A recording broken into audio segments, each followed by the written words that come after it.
Chapter 1. Bets Goes Shopping. "Of all the miserable holidays, these just about beat the lot," said Pip to Bets. "Why you had to start us off on this awful flu, I can't imagine." Bets looked hurt. "Well, I couldn't help it," she said. "Someone gave it to me before I gave it to you others. It was really bad luck that it happened at Christmas." Pip blew his nose violently. He was sitting up in bed, feeling decidedly better, but very bad-tempered. "You get it as soon as the Christmas holes begin, and you get it lighter than anyone. Then you give it to Daisy, and she gives it to Larry, and they have it all through Christmas, poor things. And then I get it, and poor old Fatty. What a mess-up of the Christmas holes. Hardly any left of them now." Pip sounded very cross indeed. Bets got up. "All right. If you're going to be such a cross-patch, I won't sit with you this morning. I'll go and see Fatty. I think you're very unkind, Pip, after all the games I've played with you and the books I've read you."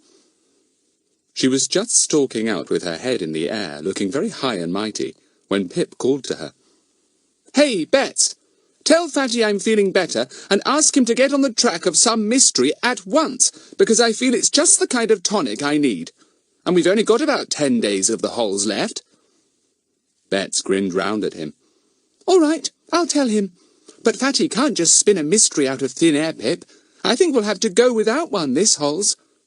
"Fatty can do anything," said Pip with the utmost conviction. "I've been lying here for days, and most of the time I've been remembering all the mysteries we've ever solved with old Fatty. I've never had time to do so much thinking before. Old Fatty's a wonder." "I knew that without having to do a lot of thinking," said Bets. "All his disguises, and the way he works out the clues, and the tricks he's played on Mr. Goon." "Oh, yes," said Pip, a broad smile on his pale face. "It makes me feel better even to think of all those fat-headed tricks of Fatty's. For goodness sake, tell Fatty to work on some mystery or other for us. It'll do us all good. Give us some interest in life." "I'm going," said Bets. "I'll bring a mystery back for you if I can." "Bring some peppermints, too," said Pip. "I've suddenly got a craving for them." "No, bring a bag full of bullseyes, the hottest you can buy. I could do with about 50 Bets to go with this detective book Fatty lent me." "You must be feeling better," said Bets. She went out of the room and put on her outdoor things. She took some money out of her money box. She meant to buy Fatty something too. Bets had been a very faithful visitor and friend to the rest of the find-outers while they had had the flu, and had spent nearly all her Christmas money on them. She hadn't been able to help feeling guilty about giving everyone the flu, and she had tried to make up for it by playing games with the invalids, reading to them, and taking them anything she thought they would like. Fatty had been very touched by the little girl's kindness. He thought the world of Bets. Bets looked out of the garden door. Should she take her bicycle or not? It was so much quicker on a bike. She decided against it. The roads were slippery that frosty January day. She walked down to the village and spent a good deal of money on enormous bullseye peppermints. Half for Pip and half for Fatty. If Pip had got to the convalescent stage of craving for sweets, then presumably Fatty would soon reach it too. She came out of the shop in time to see Mr. Goon, the village policeman, sail slowly down the road on his bicycle, his nose purple with the cold air of the morning. He saw Bets and put on his brakes too quickly. His bicycle immediately skidded on the slippery surface, and Mr. Goon found himself sitting down very suddenly in the middle of the road. "Gah!" he said, glaring at Bets as if it was her fault. "Oh, Mr. Goon, are you hurt?" cried Bets. "You sat down with such a bump." Mr. Goon had plenty to sit down on, so he wasn't hurt, only considerably shaken. He got up and brushed down his trousers. "These here slippery mornings will be the death of me," he said, looking at Bets as if she were responsible for the slipperiness. "I just put my brakes on, see, and down I came. That's all I get for wanting to be polite and to ask after your friends. I did hear they were all down with this here flu." "Yes, but they're getting better," said Bets. Mr. Goon muttered something that sounded like, "What a pity." He straddled his bicycle again. "Well, I must say it's been a real change for me not having that nosy Parker of a boy sticking his nose into my business all the time he's home for the holidays," said Mr. Goon. "It's a funny thing how that boy sniffs out anything that's going and gets you all into it. A good thing he's had to lie up in bed where he's out of mischief. You'll be back at school again in no time, and for once you won't have made nuisances of yourselves." "You'll get the flu yourself if you talk like that," said Bets, stung into boldness. She was usually very scared of the policeman, especially if she met him when she was alone. "Anyway, there's still time for something to crop up, and if it does, we'll be on the job long before you are, Mr. Goon." And, feeling rather victorious after this unexpected meeting and exchange of talk, Bets marched off with her head in the air. "If you're seeing that big boy, tell him it's nice to know he's been kept out of mischief for once in a way," Mr. Goon shouted after her. "I've been having a nice peaceful time, I have, without you five round my feet all the time, to say nothing of that little pest of a dog." Bets pretended not to hear. Mr. Goon pedalled off, well satisfied. He guessed Bets would repeat everything, and he knew Fatty would be mad with him. But before he could make himself a nuisance, he'd be back at school again. Toad of a boy. Bets went to Fatty's house, let herself in at the garden door, and found Mrs. Trotville, Fatty's mother. Mrs. Trotville was fond of the little girl, and smiled at her. "Well, Bets, come to see Frederick again. You really are a faithful friend. I think he must be feeling distinctly better today. I've heard the most peculiar noises coming from his room whenever I go up on the landing." "Oh, you don't think he's been sick again, do you?" said Bets in alarm. "What sort of noises?" "Oh, voices and sounds," said Mrs. Trotville. "As if he's rehearsing for a play or something. You know what Frederick is like, always up to something." Bets nodded. She thought probably Fatty was practicing various voices for his different disguises. An old man's voice, a quavering old woman's, a deep, manly voice. Fatty could imitate them all to perfection. "I'll take you up to his room," said Mrs. Trotville. "He's expecting you." They went upstairs. Mrs. Trotville gave a sharp knock at Fatty's door. "Who is it?" said Fatty's voice. "I've got a visitor, Mummy." Mrs. Trotville looked astonished. As far as she knew, no other visitor had arrived that morning. It must have been someone the cook had ushered upstairs. She turned the handle, and she and Bets went into the room. Fatty appeared to be sunk deeply into his pillows, half asleep. Bets could see his dark, rumpled hair, but that was about all. Her heart sank. Yesterday Fatty had been sitting up, looking quite sprightly. He couldn't be feeling so well if he felt more like lying down. She looked at his visitor. It was a bespectacled woman with an ugly pudding-shaped black hat pulled over her forehead. A bright green scarf was wound round her neck, hiding part of her chin. Who on earth was she? Mrs. Trotville was at a loss too. Who was this strange visitor? She advanced towards her uncertainly. "Oh, Mrs. Trotville," said the visitor in a mincing kind of voice. "You don't remember me, do you? We met at Bollingham 2 years ago. Such a nice place, isn't it?" No, I don't think I do remember you," said Mrs. Trotville, astonished. "How did you know Frederick was ill, and who brought you up to his room? Really, it's kind of you, but—" "Oh, your nice cook brought me up," chattered the visitor, mopping her face with a large white handkerchief, drenched with some strong scent. "She said you were busy, so she just brought me up herself. Frederick was so pleased to see me. And who is this nice little girl?" Bets was puzzled. She didn't understand this curious visitor. And why didn't Fatty sit up? Why hadn't he spoken to Bets? She looked at the mound his body made under the clothes. He must be asleep. She poked him hard. "Fatty, wake up! You were awake a minute ago because you spoke to us when we knocked at the door. Sit up and speak to me." Fatty took no notice. He just lay there like a log. Mrs. Trotville began to feel alarmed. She, too, went to the bed and touched Fatty.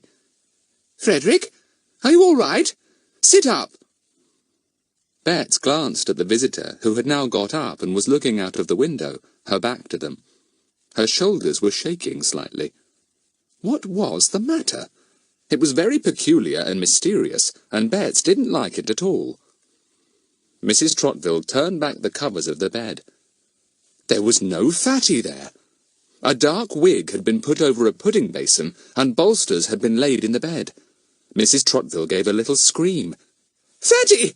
Where's Fatty?" But Bets knew where he was, of course. Chapter 2. Fatty's Two Visitors. Bets swung round to face the woman standing at the window. She ran to her and grabbed her arm. She shook it hard. "Fatty! Fatty, you terror! You're your own visitor! Oh, Fatty!" The visitor collapsed into a chair. Loud explosions came from her. Yes, it was certainly Fatty, all right. There was no mistaking that explosive laughter. "Frederick!" said his mother, amazed and annoyed. "Are you out of your mind? You're supposed to be in bed. What in the world are you thinking of, getting up and dressing in this ridiculous way? No, it's not funny. I'm vexed. I shall tell the doctor when he comes. Get those clothes off and get back into bed at once." "Oh, Mummy, give me a minute to laugh," gasped Fatty, still collapsed in the chair. "It was too comic to see you and Bets poking at me to make me speak, and wondering who the visitor was, and trying to be polite to her." And Fatty went off into great laughs again.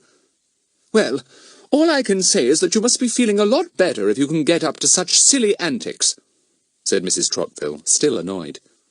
"I suppose such abnormal behaviour must mean that your temperature is normal again. Frederick, get back into bed at once." "No, not with those awful clothes on. Where did you get them from?"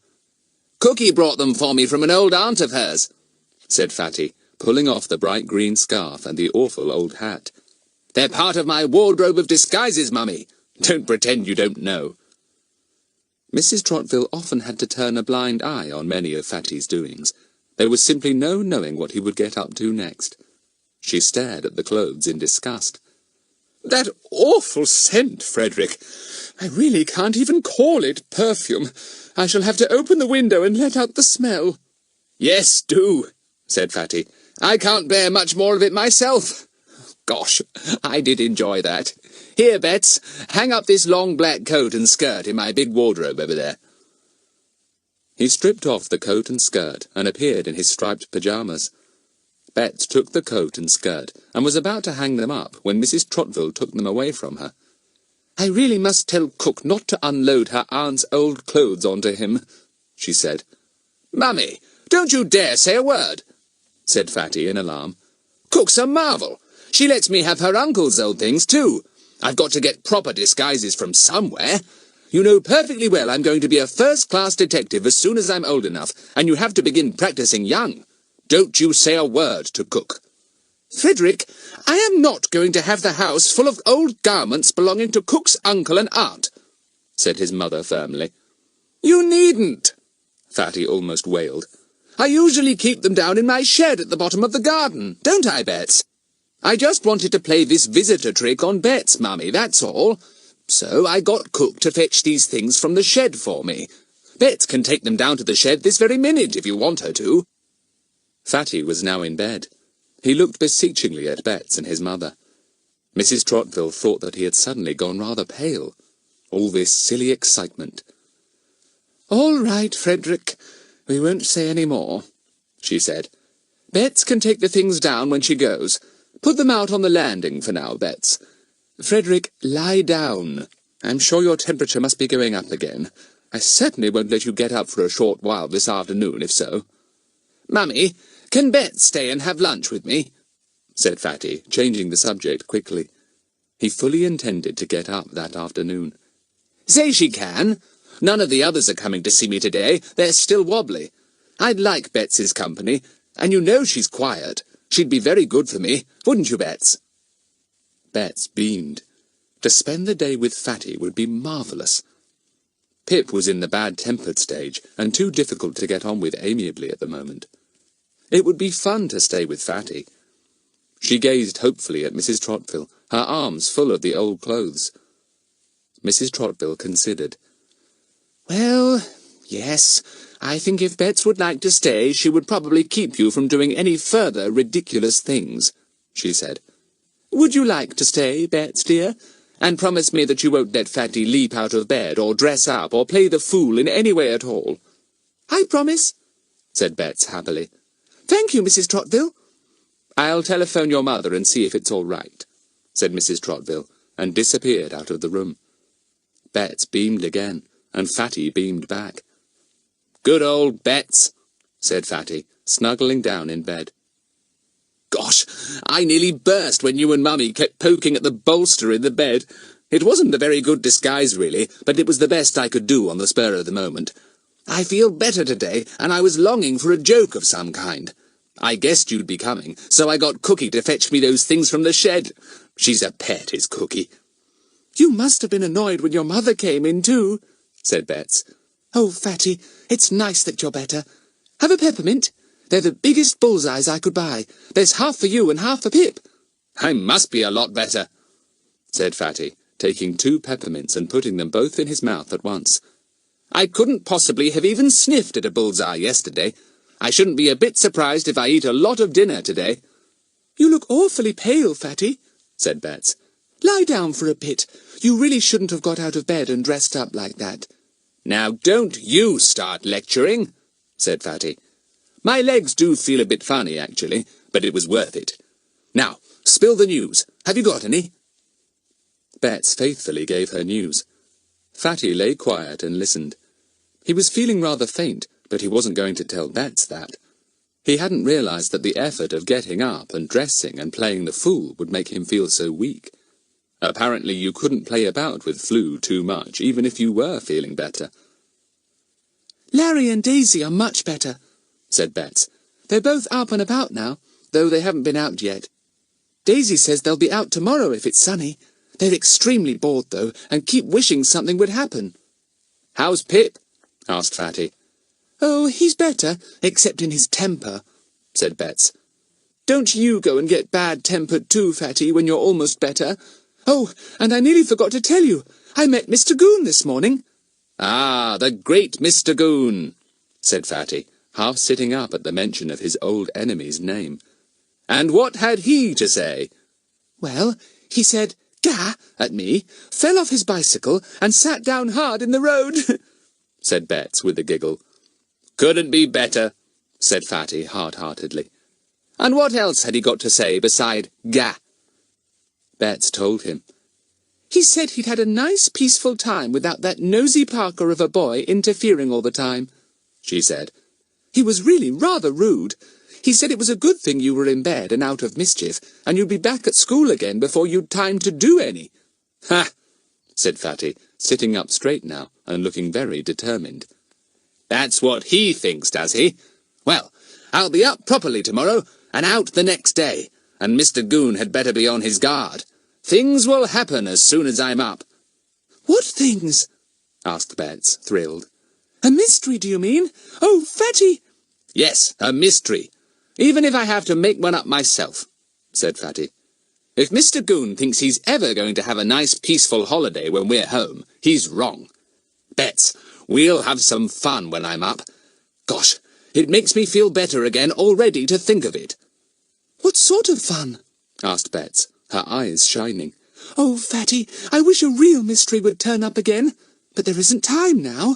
We'll all be back at school before we could solve it. If one did turn up. Never mind. We'll have some fun with old Mr. Goon first, said Fatty. I'll plan it. We'll all be in it. I'll think of something, don't you worry. Bets knew he would. There was absolutely no one like Fatty for thinking up things. He slithered down into bed again and shut his eyes. Are you feeling all right? asked Bets anxiously. Gosh, yes. I just got an idea, that's all, said Fatty.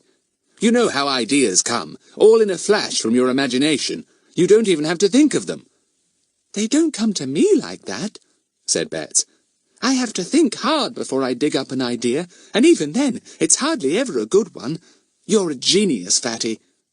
Well, said Fatty modestly, I wouldn't quite say that, you know. But I can run rings round most people, can't I? I mean, look how we've solved all those mysteries when I've been on the job, and—" Fatty spent the next 10 minutes unashamedly boasting, and Betts listened, unashamedly worshipping the boaster. In fact, they both had a very nice time. "What's the time?" said Fatty suddenly. "Surely it must be dinner time, Betts. Have you got any more bullseyes for me? I'm starving." "I think I can hear dinner coming now," said Betts. "Yes, it's your mother. I'll go and help her with the trays." Mrs. Trottville appeared, bearing a tray with 2 steaming platefuls of soup. Fatty eyed them in disappointment. "Oh, Mummy! Soup again? When am I going to have a really decent meal? I'll never get better on soup." "You said yesterday that you couldn't possibly take even a spoonful of soup," said his mother, putting the tray down. "Don't worry. There's roast chicken and all the et ceteras if you want some." "That's better," said Fatty. "What's the pudding? Save me 2 helpings, Mummy." Mrs. Trottville laughed. "Oh, Frederick, you do go to extremes. All right, the doctor says you can eat well now that your temperature is down. Betts, bring the tray down when you want the next course, and don't let Frederick gobble up your soup as well as his." Chapter 3. That afternoon. The 2 ate their soup in a pleasant silence. It was hot and well-flavoured. Fatty took 2 pieces of toast with it and crunched them up with appetite. He seemed to be hungrier even than Betts. A distant bark came to their ears. Fatty listened and frowned. "I do think Mummy might have let me have Buster in today," he said. "He'd be good for me." "You didn't want him in yesterday," said Betts, spooning up the last of her soup. "You said his bark would drive you mad." "Did I really?" said Fatty in surprise. "Fancy me thinking old Buster's bark would ever drive me mad. I think he's got a very nice bark, not too yappy and not too woofy. A proper Scotty bark. I wish you'd ask Mummy if I could have him in here this afternoon, Betts. She might do it if you asked her." "All right, I'll ask her," said Betts, getting up to take the tray. "But I bet she won't let him get on the bed, Fatty. Do you really want some chicken now? I feel a bit full up already." "Yes, and plenty of bread sauce," said Fatty. "And some more toast. That soup's made me feel warm and comfortable, but it hasn't done much else. Sure you don't want me to carry the tray for you, Betts?" "I'm fine," said Betts happily, and walked out with the tray. Mrs. Trottville was surprised to hear that Fatty really wanted chicken. She filled a plate for him, and one for Betts. "The pudding is stewed apple and rice pudding," she said. "He said he wanted 2 helpings, but I'm sure he won't want even 1. There, can you manage, Betts?" Betts arrived in the bedroom with the tray, and put it down by Fatty's bed. He eyed it with satisfaction. "I'd better get on to that before my appetite fades away," he said, and began to tuck in. Yes, certainly Fatty was on the mend. Nobody could eat like that if they were feeling at all ill. He slowed down a bit before he reached the end of the chicken and vegetables. "What's the pudding?" he asked Betts. "Stewed apple and rice," said Betts. Fatty made a face. "What a pudding to plan for someone in bed! It's bad enough to be faced with that when you're up and about. I won't have any."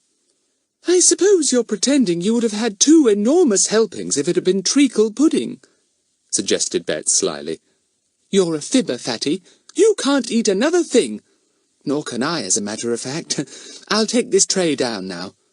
"Don't forget to ask Mummy if Buster can come up this afternoon," Fatty called to her. Betts delivered the tray, broke the news about the lack of appetite for apples and rice, and asked about Buster.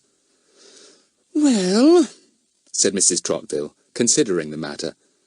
"Well, I wouldn't mind if I thought Frederick would keep quiet and not get excited with Buster tearing all over the place. Oh, and Betts, your mother said you could stay on to tea if you liked. She says Pip has got someone coming to see him this afternoon, and it would be good for you to have a change and be with Frederick for a bit. Would you like to?" "Oh, yes," said Betts. "But doesn't Fatty rest a bit in the afternoon? I mean, I had to sleep after my dinner when I had flu." "Yes, certainly he must," said Mrs. Trottville. But you needn't stay with him then. You can come down here and have a book to read, and then go back again when he is awake. He can bang on the floor when he has had enough sleep. And if he still wants Buster, you can take him up then." "Oh, good," said Bets. "I'll just go out into the kitchen and have a word with old Buster, Mrs. Trottville. He must be missing us all so." Buster gave her a frantic welcome. He tore round her on his short legs, rolled over, bounced up again, and altogether behaved as if he was about 6 months old. He barked non-stop, and the 2 maids sitting with their cups of tea put their hands up to their ears. "He's going upstairs to Fatty this afternoon," said Bets. "Did you hear that, Buster? Going to Fatty!" Buster thought that Bets meant he was going that very minute. He flung himself at the closed door and barked madly. Bets laughed. "I'll come and fetch you later on," she said. "In about an hour or so, Buster."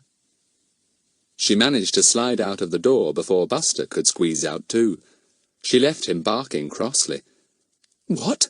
She had gone to see his beloved master and not taken him after all her promises?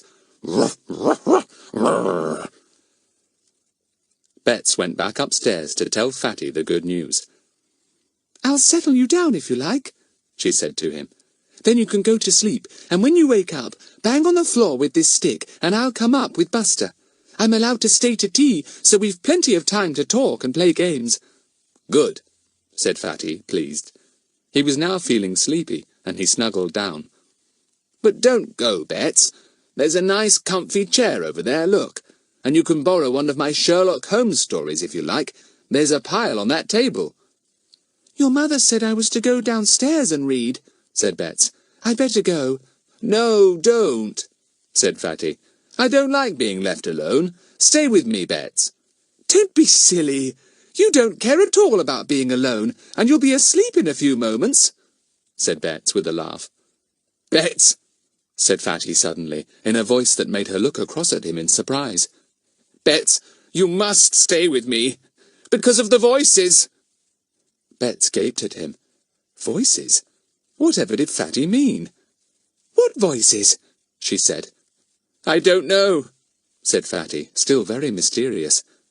"Sometimes it's a duck, I think, and other times it's a hen, and once it was a dog whining."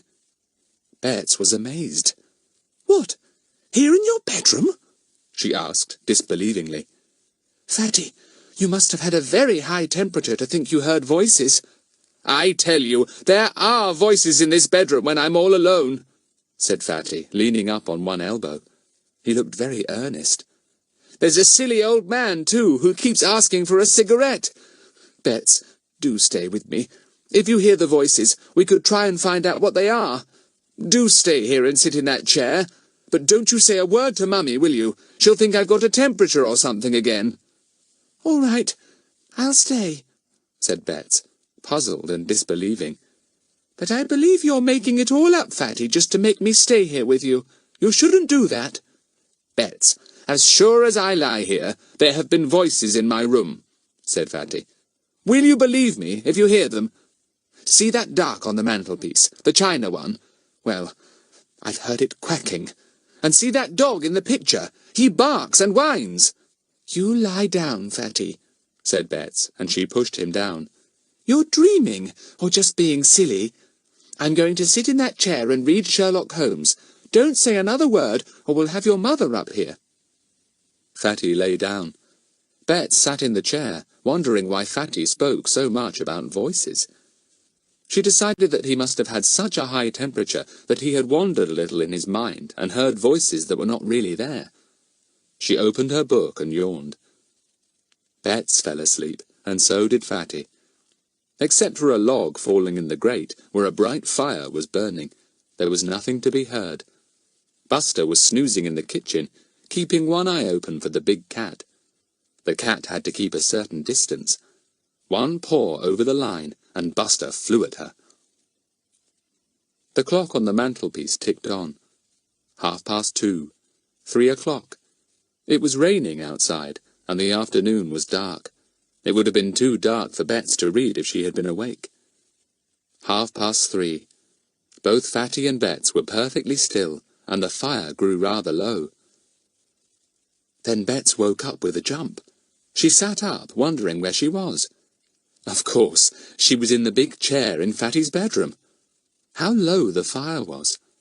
Fatty must still be asleep, because he hadn't put on his light, and the room was really very dark. Bets almost jumped out of her skin. She gazed incredulously at the big china duck on the mantelpiece. Did the quacking come from there? Her heart began to beat fast. Was this one of Fatty's voices? She stared at the duck and thought she saw it move. There it was again, a rather deep quack, just like the noise made by the drakes on the pond. Bets couldn't believe her eyes. Bets was glued to her chair. That was a hen clucking now, a hen in the bedroom. But how? Why? And now there was a dog whining softly. She glanced at the picture of the dog, but could hardly see it in the darkness. It whined again and gave a little yap. And then a quavery old voice came from the wardrobe in the far corner. "A cigarette, please, sir. Just a cigarette." "Oh, dear," said Bets in fright. "Fatty! Fatty, wake up! Your voices are here!" There was a click as Fatty suddenly switched on his bedside light. He sat up in bed, looking at Bets. "Did you hear them too?" he said. "Listen, the old man is beginning again." He pointed over to the wardrobe. Bets looked across at once. "A cigarette, please, sir. Just a cigarette." "I don't like it," said Bets, and she rushed over to Fatty. "I'm frightened, Fatty. What is it?"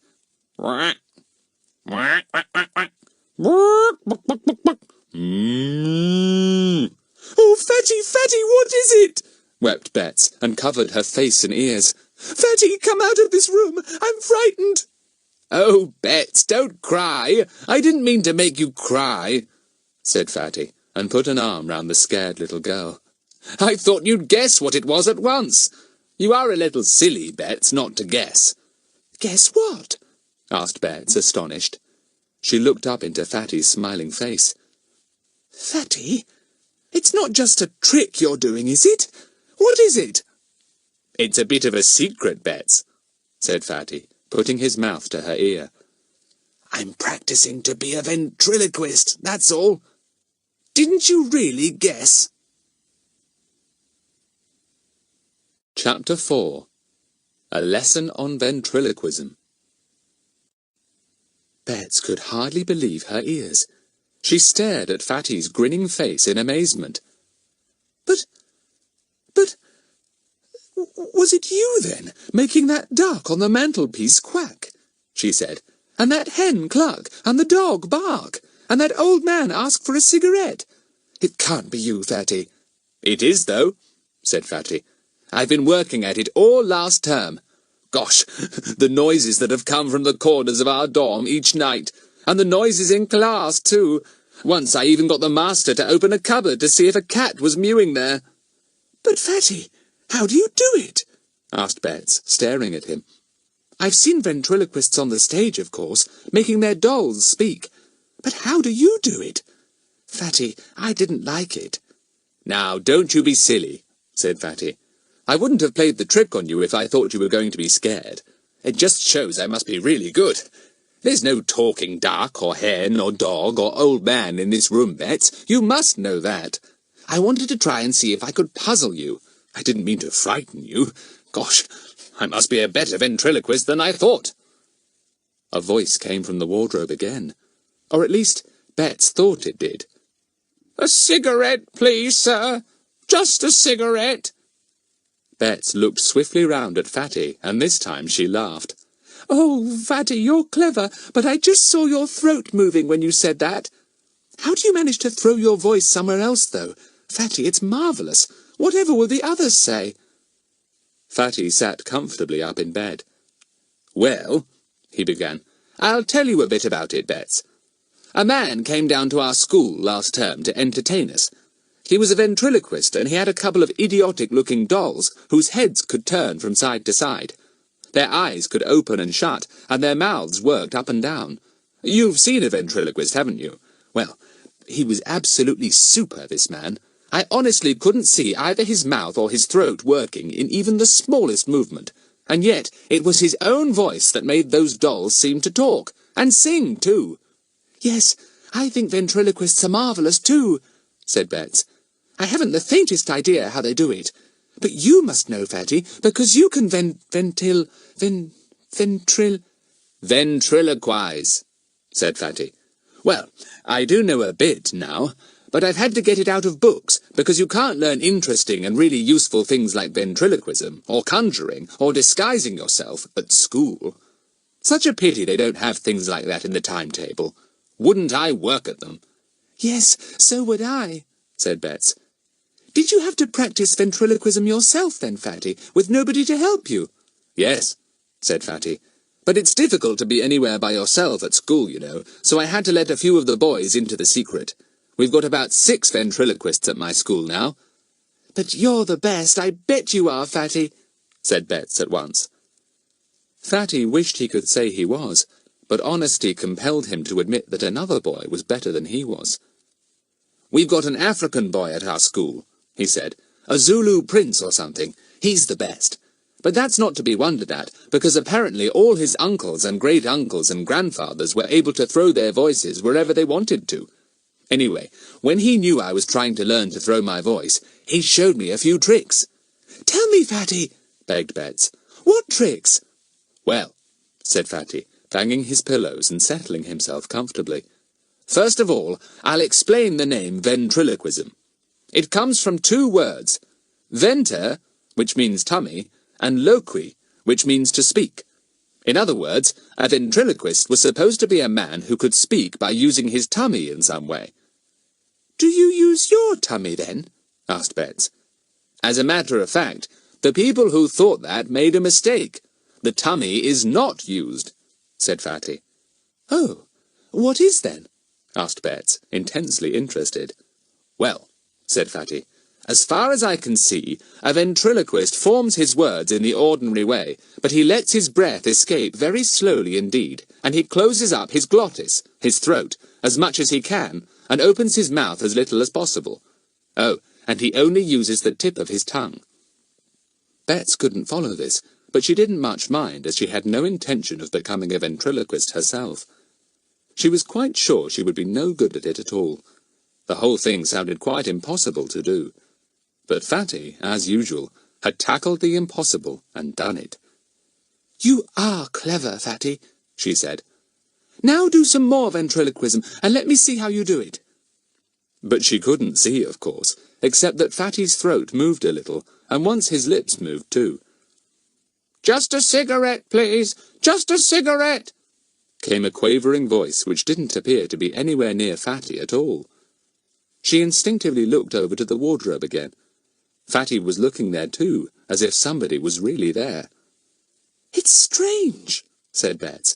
Really strange. How do you throw your voice like that, Fatty? I don't really. You just think I do, and you look at the place where you imagine the voice is coming from and hear it there, said Fatty. That's just a trick, of course. Though this Zulu boy I was telling you about can really throw his voice, it seems to me. Anyway, one day it sounded to us as if there was somebody calling us from outside the classroom door, but when we went to see, there wasn't anyone in sight, and old Benjamin was sitting in his chair inside the room, grinning away like anything. I fooled the English boys, I fooled you, he kept saying. I wish I went to your school, said Bets. You always make it sound so exciting, Fatty. Fancy you being a ventriloquist now. Whatever will you be next? Well, you just never know when things like that will help you, said Fatty. It might come in very useful with my detective work when I'm grown up. It's a really amusing trick, anyhow. There came the sound of excited barking and the thump of leaping feet on the stairs. Buster, said Fatty. Gosh, in all this excitement about my ventriloquist act, we'd forgotten about poor old Buster. Bets, don't say a word to Mother about my ventriloquist stunt. Before Bets could assure Fatty that she certainly wouldn't, the door opened, and in came Mrs. Trotville with a tremendously excited Buster rushing in front. He leapt straight onto the bed, of course, and flung himself on Fatty. He put his paws up on the boy's shoulders and proceeded to lick him all over the face, barking loudly. "Mercy, Buster, mercy!" begged Fatty, and disappeared completely under the bedclothes to escape the excited dog. Buster followed at once, and a curious heaving earthquake formed itself in the bed, accompanied by yells and barks. "Frederick! Buster must come out!" cried Mrs. Trottville. "Oh dear, neither of them can hear me! Fatty! Buster! Fatty!" Fatty appeared eventually, his hair tousled, his eyes bright, holding Buster in such a tight grip that the dog couldn't move even a leg. "What do you do with mad dogs, Mummy?" he asked. "Honestly, he's quite dippy." "Oh, Frederick, put him down outside the bed," said Mrs. Trottville. "That's right, Buster. If you dare to get on the bed again, I'll set the cat on you." "Woof!" barked Buster rudely. "Woof to that!" "Frederick, listen," said his mother. "It's almost tea time. You can get up, put on your dressing gown, and stay up for 2 hours. You can have tea while you're up. Bets can go and get it in 10 minutes' time." She went out of the room, and Buster immediately leapt up onto the bed again. But this time he was not so uproarious. He had given Fatty the welcome he had been saving up for him. Now he was content to lie by him, licking his hand whenever it came near his black nose. Bets got Fatty's dressing gown and slippers, and put the armchair in front of the fire. Fatty got out of bed. At first he meant to leap out, but somehow his legs failed to obey his orders. He found that his knees were still very shaky. "Are you going to tell the others about your ventriloquism?" asked Bets. "Will you teach them, too?" "No, I won't teach them," said Fatty. "The difficulty is not so much the learning, Bets, it's the practicing. You make all kinds of strange noises then, and people don't like it." "No, I can't see Mummy being very pleased if Pip tried to learn," said Bets. "She says he's noisy enough already. Anyway, his school report wasn't very good. She and Daddy would be sure to think it was messing about with ventriloquism that made him not work hard at his class subjects." "Pity," said Fatty, beginning on the buttered toast. "Is there any honey to go with the toast? I always think hot buttery toast and honey make a good pair, but usually you get one without the other." "No, there's no honey. Be a pet and go and ask for some, Bets. Don't be too long, or else the honey won't be needed." "Why not?" said Bets, surprised. "Because there won't be any toast left to go with it," said Fatty. "Go on, hurry." "Don't dare to eat it all. I never in my life saw such lovely drippy toast. It's just so buttery," said Bets. She went out to get the honey. Fatty looked down at Buster, who was sitting beside him, looking up adoringly, his mouth open and his tongue hanging out because of the heat of the fire. Fatty tipped up a piece of buttery toast and let 2 or 3 drops of the melted butter drip down to Buster's pink tongue. Buster was agreeably surprised. He swallowed twice and then held out his tongue again. "Quack, quack, quack," said Fatty down in his throat. Buster looked at him inquiringly and wagged his tail. "Quack, quack, quack, quack, quack, quack," clucked Fatty. "Where's that hen, Buster? Where is it?" Buster thumped his tail on the ground, but he didn't go and look for either duck or hen. "Too sensible, aren't you?" said Fatty with his mouth full. "No matter where I pretend the sounds come from, you know they're made by me, don't you?" "Quack, quack, quack, quack." Chapter 5. Mr. Goon Hears Strange Voices. In 3 days' time, all the find-outers were apparently completely themselves again. Perhaps a spurt of brilliantly fine weather had something to do with it. All of them felt that they must be out in the sunshine, however cold it was otherwise. They went for their first walk together that holiday, enjoying the stroll, though only Bets really felt like running. "I vote we pop into the cafe and have a hot cup of chocolate," said Fatty, as they turned onto the high street. "Come on, Buster. It's no use staring at cats that are safely sitting on walls. They won't come down for you to chase them. Funny that a clever dog like you shouldn't have learned that elementary fact yet." They went into the little cafe and sat down at one of the tables there.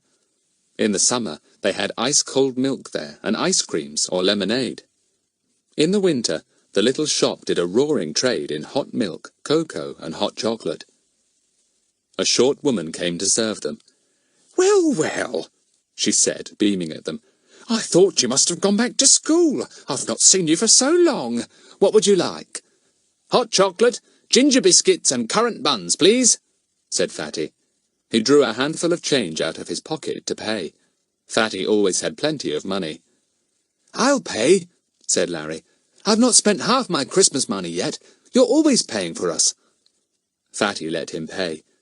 He knew that it often made Larry feel embarrassed when he so often had to allow him, Fatty, to pay for their treats. Anyway, Fatty could always pay for the second round of chocolate and biscuits. "Flu seems to have enlarged my appetite," he said. "I've not stopped feeling hungry for 2 days." "How nice," said Daisy. "I like feeling hungry." "Only because you know you're going to get plenty to eat," said Pip. "It wouldn't be any fun being hungry if you thought there wasn't going to be even a bit of bread to chew for days." Nobody could think of an answer to that remark. Buster suddenly got up and went to the door. He barked loudly.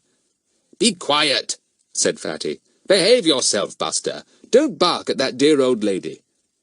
"He's not," said Bet suddenly, peering through the shop window from where she sat. "It's Mr. Goon." "Well, I hope he keeps out of here," said Pip, beginning on a currant bun. "Oh, these are great. New as anything."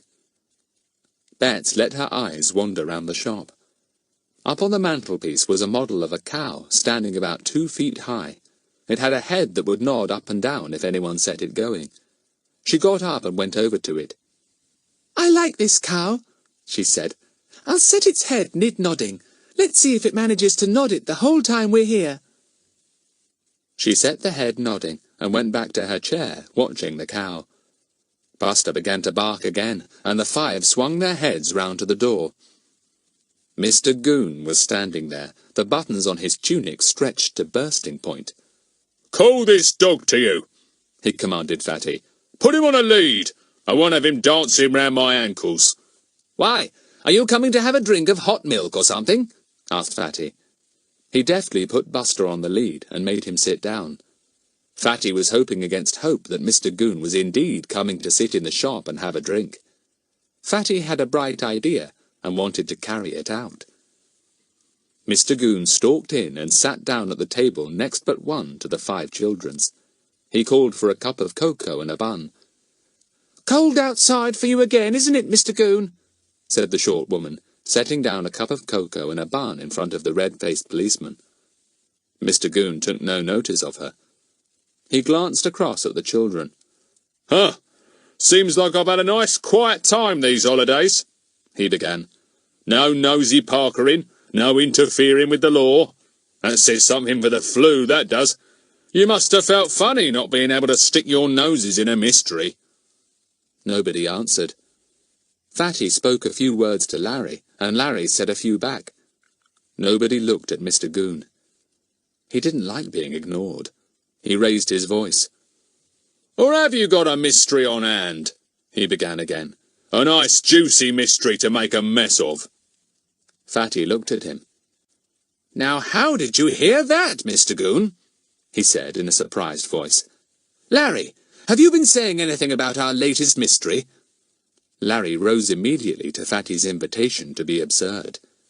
"Which case do you mean?" he said. "The mystery of the red-nosed reindeer, or the one about the flying saucers? We've solved them both, haven't we?" "Oh, yes, I didn't mean those," said Fatty. "Mr. Goon probably knows all about those by now. They're stale news, aren't they, Mr. Goon?" "No, Larry, I meant the mystery of the strange voices." "Gah!" said Mr. Goon, biting violently into his bun. "Strange voices. You don't know what you're talking about. Lot of silly make-believe." The other 4 had pricked up their ears when they heard Fatty refer to strange voices. They all knew about his ventriloquial powers now, and he had practiced a few of his tricks in front of them. Why had he mentioned strange voices to Mr. Goon? "Lot of silly make-believe," said Mr. Goon again, and took a sip of hot cocoa. "Strange voices. Gah!" "Oh, yes, that mystery's not solved yet, is it?" said Larry, speaking to Fatty in a voice loud enough for Mr. Goon to hear. Curious case, that. People hearing strange voices which aren't really there. Somebody casting a spell on them, I suppose. Baby talk, said Mr. Goon, drinking his cocoa rather loudly. You may be right, said Fatty seriously. But believe it or not, some people lately have been hearing ducks quack where there are no ducks, hens clucking and people speaking, and yet there don't seem to be any there. You'll tell me that cow on the mantelpiece will start to moo next, said Mr. Goon, swallowing the last of his currant bun. Fatty scribbled something quickly on a piece of paper and pushed it across the table to the others. Cow will moo, he had written, but none of you is to hear it. Mr. Goon wiped his mouth. Quacking ducks, clucking hens, mooing cows, he observed sarcastically. Silly make-believe. Bosh and rubbish. It's a nice cow, isn't it? said Betts, looking across at it. Its head is still going up and down. Mr. Goon looked across at it too. Mmm, mmm, mmm, said the cow, mooing in exact time to the nodding of its head.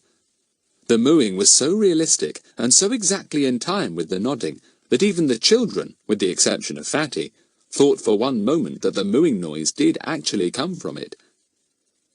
Mr. Goon stared at the cow, astounded. He glanced round at the children. Not one of them, of course, took any notice of the mooing, remembering Fatty's hastily scribbled instructions. They lifted up their cups and drank, Betts hoping to goodness that she wouldn't start to giggle. Mr. Goon looked at the nodding cow again. It had stopped mooing, principally because Fatty had been overcome with an urge to laugh. But as Goon looked at it, it gave such a large and unexpected moo that the policeman jumped violently. Then the mooing quietened and went on in time with the nodding of the animal's head. Mr. Goon swallowed hard. Moo, moo, moo, went the cow, nodding its head. Nobody would ever have believed that it was merely Fatty throwing the noise across to the mantelpiece. Mr. Goon felt rather sick. He didn't know what to make of it at all. He looked at the children again. They were taking absolutely no notice at all of the mooing cow. Neither was Buster, of course. Was it possible that they were not hearing what Mr. Goon was hearing? The little woman came bustling into the shop with some more buns for the children. The cow stopped mooing.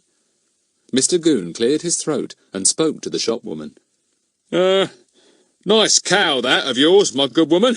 The one on the mantelpiece, I mean. Very lifelike. You'd almost expect it to moo. You will have your joke, sir, said the little woman.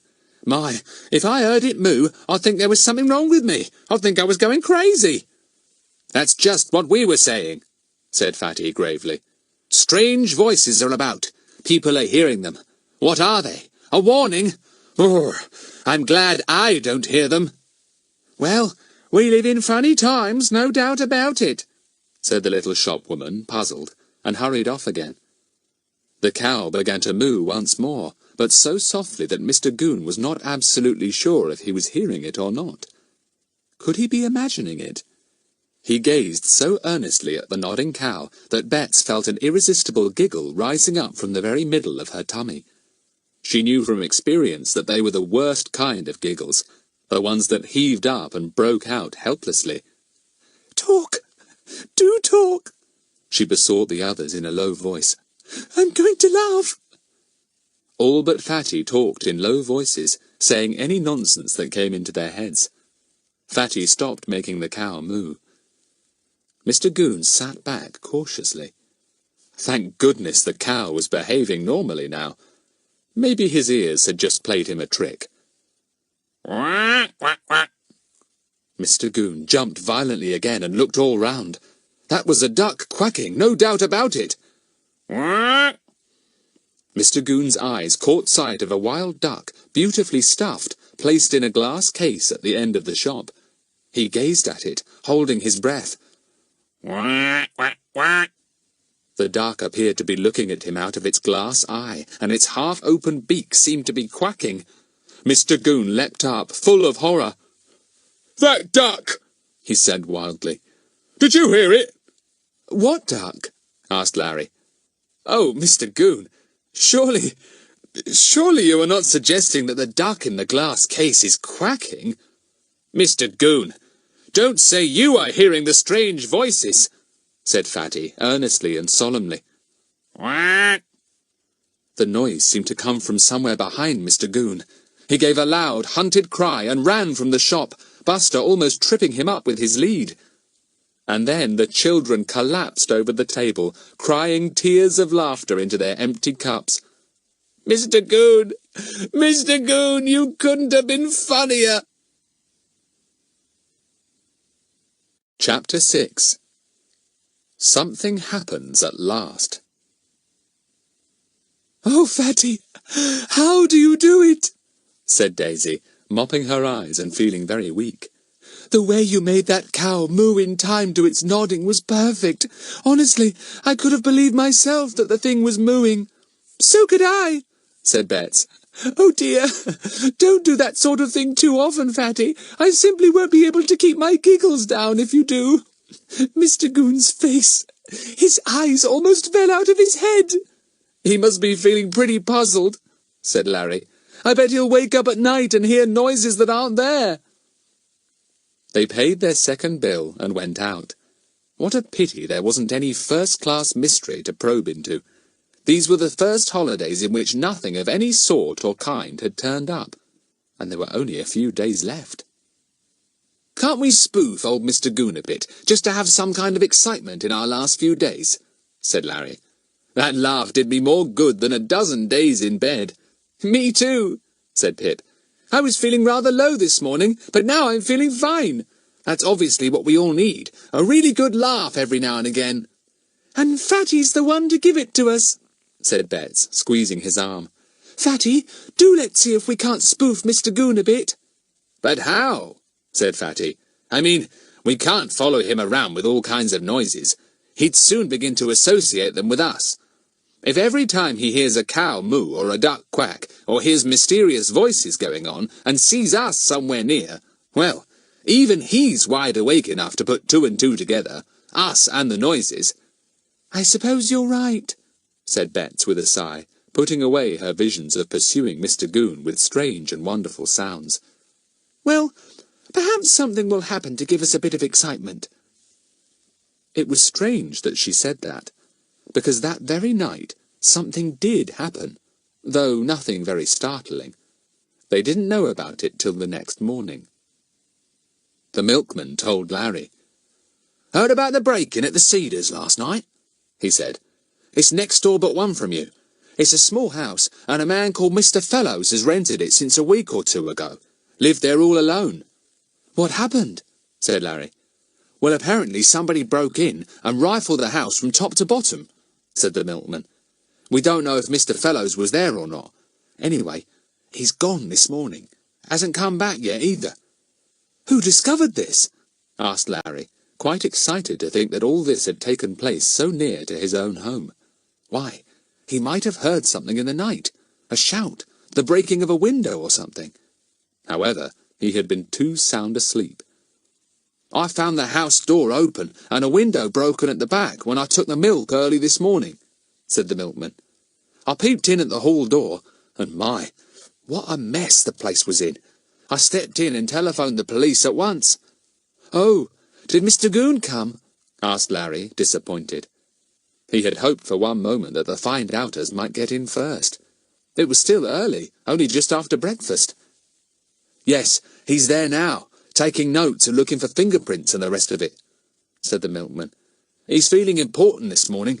Told me to keep my big mouth shut and not tell anyone what I found, after I'd told every single one of my customers. What does he think I am, a clam? Did you notice anything at all out of the ordinary? Asked Larry. Nothing, said the milkman. I didn't stop to look round anyway. I telephoned the police at once. Mustn't disturb anything, you know, in cases like this. Larry got on his bicycle and went to tell Fatty. It might be nothing, or it might be something interesting, you never knew. Fatty would soon get the old brains to work and decide if the find-outers were to do anything or not. Fatty was most interested. This cheers me up immensely, he said. It may be a potty little robbery, but we'd better go and find out. If the house really was rifled from top to bottom, it looks as though someone was trying very hard to find something of great importance to him. What was it? And who was it? They collected Pip and Bets, fetched Daisy, and all 5 of them, with Buster, went up to the house that stood 2 doors from Larry's. It didn't look as if anyone was there. Mr. Goon must have come and gone. Good. Now then, said Fatty, examine all the paths and beds round the house. Look for usual things, footmarks, cigarette ends, handprints on window ledges, etc. Make notes of what you find, and we'll compare later. Aren't you coming with us? Asked Bets, seeing Fatty turn away. No, I'm going to look in the windows and see if there's anything interesting inside, said Fatty. But the curtains were drawn across, and he couldn't see anything. He went steadily round the little house, but not one window could he see into. The front door was closed and fastened now, and the back door was locked too. Fatty came to the broken window at the back. It was the kitchen window. Obviously the robber, or whatever he was, had got in here. Fatty stuck his hand inside and moved the curtain. The kitchen was upside down. Drawers had been pulled from the dresser and from the table. Cupboards were open, and their contents dragged out onto the floor. What could the intruder have been looking for? Fatty suddenly heard a sound inside the kitchen. He listened. What was it? He heard it again, and then, peeping in at the window once more, he made out 2 gleaming eyes looking at him from a cupboard. Meow, meow, said the owner of the eyes piteously. Gosh, it's a kitten, said Fatty. Scared to death, I expect, and nobody to feed it or care for it, poor little thing. The others came round the corner of the house, notebooks in their hands. Here, said Fatty, beckoning. There's a kitten left in the house. What shall we do? Get it, said Daisy promptly. How? Asked Pip. All the doors and windows are shut tight. We've checked that. This one's broken, said Fatty.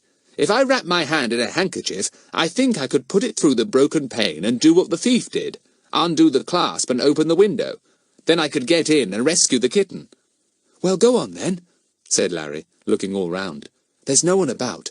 Mr. Goon won't come back yet. Fatty took out a big white handkerchief. He twisted it firmly round his fingers. Then he gingerly put his hand through the hole in the broken pane and tried to reach the fastening of the window. It was a casement, opening sideways once the clasp was moved. Got it, said Fatty, and jerked the clasp. It slid down stiffly, and he took back his hand again. He could now easily open the window. Done it, he said, pleased, and hopped up to the ledge. Buster began to bark, wanting to go with Fatty. Keep him quiet, for goodness sake, said Fatty. We don't want anyone to see me climbing in. They hushed Buster while Fatty climbed nimbly into the kitchen. He found the tiny kitten, which crouched back in the cupboard, spitting and scared. But it soon began purring when Fatty picked it up and petted it. I'll find some milk, he called quietly to the others. I expect it's hungry. He came to the pantry and looked inside. Even that was untidy, and a broken dish lay on the tiled floor. Fancy hunting in the pantry, too. Whatever had the intruder been after? Here you are, kitty, said Fatty, and put down a saucer of milk for the little creature. It lapped hungrily. When it had finished, it rubbed itself against Fatty's legs, purring. He bent to pick it up, but it scurried away and ran through the doorway into the hall. Puss, puss, called Fatty. Come back here. What's up? Said Pip's voice, looking in at the window. Daisy says if you hand the kitten out to her, she'll take it home, as she lives so near. They've got a kitten too, and it can be with hers till somebody comes back here. Right, but I'll have to find it first, said Fatty. It's dashed through the kitchen door into the hall. Half a minute, I'll get it. I can hear it there somewhere. He went out of the kitchen door into the hall. He paused there, amazed at the untidiness.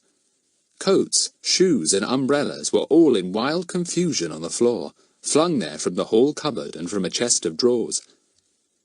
The kitten was nowhere to be seen.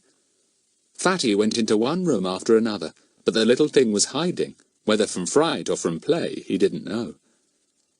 Fatty took the opportunity of having a good look round. There were 3 rooms downstairs, and 3 above, and a bathroom. Each of them was in confusion. By the soot that lay in the fireplaces, Fatty guessed that the hunter had even felt up the chimney for whatever it was that he had been looking for. And then, as he came out from a bedroom onto the little landing, Fatty saw something in a corner near the top of the stairs. It was bright red. He picked it up. "A child's glove," he said to himself. "A very small glove for a very small child. But surely there was no child here, and there's only one glove. Could Mr. Fellows have been hiding a child here, kidnapped it perhaps, and the other fellow came to find it?" He shook his head. "No, people don't look for even very small children up chimneys and in drawers. I wonder whether there are any more clothes for a child here. It doesn't look like a house where children came at all. Not a single toy, not a book or a doll, and no cot." There were no children's clothes to be seen, thrown in the muddle on the floor. All kinds of other clothes were there. Men's coats, trousers, vests, shoes, hats, as well as a trouser press flung down and opened. Books, cushions, papers, blankets, sheets, pillowcases. "Well," said Fatty, slipping the child's red glove into his pocket, "I'll keep it, just in case. Though in case of what, I don't know. Only one of the pair. That's the mysterious part. Was a child here last night, and was it dressed in a hurry so that it dropped one glove? No, it couldn't be." A loud whisper penetrated to him. "Fatty, quick! Mr. Goon's coming back! He's coming up the road! Quick, Fatty!" Chapter 7. Mr. Goon is Astounded. Almost before Fatty had time to get downstairs, there came the sound of Goon's angry voice. "Now then, you kids, what are you doing here? Clear off!" Then came the sound of Buster's barking. Fatty grinned. How many, many times had this same scene been acted? The find-outers snooping round, Goon finding them, ordering them off, and Buster objecting loudly. Well, Buster could certainly look after not only himself, but all the children too. Fatty wondered whether he could slip out of the front door. He could hear that Mr. Goon was round at the back. "Interfering with the law," he heard in the policeman's angry voice. "Poking your noses in. What's it to do with you, I'd like to know? Clear off!" "Well, we live just close by," said Larry. "It's naturally interesting to us. To Daisy and me, I mean. If burglars are in the district, I want to get some information in case they come to rob our house too, next door but one." "Gah!" said Goon disbelievingly. "Tommy rot. Just an excuse for interfering. This here job's a potty little job. No mystery in it at all. Not worth your notice, see? And take that dog away before I lose my temper with him. Nasty, yappy little mongrel." Fatty longed to be out there with the others. Calling Buster a mongrel. Why, the little Scotty had a pedigree a yard long, and all his grandparents had been champions. Fatty boiled with rage. He tiptoed to the front door. He didn't want Mr. Goon to catch him in the house, even though he had the perfectly good excuse to offer about rescuing the kitten. "Where's that big boy?" demanded Mr. Goon, suddenly realizing that Fatty was absent. "Still in bed with the flu, I hope. Best place for him, too. Hope he gets a relapse. Will you call this dog off?"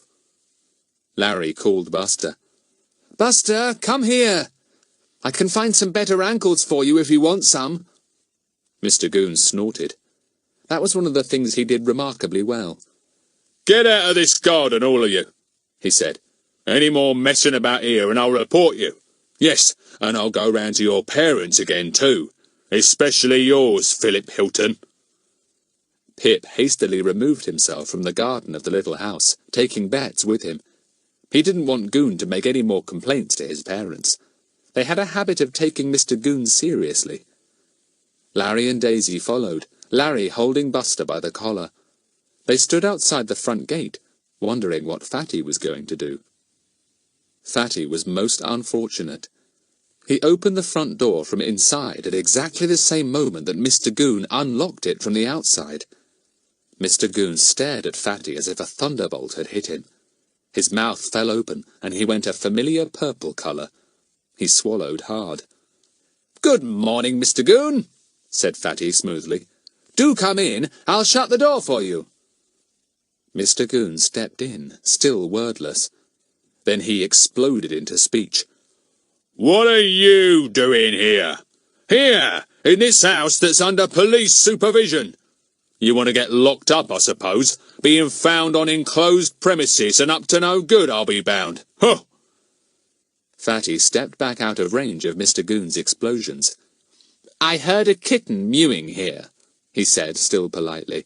"And being a subscriber to the RSPCA, if you know what that means, Mr. Goon, I naturally had to come into the house to find it." "Pah!"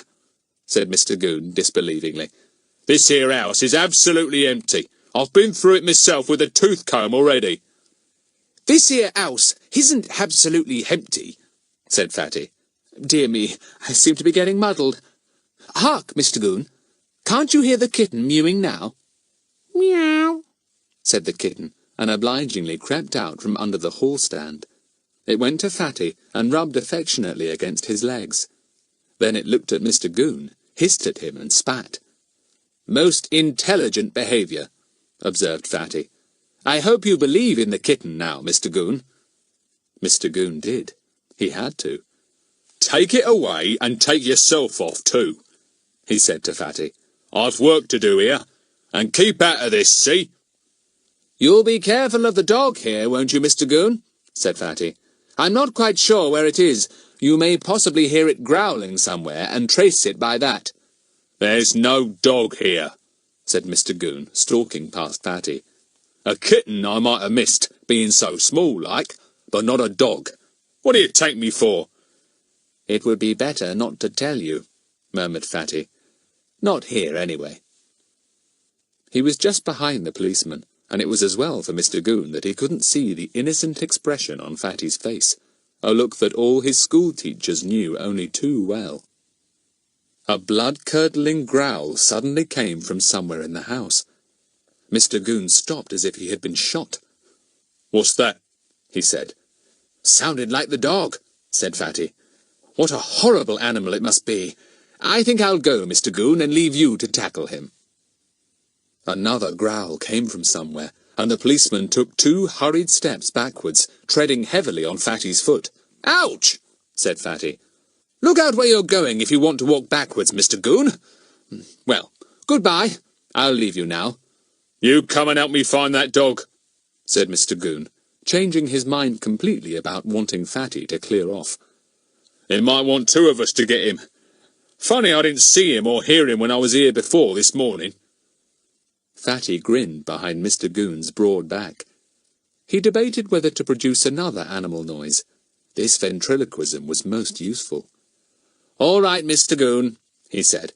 "If you think it's my duty to stay and help you, I will. I'm always around when duty calls, you know." Mr. Goon was very thankful. He began to tiptoe forward into the little dining room. Fatty followed a few paces behind. He suddenly gave a shout that made Goon nearly fall over backwards. "Look! Look! What's that? Over there! Look out!" Mr. Goon was so anxious to get out as well as to look out that he almost fell over Fatty, trying to rush out of the room. Fatty clutched him as he went. "It's all right! It's all right! I just caught sight of you in that mirror over there, Mr. Goon, and it was such a dreadful sight I thought it must be someone lying in wait for us. Gosh, thank goodness it was only your reflection." Mr. Goon was very angry and very relieved. He glared at Fatty. "Any more of this funny business?" he began, and then stopped suddenly. From somewhere behind came the sound of heavy grunting. Mr. Goon swung round at once. "Did you hear that?" he asked Fatty breathlessly. "That grunting noise. What was it? It sounded out there in the hall." "Yes, it did," said Fatty, clutching at Mr. Goon's arm and making him jump again. "You go first, Mr. Goon. I'm scared." So was Mr. Goon. He tiptoed into the hall and promptly fell over the kitten, which made a dart at him as soon as he appeared. He retreated into the dining room again, bumping into Fatty. The grunting noise was heard once more, this time sounding further off. "It's a pig," said Mr. Goon, hardly able to believe his ears. "Sounded upstairs that time. Did you think it was a pig, Frederick?" The more frightened and puzzled Mr. Goon became, the more polite he got. At this rate, thought Fatty, he'll soon be bowing to me every time he speaks. He badly wanted to laugh, but he firmly thrust down the ever-mounting guffaw that wanted to rise up and explode. "What sort of a fellow was it who lived here, Mr. Goon?" asked Fatty innocently. "Was he fond of animals? He seems to have kept kittens and dogs and pigs, anyway." "How was it I didn't see the pig when I was here this morning?" marvelled Goon. "I turned everything over and looked everywhere for clues, and yet I didn't see the dog or the pig. Shall we go upstairs to find the pig?" "Yes, but be careful the dog doesn't rush out at you," said Fatty. "You go first, Mr. Goon." Mr. Goon didn't want to go first. He pushed Fatty in front of him, and then immediately wished he hadn't, because a deep and ferocious growl came from somewhere behind him. Fatty was certainly practicing his new talent well. And then a new sound came to worry poor Mr. Goon. A voice came from somewhere, a groaning voice that said, "I never did it! I never did it! Where's my auntie?" Goon listened, petrified. He began to feel as if he was in a nightmare. He whispered to Fatty, "There's a man here somewhere. This beats all. We'd better get help. I'm not going to snoop round here with dogs and pigs and a man groaning. What's been happening since I was here this morning?" "Look, you stay here, Mr. Goon, and I'll go and get help," said Fatty, and moved firmly into the hall. But Mr. Goon clutched at him. "No, don't leave me here alone. Can't you stay while I get help?" "Remember your duty, Mr. Goon," said Fatty solemnly. "There is something strange here, and it's your duty to examine it. But it's not my duty. I'll go and get help. Goodbye." Goon held on to him tightly, and then the voice began again. "I never did it! I never did it! Where's my auntie?" Goon began to shake. "What's he mean? Talking about his auntie?" he whispered. "Come on, let's go. This is a madhouse, this is." "Mr. Goon, why not telephone for help?" said Fatty, suddenly catching sight of the telephone in the hall. "You'd get someone here in a trice, then." Mr. Goon was so relieved at this bright idea of Fatty's that he almost embraced him. He stumbled to the telephone and dialed the number. Fatty heard him telephoning to another constable. He tiptoed silently out of the front door, grinning as he heard Goon's agonized voice. "Send someone up here at once. There's a fierce dog in the house, and a pig. Yes, I said a pig. P-I-G. Yes, pig, you idiot. And a groaning man who wants his auntie. Auntie! Yes, I did say auntie. Are you deaf or something?" "Well, how do I know why he wants his auntie?" "No, I'm not daft, but I soon shall be if you don't send someone to this address at once." "Yes, I do want help. Yes, there is a dog here, and a pig, and an auntie. No, not an auntie, but a man who wants one. Oh, and there's a kitten too, I forgot to mention that." There was a pause as Goon listened to a few remarks from the other end of the telephone. He spluttered into it again. "Any more sauce from you, Kenton, and I'll report you. I'm not having a joke with you. You come up here at once. At once, do you hear?" Fatty heard all this, and felt that he really must go somewhere and laugh. He tiptoed round to the back of the house where there was a shed he could go into and laugh in peace. He saw the broken casement window hanging open as he passed. He thrust his head inside, and sent a terrible growl into the house. Mr. Goon heard it. He looked round and found that Fatty had gone. He was alone. Alone in the house with a host of terrifying things. It was too much for Goon. He fled at top speed out of the front door, and didn't stop running till he came to the bottom of the road. Fatty heard him go. And then he laughed. How he laughed! It really was the best laugh Fatty had ever had in all his life. Chapter 8. Laughter is good for the flu. Fatty's laughter echoed across the next garden and came to the ears of the others. They had retreated to Larry's house and had made their way into the back garden to wait for Fatty. Buster heard the laughter too and pricked up his ears. He began to bark delightedly. Like everyone else, he loved Fatty's enormous laughter. Larry climbed up onto the wall. He gave the piercing whistle that the find-outers sometimes used. Fatty heard it and saw Larry. "Wait for me! I'm coming!" he called. He was soon in the garden with the others. They retired to a little outhouse at the bottom of the garden. "What happened? And why did Mr. Goon rush out of the house so suddenly at top speed?" asked Daisy. "We saw him flashing by the gate like dark blue lightning." Fatty began to laugh helplessly again. The others had to laugh as they watched him. Pip gave him a punch, and Buster leapt on him in excitement. Why was his master so pleased? "Come on, tell us the joke," said Pip.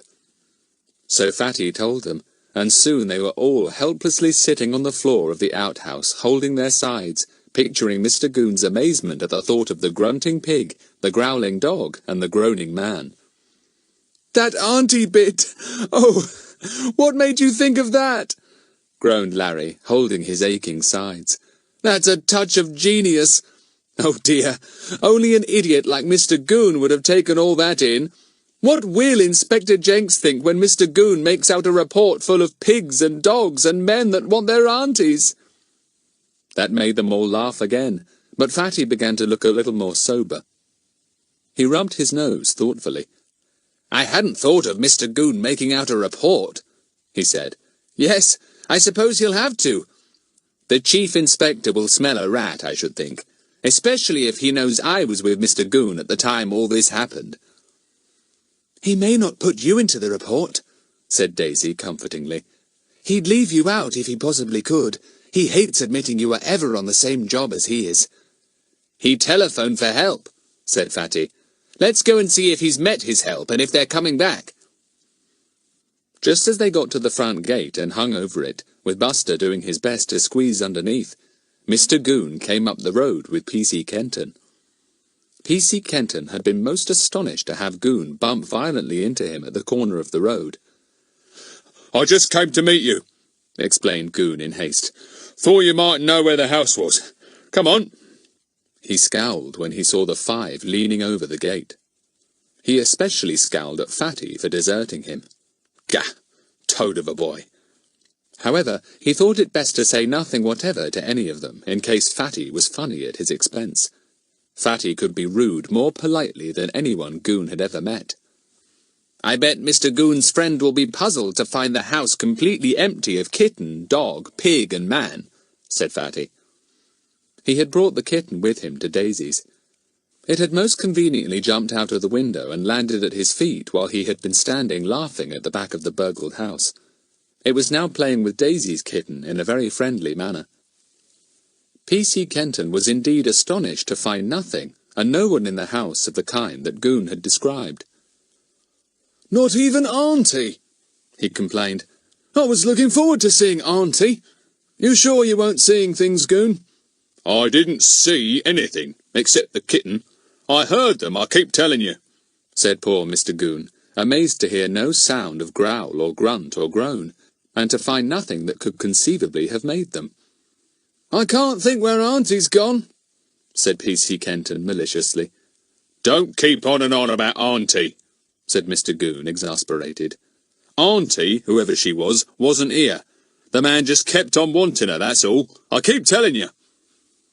P.C. Kenton was inclined to make a joke of the whole thing, and this infuriated Goon to such an extent that he began to exaggerate. "Have you been here and heard a dog growling, just about to leap at you, and heard a pig grunting and stamping about on the floor above, and then heard a man groaning and groaning at the top of his voice and dragging himself about the floor? Well, you wouldn't have made a joke of it, I can tell you," said Mr. Goon. "Well, All I can say is that the kitten, the pig, the dog, and the man must have all rushed off together as soon as you left the house," said P.C. Kenton rather severely. "You should have stayed and waited for me. Now we've lost all the animals and the man too. You'll have to make inquiries in the neighbourhood about them. See if anyone saw them rushing off together." Mr. Goon lost some of his high colour. He didn't think people would take him very seriously if he went round asking a question like that. He changed the subject, and after a while, the two policemen fastened the open window and went out of the front door, banging it behind them. The children saw them go. Mr. Goon crossed to the other side of the road with P.C. Kenton. He didn't want any awkward questions just then, and especially not from Fatty. They passed out of sight. "A wonderful morning," said Pip with a sigh. "I've forgotten all about the flu. I wonder doctors don't recommend this sort of thing for flu. I don't see how anyone can feel ill if they have mornings like this. I've never laughed so much in my life. What do we do now, Fatty?" "I want to know if you've anything to report to me," said Fatty. "You had the job of going carefully round the house and spotting anything there was to see. Tell me what notes you made." "We didn't get much," said Larry. "We've pulled our notes together, and here's a short report. I wrote it out while I was waiting for you." "Good work," said Fatty approvingly. "Fire ahead." Larry read out his notes. "We went carefully all round the house. We found out where the burglar came in. He didn't come in at the front door, but over the wall at the bottom of the garden." "How do you know that?" said Fatty at once. "Well, there's a bed there, and there are very deep imprints of feet," said Larry. "Only a person jumping down from the wall could have made such deep prints." "Right," said Fatty. "Go on." "We traced the same footprints to a bush," went on Larry. "Here the man must have hidden, as there are many footmarks all messed up together, as if he stood there for some time, occasionally peeping out." "Got a drawing of the prints?"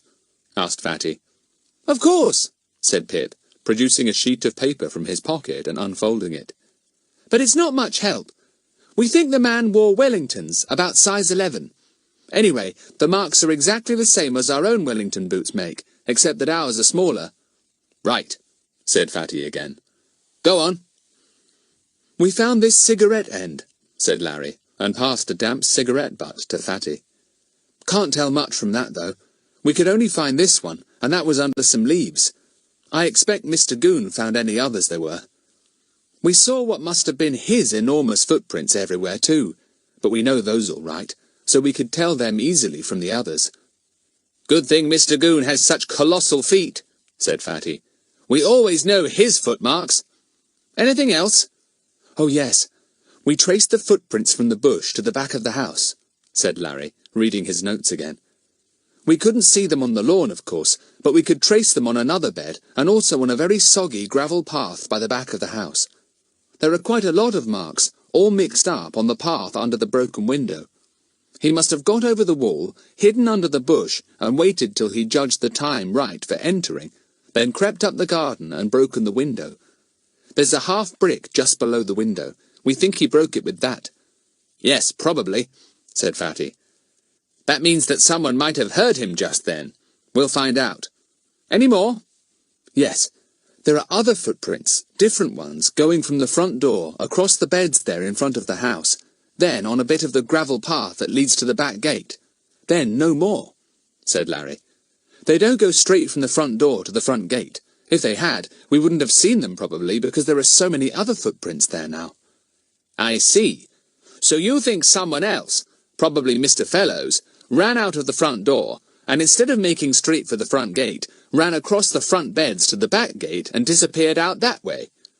That probably means he went down the road, not up," said Fatty thoughtfully. "Yes, that's all our notes," said Larry, shutting his book. "And they're really good, too," said Fatty. "You've done better than old Mr. Goon, I bet. Now, just let me think a bit and try to piece together exactly what happened last night." Chapter 9. Is it a mystery? "Silence while the great mind works," said Larry. "Quiet, Buster! Shh!" Fatty worked out his ideas rapidly. He was soon ready with them. "This is how I see it," he said. "Somebody wants something out of Mr. Fellows. What, we don't know. Anyway, whatever it is, the man must, for some reason, break into the house, probably because he feels sure that Mr. Fellows won't admit him if he comes to the front door. That means that he wants something that Mr. Fellows won't want to give him." "Yes, that sounds right," said Pip. "But why did Mr. Fellows tear out of the house like that?" "Now, wait a bit. Don't rush your fences," said Fatty. "The man hides till he thinks it's safe to break in, probably hoping that Mr. Fellows is asleep. Then he can face him suddenly, possibly with a gun, and get what he wants. So in he goes at what he thinks is the right moment." "I'd never have thought of all this," said Bets. "It's like an adventure story, the way you tell it." "In he goes," went on Fatty. "But for some reason, he doesn't take Mr. Fellows by surprise. Perhaps Mr. Fellows has heard the breaking of the glass and has smelt a rat. Anyway, hearing the man getting in at the back window, what does he do?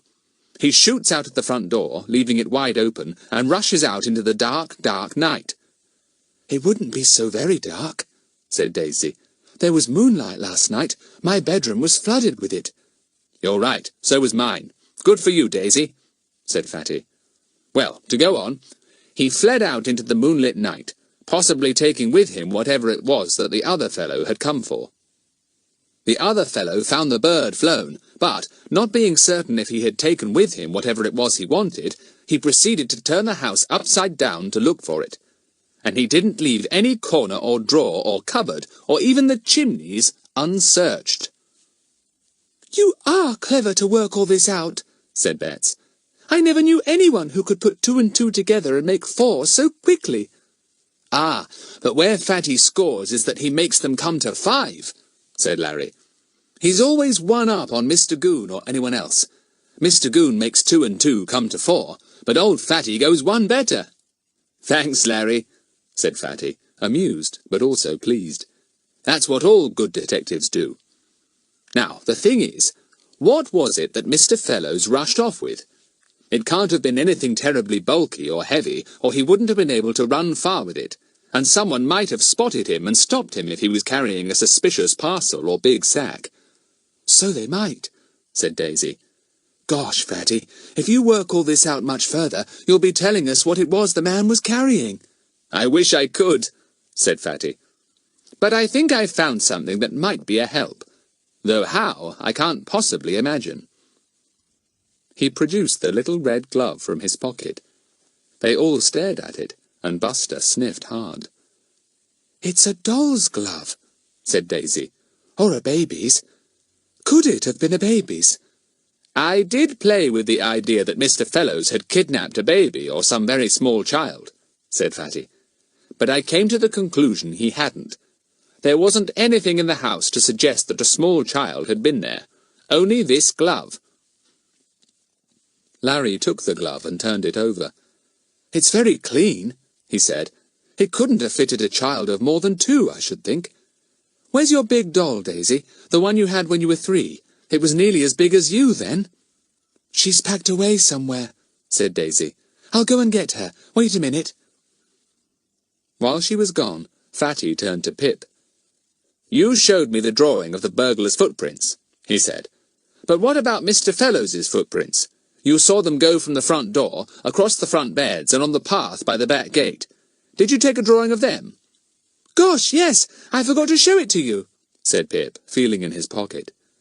He brought out a second folded sheet of paper and undid it carefully. "Rather funny prints these, Fatty. Smaller than the others, and rather flat and indistinct." Fatty looked at them in silence. "I think Mr. Fellows ran out in his bedroom slippers," he said. "This print isn't of proper shoes or boots with heels. It's a print of flat slippers. He may even have had on his night things and a dressing gown with bedroom slippers. He went out in such a hurry. If he was in bed or just going, he wouldn't be fully dressed." "Yes, you're right. It is the print of flat bedroom slippers," said Pip. "Larry, go and get yours. They're flat, aren't they? We could see what kind of footmarks you make in them. There's a nice muddy bit over by the wall." Larry fetched his slippers and came back with Daisy, who had found the doll. It certainly was a nice big one. Fatty tried the glove on its hand. "Yes, whatever child this glove belonged to couldn't have been much bigger than your doll, Daisy," he said. "But it beats me why the man dropped it, unless he was carrying a small child." He put the glove back into his pocket and looked at Larry, who was busy changing his Wellingtons for red bedroom slippers. They all followed him as he went to the muddy patch by the wall. "Run over it at top speed," said Fatty. Larry ran, first up, then down. His mother, looking out of the window just then, was amazed to see Larry rushing up and down in the muddiest part of the garden in his bedroom slippers. She couldn't help noticing them because they were bright red. She knocked at the window and opened it. "Larry, what are you doing? Stop that silly game at once." "There, we might have known that Mummy would look out of the window at this very moment," said Daisy, and then called, "It's all right, Mummy. We're just trying to prove something, that's all." "Well, don't," said her mother. "And please tell the others it's almost 1 o'clock. I'm sure Pip and Bets ought to be going home." She shut the window and disappeared. Fatty looked hurriedly but carefully at the flat, smooth prints that Larry's bedroom slippers had made. "Yes, they're very like Mr. Fellows's footprints," he said, comparing them with Pip's drawing. "Do they look the same to you, Pip? You got a really good view of Mr. Fellows's prints because you had to draw them." "Yes, exactly the same," said Pip. "Come on, Bets. We'll simply have to rush home. When's the next meeting, Fatty? Come to our house, will you?" "Right," said Fatty, folding up the paper and putting it into his pocket. "We'll meet this afternoon at 3:30, unless anyone's got to have a rest because of what the doctor calls the aftermath of the flu, whatever that means. We've done some good work this morning, to say nothing of having had some great fun." Larry and Daisy went indoors with the doll and the red bedroom slippers. Pip and Bets shot off home. Fatty went more leisurely, his brain at work. There was more in this little happening than met the eye. Much more, he thought. It wasn't just an ordinary burglary, and Fatty very much doubted if the burglar had taken anything at all. "I bet Mr. Fellows rushed off with whatever it was the man had come after," he thought. "Where is he? Where did he put what he wanted to hide? Will he come back?" Mrs. Trottville was out for lunch, so Fatty was able to have a long and satisfying meal all by himself in front of the fire. He thought about the new problem all the time. It wasn't really a mystery, not yet anyway, but it was certainly very interesting. When Jane the maid came in, she was surprised to find how much he had eaten. "Dear me, yes, I do seem to have cleaned up the dishes rather," said Fatty, gazing in surprise at the empty tureens and plates. "I've been thinking, and when I'm thinking I like plenty of food for thought, Jane. What's for pudding?" "French pancakes? Oh, good. How many?" "Ah, plenty of food for thought here." Jane laughed. Frederick was very funny, and no mistake. She went out to tell the cook to make another French pancake for Fatty. Fatty meant to work out a proper scheme for tackling this new problem immediately after lunch, but unfortunately he fell fast asleep in front of the fire, with Buster curled up on the hearth rug beside him. He didn't wake up till the clock struck 3:30. He leapt up in horror. Goodness, he ought to be at Pip's by now. He pulled on his coat, remembering his mother's orders to put on a scarf. He decided to bicycle, with Buster in the front basket.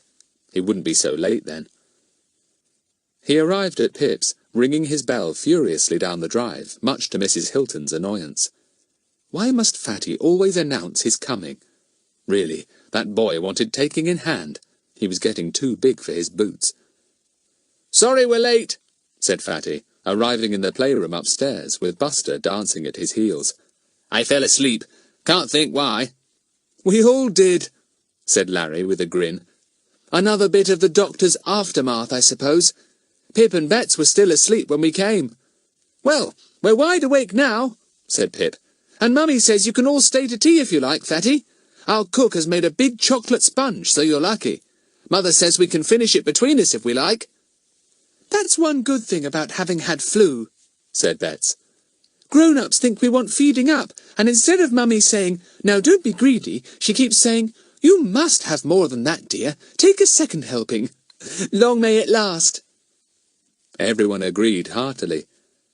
Pip produced the rest of the bullseyes that Bets had bought him, and they all took one. They sat round the fire, their cheeks bulging, feeling happy and comfortable. "Now, let's talk," said Larry. "We had to break up the meeting in such a hurry this morning. Fatty, have you any plans?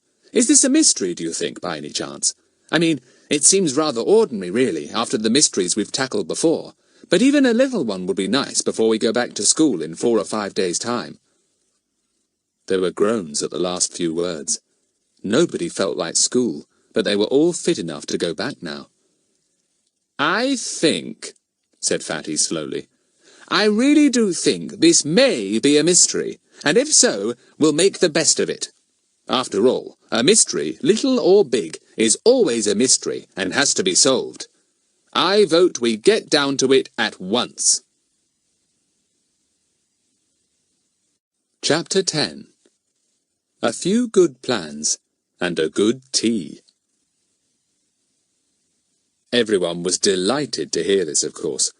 Buster thumped his tail on the floor as if he thoroughly agreed. A mystery! He'd be in it too, all right. "You all remember what we worked out this morning, don't you?" said Fatty. "And you all know the few clues we have. 2 sets of footprints, and a small red glove, and a cigarette end that really isn't worth anything as a clue because, except that it proves the intruder smoked, we can't tell much more from it, not even the kind it was." "Yes, that seems about all the clues," said Larry. "By the way," said Fatty, remembering something suddenly, "we know how the man got into the garden, hid, and then walked to the back window and got in. But does anyone know how he got away? I mean, he wasn't in the house the next day, that is, today, so he must have got away somehow. Any ideas?" "Yes," said Pip at once. "We think he went out of the front door. We thought we could make out a few of his footprints in the general muddle of footmarks going up and down the front path. Anyway, there were none going back down the garden." "I see," said Fatty. "Yes, he probably did go out of the front door, and didn't bang it in case it attracted attention to him. It's a pity we can't find anyone who saw either of the men wandering about in the middle of the night, particularly Mr. Fellows, who was in bedroom slippers and, presumably, dressing gown. That's really what we ought to do next. Find someone who saw one or other of them that night." "I don't see how we can," objected Daisy. "We can't possibly find anyone who was out late that night and ask them if they saw a man in slippers and dressing gown. They'd think we were mad." "Another thing we ought to find out is the time the man entered the house," said Fatty. "That might give us some guide." "Guide to what?" asked Daisy. "I don't know," said Fatty. "We've just got to follow up every tiny little thing. Larry, do you know the people next door to you, at the house in between yours and Mr. Fellows?" "Yes," said Larry. "The mother's help there has a boy. I talk to him sometimes. He's a great bird fellow, watches them and knows all their names and calls." "Is his bedroom on the side next to Mr. Fellows's house?" asked Fatty. "I don't know," said Larry. "Do you want me to ask him if he heard anything funny in the night, like the breaking of glass, for instance?" "You might as well," said Fatty. "You see, if we can get the time the burglar went in, say at 3 o'clock in the morning, we could perhaps find someone who saw Mr. Fellows somewhere at that time." "Who?" said Larry scornfully. "I mean, how many people are wandering about at 3 o'clock in the morning?" "Nobody usually," said Fatty mildly, "except Mr. Goon at times. But there are such things as night watchmen. I don't know if you've ever heard of them, Larry. They're the men who—" all right, you win," said Larry, making a face. "I should have thought of night watchmen, of course, especially as our roads are being done up now all over the place, and there are night watchmen to guard the tools and things left beside the road. Yes, you are right. A night watchman might have spotted Mr. Fellows in his dressing gown, though don't forget he might have pulled an overcoat on." "If it was 3 o'clock in the morning, he would have his pyjamas on, and they would show under an overcoat," said Bets. "It doesn't seem to me to matter whether he wore a dressing gown or a coat. He'd still look a bit peculiar with pyjama trousers and bedroom slippers." "Well, do you propose that we go round to all the night watchmen of the district and ask them questions about dressing gowns and slippers?" said Larry, not at all pleased with the idea. "Bags I don't. Night watchmen are not awfully helpful in the daytime, if you can find them. They're sleepy and cross." "Well, we'll go when it's dark, then," said Fatty. "They will presumably be wide awake then, if they have the job of watching to do. I think I'll go, but I don't think the girls should do this, and I doubt if your mothers would let you wander round in the cold night air, Larry and Pip. The aftermath of flu would prevent such goings-on." "What about you, then?" demanded Pip. "Would you be allowed to?" "I shall probably feel the need for taking Buster out for a run tonight," said Fatty solemnly. "My father has had to do it while I've been ill, and apparently Buster has played him up properly, run off into the bushes for ages and made Dad hunt for hours, and then he would find Buster waiting patiently for him on the front doorstep." Everyone laughed. "All right, you take old Buster out for a nice long run tonight," said Pip, "and enter into conversation with a few night watchmen. I can just see you sitting down on an upturned pail and warming your hands at one of those lovely holy buckets of hot cinders and talking 19 to the dozen." "And I'll have a word with the boy next door. His name's Herb," said Larry. "Short for Herbert. Or for Herbert. I've never found out which. He's a nice lad, anyway. I'll give you a phone call, Fatty, if I can find out anything. I'll slip in and see him tonight. Lend him a bird book or something, and ply him with questions." "Right. And if, as a result of your plying, you find out the time of the breaking of the window, it will be a help," said Fatty. "I can ask the night watchmen if they saw Mr. Fellows at some definite time then. It'll make it easier for me." "How?" asked Betts, puzzled. "Well, I may have an uncle who sleepwalks and who was missing at a certain time last night and wants to know where he wandered to, for instance," said Fatty, grinning. "Aha! I'm going to interest quite a few night watchmen in my Uncle Horatius." "I never knew you had an Uncle Horatius," said Betts. "Didn't you? He's the one that sleepwalks. I've just told you," grinned Fatty. "And I've got an Uncle Tobias who goes round at night looking for glowworms. Funny old fellow he is. The night watchman might have seen him, too." They all laughed, and Betts gave him a punch. "You're an idiot.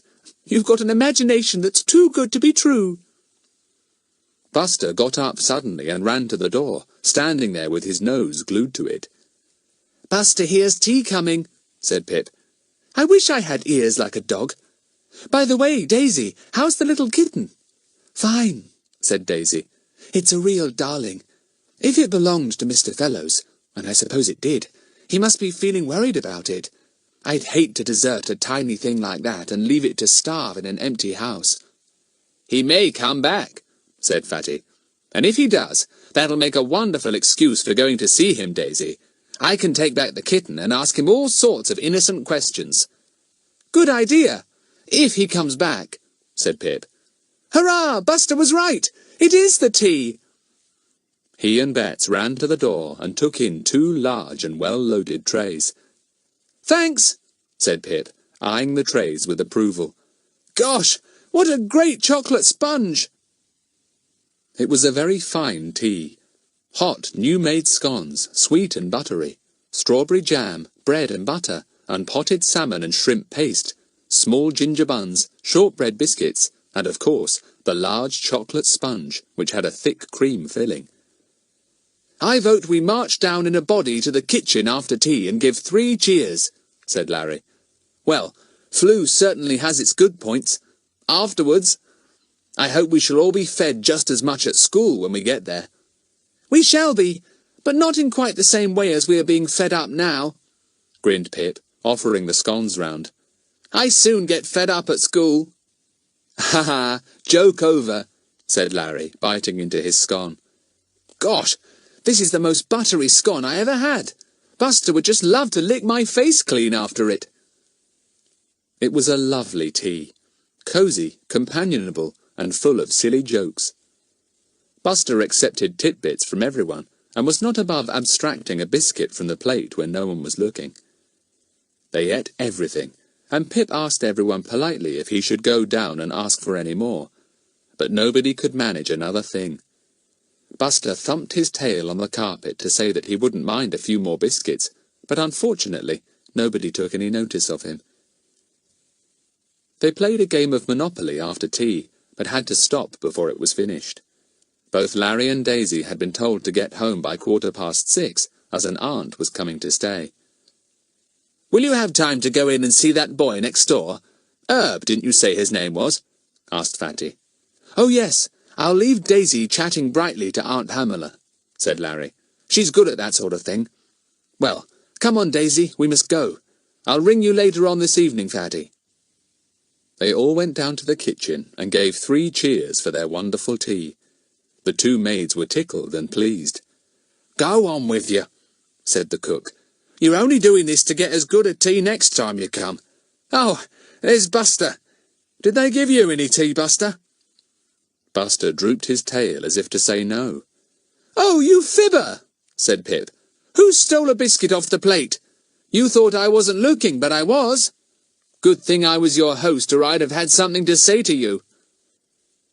Larry, Daisy and Fatty went to say goodbye and thank you to Mrs. Hilton, who was always very strict about good manners. Then they went off together down the drive to the front gate. Fatty wheeled his bicycle. "I hope I don't meet Mr. Goon," he said. "I've got no light at the front. Well, so long, Larry and Daisy. Here's to the new mystery, even if it's just a tiddler. And don't forget to phone me, Larry." "Right," said Larry. "And good luck with your Uncle Horatius and your Uncle Tobias and the night watchman, Fatty. You'd better keep a sharp eye on those 2 uncles of yours in future." Chapter 11. Larry does a little work, and so does Fatty. Larry and Daisy arrived home just at 6:15. Their aunt was already there. Larry chatted politely for 10 minutes and then escaped, leaving Daisy to carry on the good work. He slipped up to his room and found his new book on garden birds. Herb would love to borrow that. He went in the gate of the next-door house and made his way to the back door. He rapped 4 times. That was the signal to Herb that he had come to see him about something. Herb opened the door. "Hello," he said. "What's up?" "Nothing," said Larry. "I just wondered if you'd like to borrow my new book. It's got every single garden bird in it. All the ones we get here, of course." "Come in," said Herb eagerly. "Mum's out. Let's have a look in the book. Cool, it's a beauty. Will you really lend it to me?" Herb sat down at the table and opened the book. He would have been pleased if Larry had gone back home straight away and left him to it. Herbert was certainly mad on birds, Larry reflected. He wondered how to begin his questions about the night before, when suddenly Herb gave him just the opening he needed. "Oh, here's a fine chapter on owls," he said. "And what smashing pictures! I love owls. I'm always listening out for them. There, listen. One's hooting now. Can you hear it?" A long and beautiful quavering hoot came to Larry's ears. He sat up at once. "Herb, did you hear any owls last night?" Herb looked across at Larry and nodded. "Yes, I did. They like moonlit nights, you know. One owl came so near my window that I thought he must be calling for me to come and catch mice with him. I even saw him fly past the window, though I couldn't catch the sound of his quiet wings." "What time did you hear him?" asked Larry. "Did you notice?" "Why, did you hear him too?" said Herb, surprised. "Let's see now. I heard owls before I went to sleep. About 10, that was. Then they woke me again about 12:30. That was the one came to my window. I got out of bed and watched for a while then." "Where does your bedroom face? Towards our house?" asked Larry. "No, it faces on to the next-door house," said Herb. "The one that was burgled last night. When I looked out about 12:30, there was still a light on downstairs in the sitting room. Mr. Fellows must have been sitting working there like he often does. Sometimes he doesn't draw his curtains and I see him sitting at a table. But last night the curtains were drawn. He'd got his radio on, I think. I'm sure I heard sounds coming from it." "I suppose you didn't hear any owls after that, did you?" asked Larry hopefully. "There must have been a lot about, enjoying looking for mice in the moonlight." "Oh, there were," said Herb. "Something woke me later on, but I don't think it was owls. I don't really know what it was. I switched on my light and saw it was 3:15. I went to the window and listened for owls again, and I could hear some brown owls somewhere, and some little owls too, twitting like anything. Had the light gone out in the sitting room next door? Asked Larry. Oh, yes, said Herb. But the funny thing was that I thought I saw some kind of light down in the kitchen, the room that faces our kitchen. Not the usual electrical light. Torch, perhaps, or a candle. This was all very interesting. Larry wondered if the light in the kitchen had been the torch of the man who had got in through the broken casement. "Can't you really remember what the sound was that woke you?" he asked. "Would it be breaking glass, for instance?" "Well, it might have been," said Herb, wrinkling his forehead. "Are you thinking about the burglary next door?" "Well, I dare say that might have been glass breaking I heard, and it might have been the light of a torch I saw in the kitchen. I couldn't swear to it. I didn't take that much notice." He bent his head down to the book again and became completely absorbed in it. Larry got up.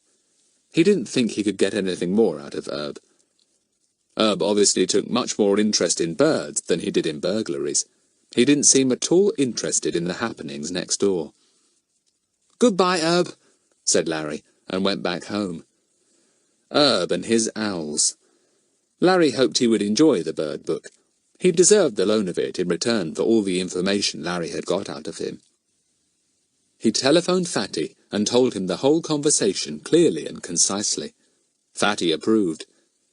"You are all getting really good at reporting things," he said. "Thanks for such interesting details. I think there's no doubt that the burglar fellow broke the window at about 3:15, and very soon after that Mr. Fellows rushed out of the house, probably with the precious goods, whatever they were, that the other chap had come for." "Well, I suppose you'll now decide that your respected Uncle Horatius wandered abroad sleepwalking at round about 3:15, said Larry, "and half the night watchmen in Peterswood will hear all about him, bedroom slippers and all." "Quite right," said Fatty. "How bright you are, Larry. Anyway, thanks for all you've done. Good work. See you tomorrow, and tell you anything that happens tonight." That night, Fatty apparently went up to bed at 8 o'clock, immediately after the evening meal. His mother approved. "You've had a long day, and I'm glad you are sensible enough to go up early," she said. "Your father and I are going out to play bridge. Don't read too late in bed, Frederick." Fatty duly promised, congratulating himself on his luck. He had been afraid that he would have to undress completely and get into bed, in case his mother came up to say good night. Now he needn't do that. He heard his father get into the car. He heard it go purring down the drive and into the road. Good. Now he could act. He debated on a disguise. Should he put one on, or shouldn't he? It wasn't really necessary. On the other hand, it would be fun, and he was rather out of practice disguising himself these holes. Fatty decided he would do a spot of disguising. He took a torch, and he and Buster disappeared cautiously down the garden to the lock-up shed where he kept his dressing-up things. He thought he wouldn't put on anything too noticeable. He didn't want to scare the night watchmen, dreaming over their fires. He decided on a small toothbrush moustache, his false prominent teeth, and no wig, just his own hair. A cap of some sort? Yes, that checked one would do well. He'd wear it back to front. It would look very fetching that way. He chose a tweed overcoat, rather too big for him, and a blue-spotted scarf. He looked at himself in the glass. Did he look like a young man asking for information about a sleepwalking uncle? He thought he did. He set off. He guessed he must go in the direction of the river, because Mr. Fellows had gone out of the back gate, which meant he was presumably going in that direction, and not up the road towards the hills. Now, where was the road being mended on the way to the river? Fatty decided regretfully to leave Buster behind. Too many people knew Buster. If they met him in company with a strange young man at night, they might think somebody was stealing him. So Buster was left behind, curled up on the rug in the shed. Fatty went to Mr. Fellows's house and looked at it. It was in complete darkness. He stood at the back gate and looked along the road. Yes, he would go down there, and when he came to the bottom, he would see if there was any sign of a night watchman's brazier of glowing coals. He walked down smartly. At the end, he looked this way and that. No sign of any watchman or of the road being up. He turned to the right and made his way to the next crossroad. There he had some luck. Red lamps burned in a row, and in the midst of them was the dark, shadowy shape of a watchman's hut, with the brazier of burning coals in front of it. Fatty walked along. The watchman heard his steps and peered out.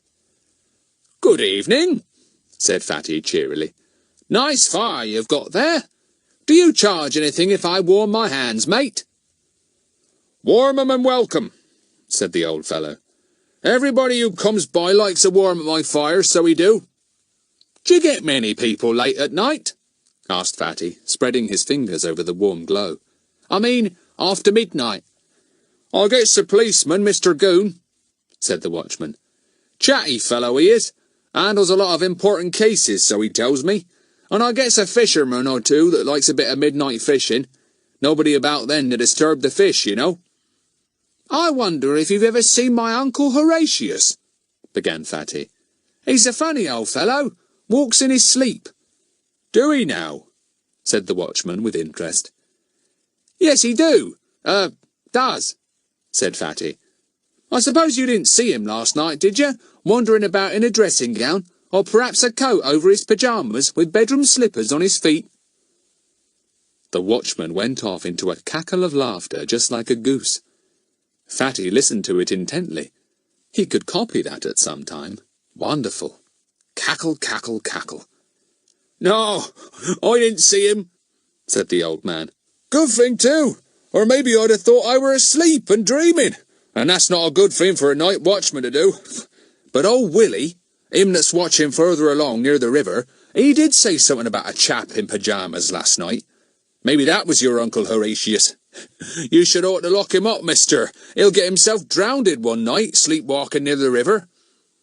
"Yes, I think I will lock him up in the future," said Fatty, delighted at this unexpected bit of news. "I'll go and have a word with Willie. Hello, who's this?" There was a ringing of a bicycle bell, and a familiar figure loomed up in the light of the nearest lamp-post. Mr. Goon. Blow! What was he doing here?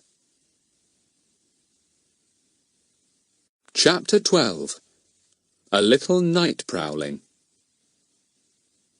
Fatty moved off hastily, glad that he hadn't brought Buster with him. What a welcome Buster would have given the astonished Goon. The burly policeman got off his bicycle and went over to the night watchman. Fatty escaped into the shadows and hurried off to find Willie. A row of red lamps again guided him. He went down a long road towards them, seeing the flash of the river at the end. The watchman's little hut was set close beside the bright brazier of burning coals. Fatty introduced himself as before, and brought his Uncle Horatius into the conversation as soon as he could. He was afraid that Goon might turn up again. Why must he ride round the streets just when Fatty wanted them to himself? Willie the watchman proved rather a surly fellow. He answered very shortly indeed. "You sometimes have people asking you if they can warm themselves by your fine fire, I'm sure," said Fatty, persevering in spite of the watchman's surliness. "I bet my Uncle Horatius always comes to warm himself when he goes sleepwalking at nights." The watchman grunted. He took no interest in Fatty's uncle or in sleepwalking either. "You might have seen him last night," went on Fatty. "Came out in his pyjamas and bedroom slippers." The watchman looked at Fatty. "I seed him," he remarked, suddenly developing quite a chatty manner. "Leastways I see someone running by. Pyjama legs and bedroom slippers he wore. Scatty fellow, I thought to myself, but he weren't old, the way he run along." Fatty was delighted. Ah, so Mr. Fellows had run down this road. That was something. It only led to the river. Why had he gone down to the river? "Was he carrying anything?" asked Fatty. "Yes, he were. Something in his arms like, but I don't know what it was," said the watchman. "So he were your uncle, were he? Do he often sleepwalk?" On moonlit nights, mostly," said Fatty, ready to invent anything now that he had got a little information. "You didn't see him come back, did you?" "No," said Willie, and relapsed into surliness again. Fatty was about to say good night when he heard the ringing of a bicycle bell again. Surely that couldn't be Mr. Goon once more. But it was. Fatty escaped from the light of the burning brazier just in time. Goon sailed up to the light of the red lamps and hailed Willie. "Are you there, my man? I want to ask you a few questions." Fatty hid behind a convenient bush, a really worrying suspicion forming in his mind. Was Goon cross-examining the night watchman too, and for the same reason as Fatty was? Had he worked out the problem in the same way as the find-outers had? If so, Goon was growing a few brains. "Well, Willie," said Goon, warming himself at the brazier, first his vast front, then his rather vaster back. "you seen anyone suspicious last night? I'm on a case again, and I'm looking out for someone." "You wouldn't be wanting an old uncle what sleepwalks and wears pyjamas and red slippers, would you?" said Willie. Goon stared at him, astonished. "Why, the old watchman away up the other road asked me that," he said. "I thought it was just his joke. Who's been kidding you along too?" "A young fella," said Willie. "Proper worried about his old Uncle Horatius, he was. Old gen what sleepwalks at night." "Oh, and I suppose Uncle Horatius went for a sleepwalk last night, did he?" said Mr. Goon, in such a ferocious voice that Willie was astonished. "Here, what are you talking to me like that for?" he complained. "What was this fellow like who told you this fairy tale?" demanded Mr. Goon. "I didn't rightly notice him much," said Willie. "My eyes ain't too good now. Young he was, tallish, a moustache of some sort." Mr. Goon gave an exclamation. Could the owner of the sleepwalking uncle be that boy? Was it that pest again, on the track of something as usual? Mr. Goon could have shouted in rage. The moustache was put on, of course. The sleepwalking uncle was made up. It must be.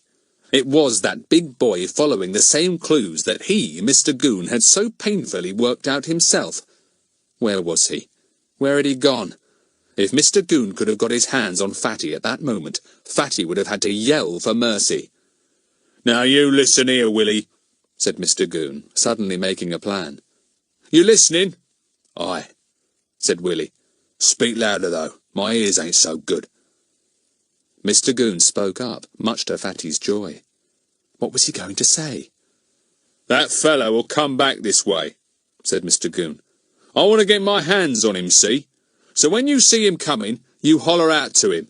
Get him over here and keep him talking." "What for?" asked Willie doubtfully. "If he's a bad lot, I don't want to give him the chance of knocking me on the head." "I'm going to hide at the other end of the road," said Goon, "in case he spots me. He's scared of me, dead scared. If he so much as sees the lamp on my bike, he'll run for miles. And I want to get my hands on him, see? Now, when you see him coming, you take up one of your red lamps and swing it slowly to and fro in your hands. I'll be along at once while you're talking to him." "All right," said Willie resignedly. What with people talking about sleepwalking uncles and red slippers and bad lots and swinging lamps, Willie was fed up. He'd never get down to a nice little snooze tonight, that was certain. Mr. Goon disappeared on his bicycle. He went to the far end of the river road, got off, and hid under a tree, his bicycle beside him. He'd catch that big boy on his way back. He'd have to come back that way because the river barred his way at the other end of the road. Fatty debated what to do. Should he cut down to the river, make his way across somebody's back garden, and cut into the road that ran parallel with this? Or should he play a little trick on Goon? He decided on the trick. Goon deserved one after saying that Fatty was dead scared of him. Fatty began to get to work quickly. He blackened his face with dirt. He twisted his cap the other way round, with the peak now shading his eyes. He put a white handkerchief round his neck instead of the scarf. He took off his moustache, but left in his awful teeth. He felt about on the waste piece of ground nearby. Was there anything he could use in his trick? His hand fell upon an old sack. Good. Just the thing. Fatty groped about among the rubbish left by the road menders and came across pieces of brick and stone. He quickly slid them into the sack until it was half full. It was very heavy. He made his way back to the road and skirted round to the back of the watchman. Then he walked slowly by him, half bent under the sack. The watchman saw him, but his bleary old eyes couldn't make out who it was. He stared hard, in doubt, wishing the moon would come out from behind a cloud. He decided that whoever it was looked decidedly suspicious. It wouldn't do any harm to swing the red lamp to and fro. He picked it up, turned himself towards Mr. Goon, and swung the lamp slowly. Fatty grinned as he saw it out of the corner of his eye. He plodded on slowly, bent under the sack. If ever anyone looked a suspicious person at that moment, Fatty did. Mr. Goon saw the swinging lamp and came quickly down the road, keeping to the shadows, his rubber-soled boots making no noise. He tried to see if Fatty was there, talking to the watchman, but to his great annoyance, when he got to the little hut, there was no one there but Willie. "Where is he? Why did you swing your lamp? He's not here," said Goon, exasperated. "I see a very suspicious chap shuffling down the river road," said Willie. "Not the chap as you wanted, but someone you'd like to get your hands on, I don't doubt. A real suspicious chap, and carrying a heavy sack too. You'd like to know what's in that sack, I reckon." "Oh, it certainly sounds bad," said Goon, thinking that if he couldn't get his hands on Fatty, it would be satisfactory to get them onto someone else. "What direction did he go in?" "Yonder," said Willie, nodding. And yonder went Goon, keeping to the shadows, tracking down Fatty and the suspicious sack. Fatty took a quick look back. Good. Goon was on his trail. He would lead him a nice little dance. Down to the river plodded Fatty, and came to where the waves were silvery with moonlight. He turned down the towing path that led to the small jetty nearby, and Goon followed stealthily, breathing so hard that Fatty could hear him. Fatty walked slowly, shuffling one foot after the other like an old, old man. He coughed mournfully as he went, a horrible, hollow cough. He suddenly stopped and put down his sack as if it was too heavy. Goon stopped too. Fatty heaved the sack onto his shoulder again and set off once more on his way to the jetty. He stopped suddenly again when he was almost there, and put the sack down once more with a groan. Goon also stopped suddenly. He was very curious now. What was the old man doing with such a heavy sack? Where was he going? What was in the sack? Had he some accomplice he was meeting? Goon began to feel quite excited. Fatty hoisted the sack on his back once again and went on his way. He came to the little wooden jetty. Moonlit water splashed against it. Fatty went onto the jetty and sat down with his sack as if to rest. Now was Goon's chance. He emerged from the shadows and strode heavily up to the jetty, a big figure in the moonlight. "Now then," he began, "what's your name, and what have you got in that sack?" "Bricks and stones," said Fatty truthfully, in a sad, weary old man voice. "Gah!" said Goon in scorn. "Nobody carries sacks of bricks and stones about unless they're mad." "Maybe I'm mad," said Fatty, drooping his head down so that the moonlight didn't fall on his face. "You open that sack and let me see what you got," said Goon threateningly. "No," said Fatty, clutching the sack as if it contained rubies and diamonds. "Come on now," said Goon, advancing on him. "You open that sack, and be quick about it." Chapter 13. News from Herb. "It don't belong to me," said Fatty obstinately, still clutching the sack. Who does it belong to, then? Demanded Mr. Goon. Shh!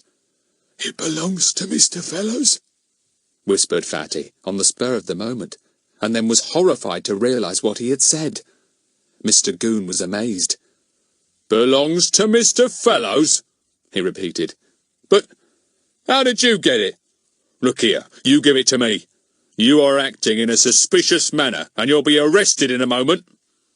He grabbed at the sack, and Fatty stood up, shouting dramatically, No, no, don't touch it! And then, more dramatically, he picked up the sack and flung it down into the river beside the jetty. He was very glad to get rid of it indeed. It made a most tremendous splash. Mr. Goon was bitterly disappointed. He had made up his mind that there was something very important in the sack, and now it was gone. He knelt down to look over the side of the jetty, and Fatty took to his heels at once. Mr. Goon stood up and gaped at the running figure. How could the old shuffling fellow run like that? Mr. Goon wondered if he was dreaming. He decided that he couldn't possibly catch the fellow. Why, he was almost at the turning into the river road now. What a strange thing to run like that after so much shuffling. A sentence floated into Mr. Goon's mind. Fear lent him wings. Well, Mr. Goon hadn't got any wings. He would have to walk back at his own pace.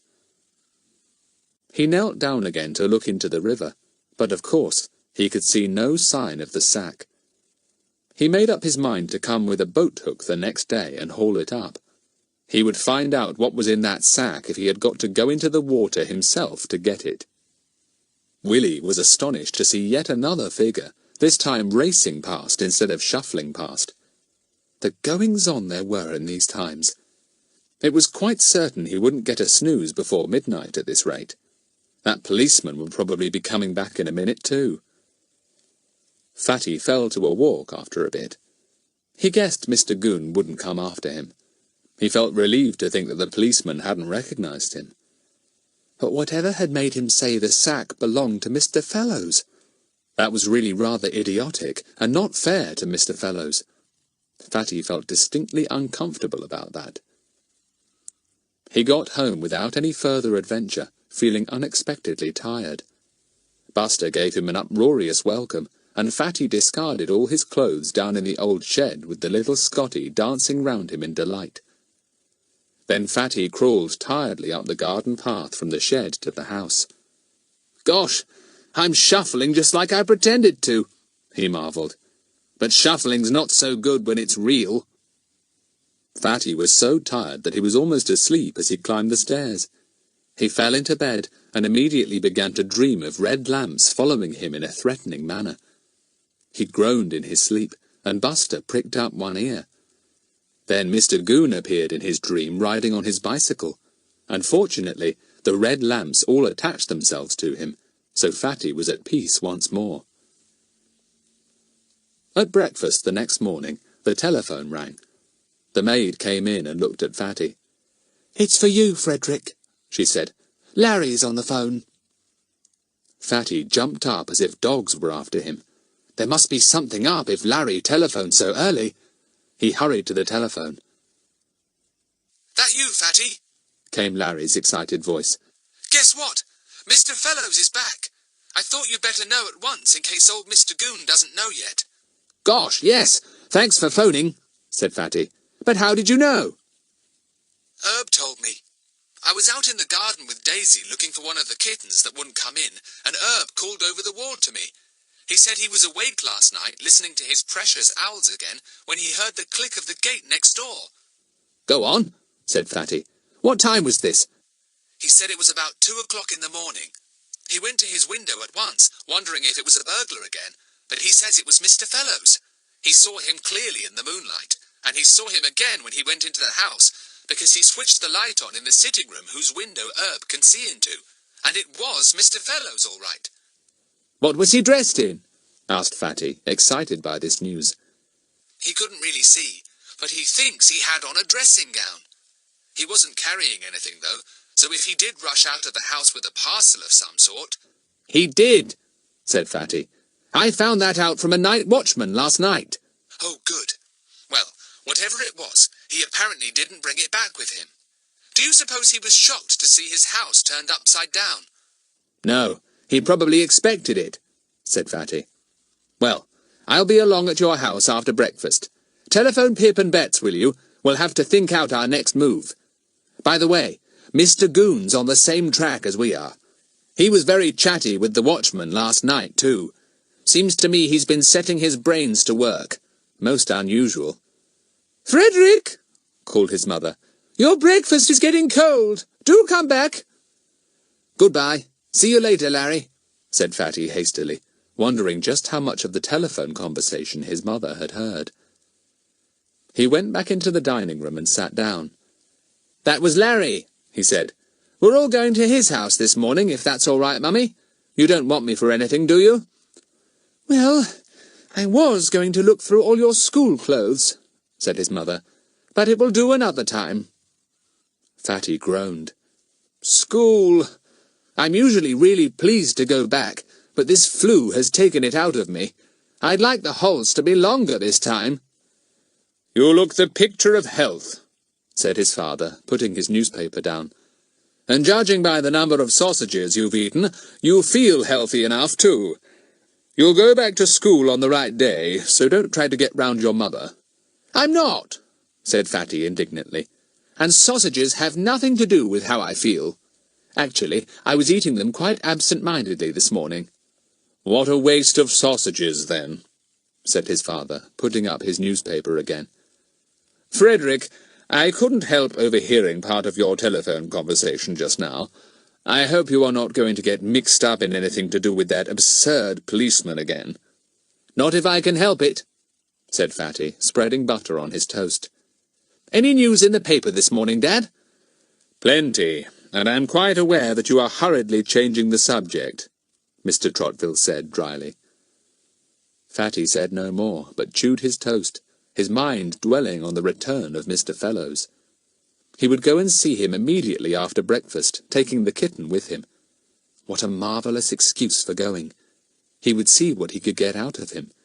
He hoped that Mr. Goon also didn't know Mr. Fellows was back, but there was really no reason why he should have heard. Herb wouldn't have told him. Good old Herb, thought Fatty, drinking his coffee. Herb had come in very useful indeed. Good thing he was so interested in night birds. He wouldn't have been nearly so useful if his interest had been in house sparrows.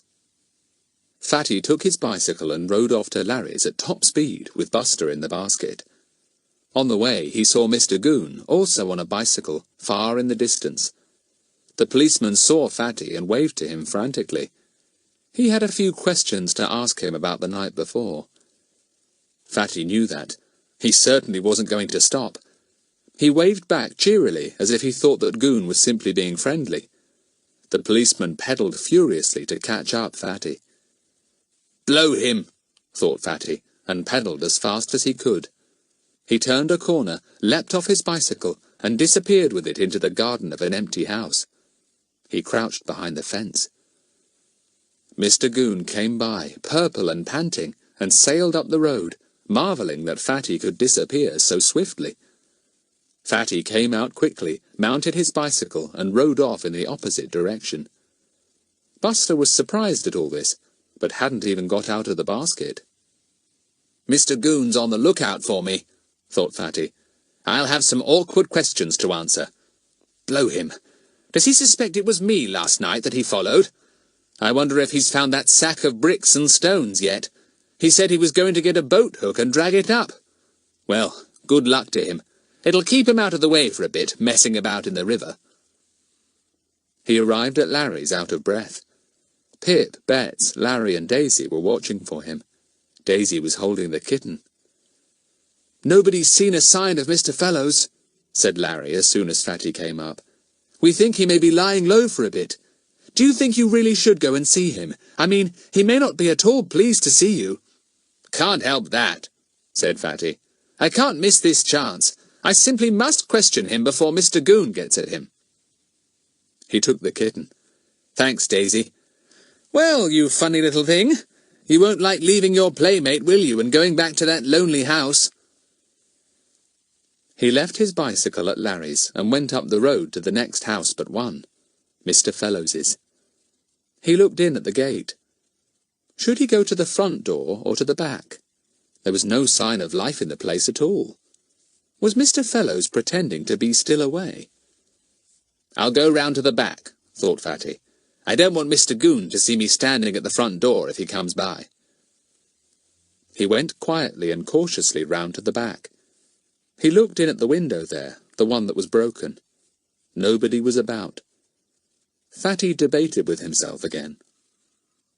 It was likely that Mr. Fellows would not answer any ringing or knocking if he was lying low. But somehow Fatty must get hold of him. How? Fatty racked his brains. And then a splendid idea came to him.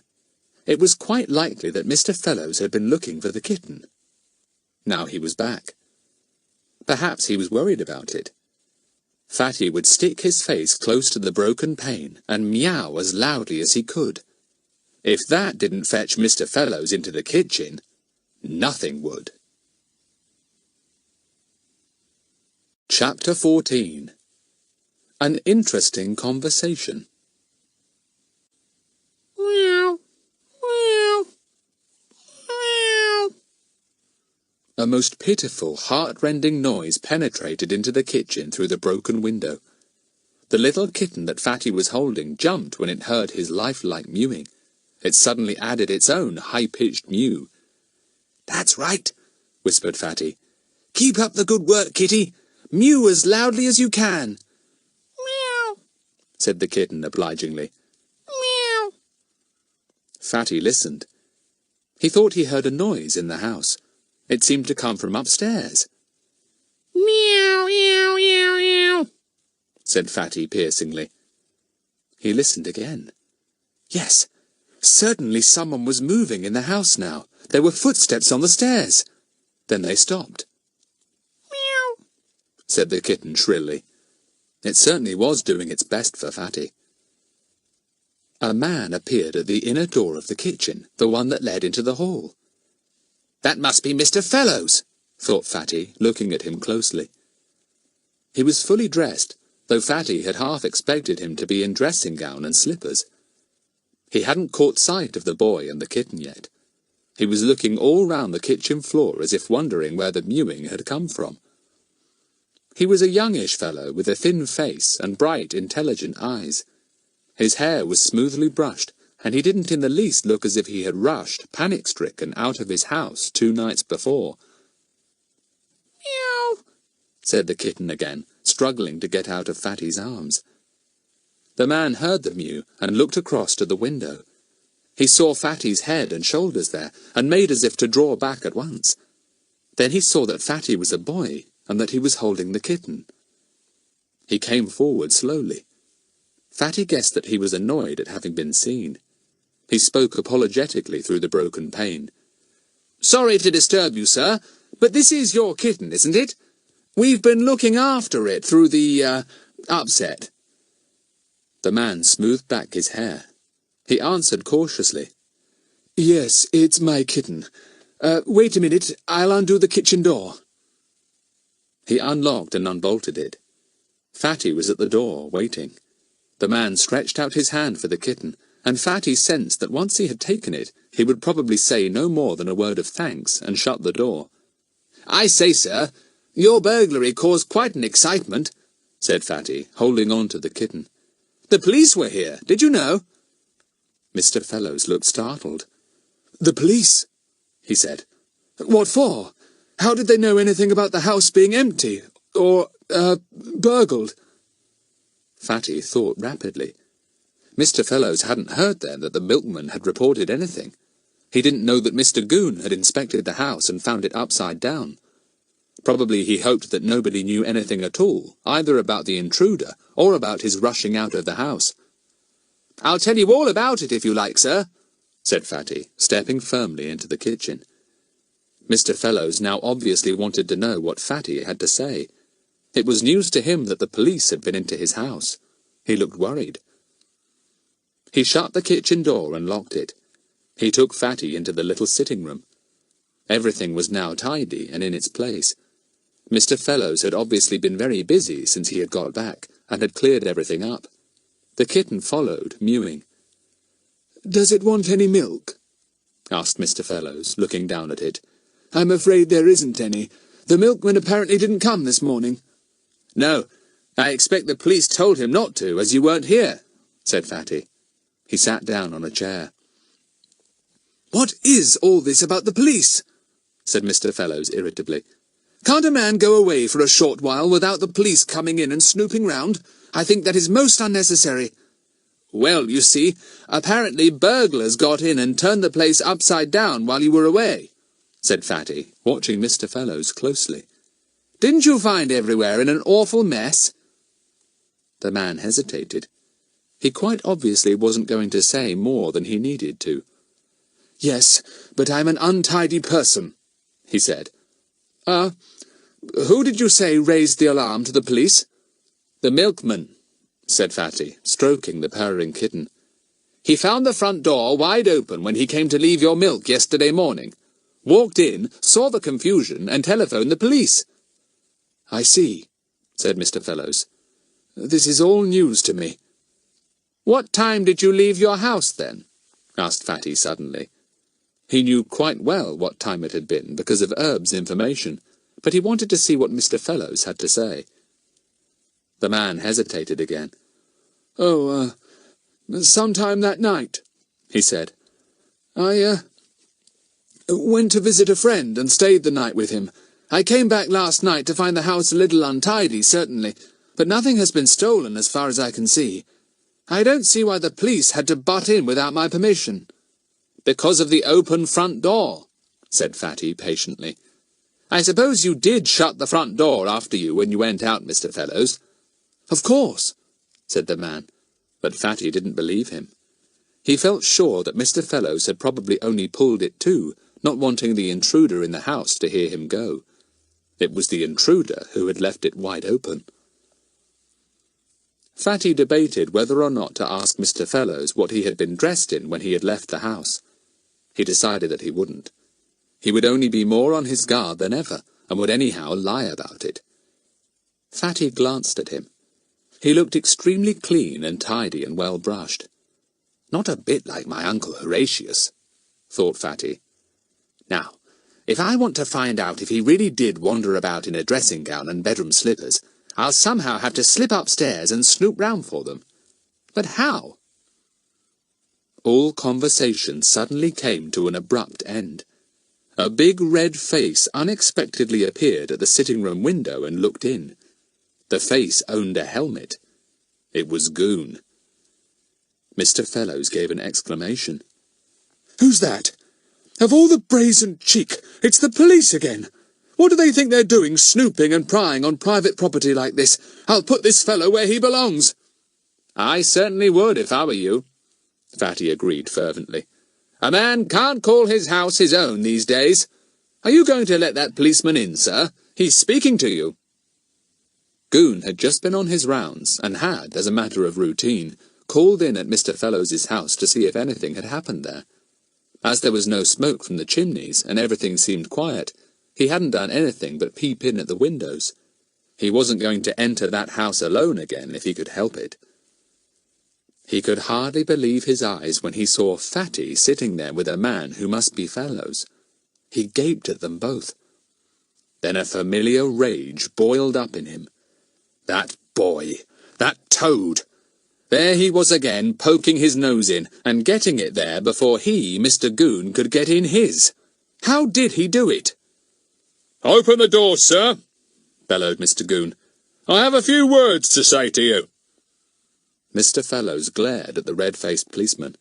He strode to the window and opened it. "What do you mean by peering in like this at my window?" Mr. Fellows asked in a furious voice. "Can't you see I'm sitting here talking to a friend? What's the matter with you?" A friend?" choked Mr. Goon, glaring at Fatty. "Is that boy your friend?" "I shall report you for this extraordinary behaviour," said Mr. Fellows. "My house is my own, and I am not aware that I have done anything to cause the police to pry into it." But there's been a burglary," spluttered Mr. Goon. "The house was all upside down, and—" "There has been no burglary," said Mr. Fellows. "As far as I know, not a single thing has been stolen. As for the house being untidy, well, I'm an untidy person. I can turn my own house upside down if I want to, can't I?" "The front door was wide open," persisted Mr. Goon, angry and bewildered. "I'm forgetful," said Mr. Fellows. "I do sometimes forget to close my doors. Now clear off! Do you hear me? Clear off!" Fatty could have hugged himself in joy. Goon was always yelling at people to clear off, and now here was someone yelling the same thing at him. But the policeman had not finished yet. "Well, let me tell you, you've no right to go away and leave animals to starve in the house," he said. "The kitten is quite all right," said Mr. Fellows coldly, and was about to shut the window when Mr. Goon put an enormous dark blue arm in to stop him. "What about the dog?" he said. "And the pig?" Mr. Fellows stared at Mr. Goon as if he had suddenly taken leave of his senses. "What dog and what pig?" he demanded. "Are you crazy, Constable?" "Oh, and what about the fellow who kept crying out and wanted his auntie?" said Mr. Goon, trying to force the window open. Mr. Fellows was now quite convinced that Mr. Goon was raving mad. He turned to speak to Fatty, but Fatty was not there. No, Fatty had seen a chance to creep upstairs and examine bedroom slippers and dressing gowns, and also pyjamas. Reluctant as he was to leave the battleground on which Mr. Fellows and Mr. Goon were squabbling so fiercely, he felt that he couldn't miss this chance. He picked up the kitten and tiptoed out of the room. He wanted the kitten with him to provide him with an excuse for going upstairs. Why should anyone think it odd if the kitten fled upstairs and needed looking for? Up the stairs went Fatty, grinning to hear Mr. Goon shouting the question about the dog and the pig. Gosh, Mr. Fellows would think he was quite mad. He saw that everywhere had been tidied up. He tiptoed into the biggest room, which he guessed was Mr. Fellows's bedroom. Now, where were his slippers, and pyjamas, and dressing gown? Chapter 15. Fatty is pleased. Fatty looked round the room. No slippers to be seen. He looked under the bed. Ah, a pair of red slippers lay there, rather like Larry's, but bigger. Fatty turned them upside down and examined them. They were muddy, very muddy. Mud had even got splashed on the tops of the slippers. It was quite obvious that Mr. Fellows had been wandering about the streets in these. Fatty slipped his hand under the eiderdown and pulled out pyjamas, striped red and white. He gave a low whistle. The bottom edges of the legs were filthy dirty, splashed with mud and clay. Fatty nodded his head. Yes, that muddy clay down by the river. Now for the dressing gown. It was hanging in a tall cupboard. It was dirty, but it was also messed up with hay and straw. Strands stuck out here and there. Where had Mr. Fellows been in his dressing gown? Fatty thought rapidly as he shut the cupboard door. He didn't go to stay with a friend. He hid somewhere for the rest of that night and all day yesterday, because he didn't want to be found in his nightclothes. Questions would be asked. He hid in a barn or in a haystack or rick and crept home in the middle of last night. I bet the watchmen were surprised to see him again if they spotted him. Gosh, they'd think my Uncle Horatius had been out again. The angry voices downstairs had stopped. There was the sound of a window being slammed shut. Fatty dropped down on his hands and knees and began calling. "Puss, Puss! Where are you? Kitty, Kitty!" A voice came up the stairs. "What are you doing up there? Come down at once!" "Sorry," said Fatty, appearing at the top of the stairs. "The kitten's run away." "It's down here," said Mr. Fellows. He still looked very angry. "You clear off now. Thanks for seeing to the kitten. I've ticked that interfering policeman off, and he's gone. I've a good mind to report him." "I should, sir," said Fatty earnestly. "I think he must be mad," said Mr. Fellows, pacing nervously up and down. "Talking about dogs and pigs and aunties." Fatty wanted to laugh. He glanced round and decided that there really wasn't any more to get out of Mr. Fellowes or to hunt for in the house. He had done very nicely. "Well, goodbye, sir, and I hope the kitten will be all right now," said Fatty. "Sorry to intrude and all that. Fancy you not having a burglar after all." "Well, I didn't," snapped Mr. Fellowes. "Clear out now. I want some peace." Fatty cleared out, whistling softly. A most interesting interview, and how nice to find that all his ideas had been right. Those muddy slippers. My word, if Mr. Goon got into the house and did a bit of snooping, he would find a few things to interest him too. Mr. Goon was lying in wait for Fatty. He emerged from behind a tree as Fatty turned down the road to go to Larry's. "Huh!" said Mr. Goon, his face purple. "Huh!" He seemed quite unable to say anything else for the moment. "Ho to you," said Fatty politely. "Many hoes." Mr. Goon went a deeper purple. "So you're his friend, are you?" he said in a choking voice. "That's a bit of news, that is." "I'm so glad," said Fatty politely, trying to edge past. "Do you know what you are?" said Mr. Goon, losing the rest of his temper with a rush. "You're a pest, a toad. But I've sent him a report, see, and you'll be sorry." "I don't see why," said Fatty. "I do hope you've put in the kitten, the dog, and the pig, not forgetting Auntie." "There wasn't any auntie," shouted Mr. Goon. "He just wanted his auntie. Gah! What with you and Kenton and that fellow up yonder, my life's not worth living." "No, it's a poor sort of life," agreed Fatty, suddenly seeing Larry and Daisy out of the corner of his eye in Larry's front garden. He hoped and prayed they had got Buster with them, and would have the sense to let him out of the gate. "I suppose you think I don't know it was you muddling those night watchmen last night," began Goon again, going off on a new tack with a new grievance. "Your Uncle Horace? Pah!" "My Uncle Horatius," corrected Fatty. "Don't muddle up my uncles, please." Mr. Goon advanced on him, ready to tear Fatty limb from limb. Never had he felt so angry in his life. Poor Mr. Goon. He was muddled and bewildered, and so exasperated that he didn't know which way to turn. "Woof! Woof, woof!" With a delighted volley of barks, Buster suddenly shot out of Larry's front gate at 60 miles an hour. He was thrilled to see Fatty, and equally thrilled to see Mr. Goon, though for rather a different reason. He leapt up at Fatty, gave him a hurried lick, and then leapt at Mr. Goon. The policeman was defeated. Fatty was bad enough, but Fatty plus Buster was too much.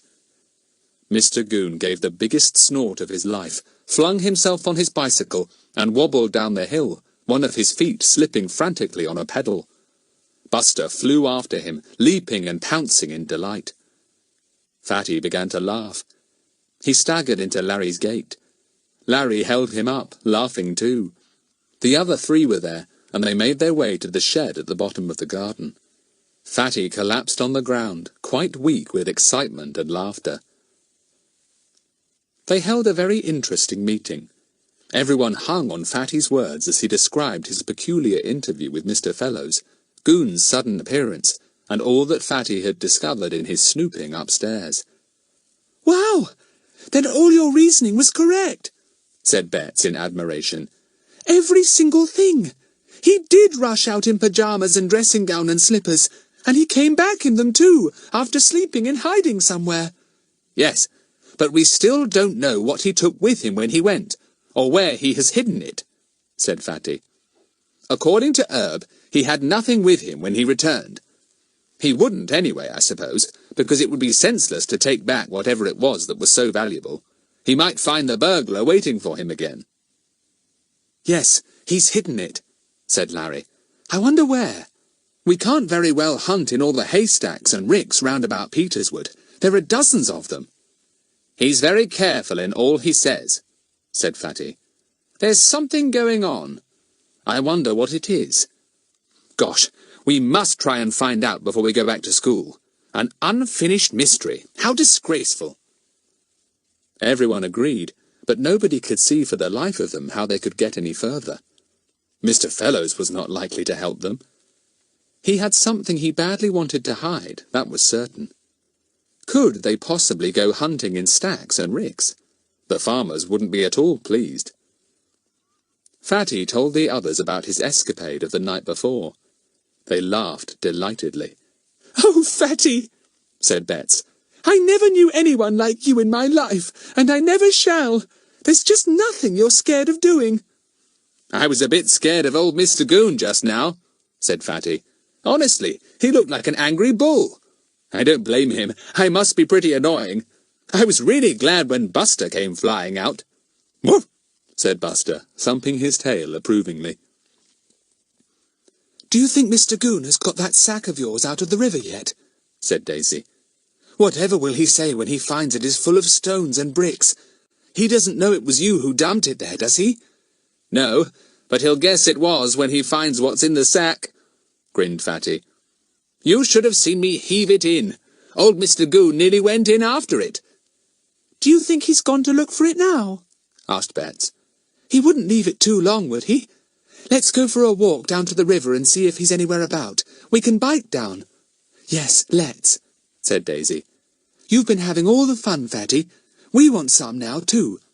I'd just love to see Mr. Goon digging about with a boat hook and bringing up a sack full of stones and bricks." "All right, we might as well," said Fatty, getting up. "Walkie! Walk, Buster! Come on!" They got on their bicycles. Pip and Betts had theirs at Larry's, as they had bicycled there that morning. They free-wheeled down the hill towards the river. Mr. Goon was not there. Fatty spotted an old boatman friend of his, painting a boat outside his shed. He put his bicycle by a tree and hailed him. "Hello, Mr. Spicer! Getting ready for spring weather? It's been pretty cold lately, hasn't it?" "Aye, that it has," agreed Old Spicer, beaming at the 5 children. He knew them all. "Why aren't you back at school yet?" "Term hasn't begun," said Fatty. "Are you letting out any boats yet, Mr. Spicer? I suppose we couldn't have one this morning." "No, I've only got the one ready that you see down there," said Spicer, nodding his head towards a little, freshly painted boat bobbing by the bank. "Well, why can't we have her?" demanded Larry, feeling that he would like a good row more than anything else. "That Bobby rang up and asked me to have one ready for him this morning," said Spicer. "What's his name now? Moon?" "Ah, Mr. Goon, you mean," said Fatty. He winked at the others. So, Mr. Goon was going to come and jab about in the river for the sack that Fatty had thrown in. Good. "Aye, Mr. Goon. Wants a boat hook, too," said Old Spicer, painting a bright red line with a steady brown hand. "Seems like my boat hooks are popular this morning. He's the second one wants a boat hook." Fatty pricked up his ears. "Who's the other fellow who wants a boat hook?" he asked, wondering if it was Mr. Fellows. Maybe he wanted to fish out a sack himself. "I never seen him before," said Spicer. "Big fellow. Got a scar down his cheek and something wrong with one eye. Not a nice piece of work at all, he wasn't. He offered me £10 for the loan of my longest boat hook. Said he wanted specimens of the weeds growing up and down the river for some botanist fellow." "I see," said Fatty. The man wasn't Fellows, that was certain. Could he be the would-be burglar, the intruder who had caused Fellows to fly out of his house with a bundle of some kind? Chapter 16. Down by the River. The others were all very interested in this piece of news too. They nodded to Mr. Spicer and walked off till he was out of hearing. "Strange," said Fatty in a low voice. "I don't believe that yarn about jabbing for weeds at the bottom of the river. Let's see if we can find the fellow." "Don't let's get too far away," begged Betts. "I don't want to miss Mr. Goon hunting for your sack, Fatty." "Well, you 4 go and watch Mr. Goon when he comes, and I'll saunter up the towpath as soon as I've asked Mr. Spicer where the other fellow went," said Fatty. "Perhaps it would be as well if I wasn't here when Mr. Goon finds that sack and opens it. He might throw the stones and the bricks at me." He went back to ask Spicer in which direction the man with the boat hook had gone. I'm interested in water weeds myself, said Fatty, quite truthfully. There were very few things that Fatty was not interested in.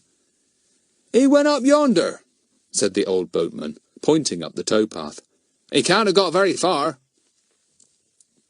Fatty went up the path, leaving the others sitting on a seat just inside Spicer's shed. From there, they could easily see when Mr. Goon came down to the boat. They waited expectantly, hoping for some fun. Fatty wandered up the towpath, keeping his eyes open for the man that Spicer had described. He soon saw him, coming back down the path. He had a pail with him, out of which waterweed was hanging. Fatty wondered for a moment if the man really was getting weed for a botanist. Fatty stopped as the man came up to him. "Got any snails in your weed?" he asked politely. "I want some for my garden pond." "Get some yourself, then," said the man in a surly tone. He turned his back on Fatty and looked down into the water. "Can I help you?" asked Fatty. "I know a bit about waterweed." The man turned round, scowling. "I don't like boys who hang round," he said. "You're not wanted, see? Buzz off." Fatty didn't buzz off. He merely sauntered on till he came to a clump of thick bushes. He disappeared round them, forced his way into the centre, and parted a few branches to look through. The bushes were of evergreen box, and Fatty was very well hidden. He saw the man look back as if to see if Fatty was still anywhere near, but there was no boy to be seen, of course. The man went slowly on his way, looking into the water as he went. He came to a stop at last, and into the water went his boat-hook. He jabbed and poked at something, and finally lifted it out. Fatty grinned. An old boot. Well, if he was collecting those, there were plenty in the river. But the old boot went back with a splash, and the man went on again, taking a look round every now and again as if to see if Fatty was still about. He jabbed again, and brought up something that disgusted him. He threw it back quickly. Another jab, and up came a mass of weeds. He put some into his pail. "That's just for show, Mr. Scarred Cheek," murmured Fatty, peering through the bush. "In case anyone is watching you. Are you thinking that Mr. Fellows has thrown the treasure, whatever it is, into the river? Or are you just a junk hunter wanting to make a few pounds on anything you find? No, I think not. Junk hunters don't pay money for the loan of a boat-hook." The man went slowly on down the towpath. Fatty grew bored. What were the others doing? Had Mr. Goon arrived yet? Mr. Goon had.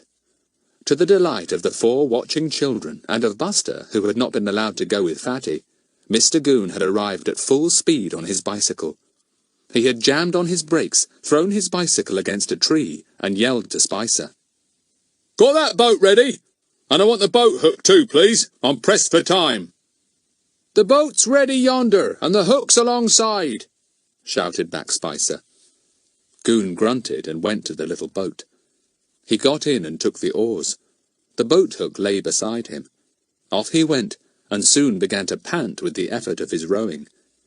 "Come on," said Larry, jumping up. "Let's go and watch. I'd better carry Buster, though, or he might try and leap into his enemy's boat." "Let's not go too near till Mr. Goon gets Fatty's sack of stones and bricks," said Betts. "Let's just saunter up and down, and wait till we see him pull up the sack." "Right," said Larry. So the 4 of them, with a struggling Buster in Larry's arms, sauntered up and down in the January sunshine. Mr. Goon soon spotted them, and exclaimed angrily under his breath, "Those kids again! Good thing for that big boy he's not with them. I don't know what I might do to him with a boat-hook ready to hand." He rowed to the jetty. He had decided that it would be much easier to drag up the sack from a boat rather than from the jetty. Mr. Goon feared that he might overbalance if he had to bend down and jab about from the high little jetty. He stopped rowing when he came to the wooden jetty and drew in his oars. He took up the boat-hook and peered down solemnly into the water. His own red face peered back at him. Mr. Goon looked deeper down and tried to see the bulk of a sack somewhere. But the water was very deep just there, and try as he could not see the bottom. He looked up at the jetty. Now where had that old fellow been standing when he dropped the sack into the water? Yes, just about there. Mr. Goon began to prod and jab where he thought the sack might be. He got hold of nothing but water weeds. He pulled up hundreds of green, slimy strands and exclaimed in annoyance, "Weeds, weeds, weeds! Where was that sack?" He'd find out what that old man had got in his sack if it took him all morning to do it. Mr. Goon got very hot, jabbing here and there. He suddenly sensed somebody looking at him and glanced up. He frowned. Those kids! Now they had come to watch him. Like mosquitoes they were, always buzzing round him. Pity he couldn't slap them all away. Ah, what was this? His boat hook really had got hold of something this time. Something fairly solid, too, and fairly heavy. This must be the old man's sack. Mr. Goon puffed and panted, heaved and hauled, trying to raise the sack. It came up with a rush, and Mr. Goon nearly fell overboard. The 4 watching children gasped and winked at one another. Mr. Goon had got the sack. Hurrah! Now what would happen? They walked right onto the jetty to see. Some way off, the man with the boat hook stood, also watching, his attention suddenly caught by Mr. Goon's antics. A little way behind him stood Fatty, ready to dart into Spicer's shed if Goon's anger was too great. Mr. Goon was so excited that he didn't even notice all these spectators. He heaved the bundle into the boat. Larry looked at it intently. It didn't look to him like a sack. It looked more like a laundry bag or something like that.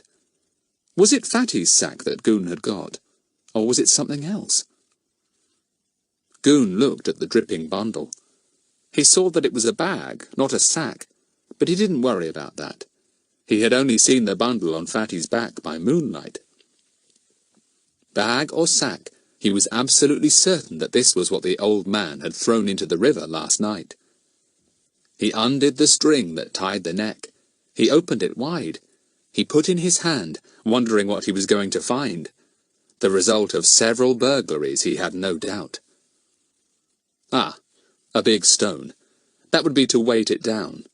And another stone. And another. Goon fished them out rapidly and tossed them into the water. Splash! The watching children now felt sure that this was Fatty's sack. Look at all the stones! But now Mr. Goon was rummaging deep in the bundle. His face took on a puzzled look. He couldn't feel anything except soft, dripping clothes, or what felt like clothes. He drew one out. He shook it, and amazement spread over his face. It was a small red coat. He put it into the bottom of the boat and delved into the bundle again. A pair of blue trousers, long ones, but far too small for a normal boy. Goon began to snort. He pulled out various things one by one. A red belt, a blue tie, a blue cap with a red button on top, a pair of socks, and finally, a pair of small red shoes with laces. Goon couldn't make them out. Why would an old man in the night carry these things about in a sack? It didn't make sense. Why had the old fellow been so determined that he, Goon, shouldn't see into the sack or take it? Goon looked at the array of small garments, and his face grew purple once more. That boy, that toad of a boy, he must have been the old man. He had spoofed Mr. Goon with a sack of doll's clothes. Yes, that's what they were, doll's clothes. That girl, Daisy, must have been in the trick too. She must have lent them to him, stuffed them into the sack, ready to trick Goon into thinking the old man had stolen something and to make Goon follow him. Gah! Said Goon in angry disgust. Didn't he run like a hare when he dumped these into the water? I thought that was funny at the time. That boy was the fellow who talked to the watchman, and he was the old man too. He's too bad to be true, that boy. I'll not keep my hands off him this time. I'll get him, and I'll stuff these things down his horrible neck, so I will. If I lose my job, I'll do it. Goon shoved the things back into the bag again. He was boiling with rage, and his hands shook. He'd report that toad to the chief. He'd make the chief do something about him. He'd go round and complain to Mr. and Mrs. Trottville, the things he'd tell them about that boy of theirs. He took up the oars and rowed away from the jetty, muttering to himself. The 4 children, seeing him look so fierce, decided to go back and warn Fatty. They set off on the towpath at top speed. They came up to Fatty, who was grinning. He had been too far away to see what had been taken out of the bundle. All he had seen were the 3 stones being tossed into the water. He had thought, of course, that they were some of the stones he had put into his own sack. "Fatty, Goon's got some other sack, not yours," said Daisy in an urgent voice. "It was full of clothes, dolls' clothes they looked like. I'm sure he thinks you put them there to spoof him. You'd better go quick before he comes. He's simply furious." Chapter 17. A Wonderful Scrimmage and a Discovery. Fatty listened. He was suddenly very interested. Clothes? That was a funny thing for anyone to dump into the river in a sack. Goon had got the wrong sack. He would, of course. "I'll pop into old Mr. Spicer's shed, I think," said Fatty. "I'd like to see what Mr. Goon does when he lands. He won't spot me in the shed." He disappeared into the big dark shed and sat down on an upturned boat. The 4 children turned to watch Goon rowing nearer and nearer. The scarred-faced man also watched, looking very interested in the rowing policeman. He had given back his boat-hook, and now had only his pail of waterweed. Goon, still purple in the face, drew into the bank. He threw the mooring rope over a post and clambered out, the boat rocking dangerously under his weight. He picked up the bag into which he had stuffed the wet clothes.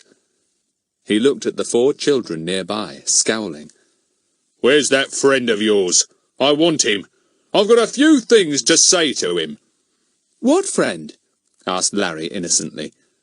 Goon's scowl became even more ferocious. "You know who I mean. That toad of a boy," spluttered the angry policeman. The old boatman heard him. He was still painting his boat, and looked amused at Mr. Goon. "He's in there," he said, pointing to the shed. "What you going to do to him, Mr. Goon?" "In there," said Mr. Goon, delighted. "Aha! Now he'd show that boy something." He strode into the dark shed, determined to do or die this time. He'd stuff these things down that boy's neck till he yelled. He'd smother him with them. That would teach him to play tricks on him again. Fatty was taken by surprise when Goon walked in. Larry shouted a warning just too late. Goon was on Fatty before he knew it. And then Mr. Goon had the time of his life. He caught hold of the seated Fatty, held him in an iron grip, and began to stuff the wet, dripping garments down his neck, wrenching open his collar, tearing his shirt, but not caring in the least. Fatty could do nothing. He was half choked to begin with by having things forced down the front of his neck, and Mr. Goon was extremely solid and strong. He struggled and heaved, and finally fell off the boat he was sitting on, landing on the earth floor of the shed. Still Mr. Goon went on relentlessly pushing everything down Fatty's neck. Trousers, coat, sock, cap, shoes, one by one down they went. Goon was absolutely determined to punish Fatty this time. Larry ran at Goon, and so did Pip. They tried to pull the furious policeman away. Old Spicer heard the noise and came in, astonished. He stopped, gaping, when he saw the scrimmage. The man with the waterweed came too. He watched with great interest, very great interest indeed. At last, everything was down poor Fatty's neck. He felt wet and uncomfortable. Mr. Goon stood up, panting, feeling uncommonly satisfied with himself. "You got what's been coming to you for a very long time," he panted. "Now just you stop poking your nose into things, Mr. Nosy Parker. Stuffing that sack with rubbishy doll's clothes and stuffing me up too, making me think you were a bad old man with stolen goods. Now you've been stuffed up good and proper." "Mr. Goon," said Old Spicer in a shocked voice. "You're a policeman. You can't do things like this. To a boy, too." "Gah!" said Mr. Goon rudely. You go and boil your head, Spicer. That boy won't complain of what I done, I know that. And why? Because he's been plaguing me night and day and interfering with the law. If he complains about me, I'll complain about him. But he won't. He's got a guilty conscience, he has. He's a bad lot, and one of these days he'll come to no good. Mr. Goon, said Fatty, sitting up and trying to look as dignified as he could, with dripping garments down his neck and hanging out of his collar. Mr. Goon, I give you my word of honour I didn't spoof you with these things. I've never seen them before in my life. You owe me an apology. I owe you a lot of things, said Mr. Goon. Yes, a whole lot, but not an apology. You put those things into that sack to spoof me, made me waste half a morning for nothing, and you got what you deserved. You got 'em in the neck. And what's more, you can keep 'em, or give 'em back to that girl to dress up her dolls. And, with a perfectly marvellous snort, Mr. Goon marched out of the shed. He bumped into the man with the waterweed. "Excuse me," began the man. "I'd just like to know where—" Mr. Goon snorted at him rudely and walked past, shoving him out of the way. He was feeling fine. Oh, Mr. Goon was on top of the world at that moment. He could have put the chief inspector in his place, too, with a few well-chosen words, if only he had been there. But he wasn't, which was perhaps just as well for the triumphant Goon. "Oh, Fatty! Fatty, are you hurt?" said Bets in tears. She was very scared. "Oh, Fatty, are you all right?" She began to sob. "I'm fine, Bets," Fatty assured her, getting up and feeling himself all over. "Don't cry, Bets, please don't. It was a wonderful fight." It wasn't, sobbed Bets. "I hated it. I hate Mr. Goon. I shall tell the chief inspector." "No, Mr. Goon only got back at me for all the maddening things I've done to him," said Fatty. "He'll feel better now. You were wonderful to come to my rescue, Bets. Now please don't cry any more. That upsets me much more than Mr. Goon's attack." He put his arm round Bets. "Cry, baby," interposed Pip, in his nice brotherly way. "Calm down, Bets. Don't make a fool of yourself." "Let her alone, Pip," said Fatty. "She's really scared, and I don't wonder. Goon looked a pretty nasty bit of work when he flung himself at me. But what a peculiar thing to do, to stuff these things down my neck. Ugh, they're really wet and smelly." "Let's get back home and fish them out," said Larry, seeing 2 or 3 interested children coming up on their way home from school. "Come on, Fatty, we'll get our bikes." Mr. Spicer grinned goodbye and patted the red-eyed Bets as she passed. The waterweed man stood silently watching. The school children nudged one another and grinned. Fatty really looked very strange just then. They got on their bicycles. Fatty had recovered now. He felt a new respect for Mr. Goon. Fancy him thinking of such a thing, and doing it too. Fatty shivered as he felt some cold, wet drops running down his chest. They rode to Fatty's house and went to his shed. They locked the door. Fatty looked round. "Hey, where's old Buster? He never came to my rescue." "He went off with old Spicer's terrier," said Larry, suddenly remembering. "Spicer said his dog would show Buster how to catch rabbits in the fields behind the boathouse, and off they went. I never thought another thing about him. Things got so exciting that I forgot about old Buster." "Well, I do think he might have come to my help," said Fatty, half vexed. "He'd have enjoyed it, too. Free nips at any portion of Mr. Goon that he fancied." "He'll come home when he's found out that, as usual, rabbits aren't really catchable," said Daisy. "Oh, Fatty, you are wet. You'd better strip off your coat and shirt and vest and put on dry ones." "Larry, you go indoors and get me some," said Fatty. "Mummy's out, so she won't want to know what you're doing, carrying my underwear about." Larry disappeared. Fatty took off his coat, pulled off his shirt, and stripped off his vest. It was then easy to get rid of the damp, smelly things that Goon had put down his neck. Fatty looked at them in distaste. "Nasty, wet things! Who could have been such an idiot as to dump dolls' clothes into a sack, weight them with stones, and sink them in the river? It doesn't make sense." "I'll take them to the dustbin," said Daisy, gathering them up. That's the best place for them. She lumped them together. Trousers, coat, tie, shoes, socks, belt, shirt, everything, and went out to the dustbin. They heard her put on the lid, and then back she came again. Larry came in too with some clean, dry clothes. Fatty was about to put them on when he wriggled. "I've still got something down me somewhere," he said. "I can feel a nasty, cold, wet patch on my tummy. Perhaps it's a wet sock. Wait a minute. Oh, I really must get it." He wriggled his hand down and caught hold of something. "Got it," he said. "I thought I felt one last thing. It's a red sock." He flung it down on the floor of the shed and then began to dress himself rapidly in dry clothes. Bets bent down to pick up the little red woolen thing. It was limp and shapeless. "It's not a sock," she said. "It's a glove, a little red glove." Fatty swung his head round quickly and incredulously. Bets had got the little glove and was pulling the fingers straight. Fatty snatched it from her.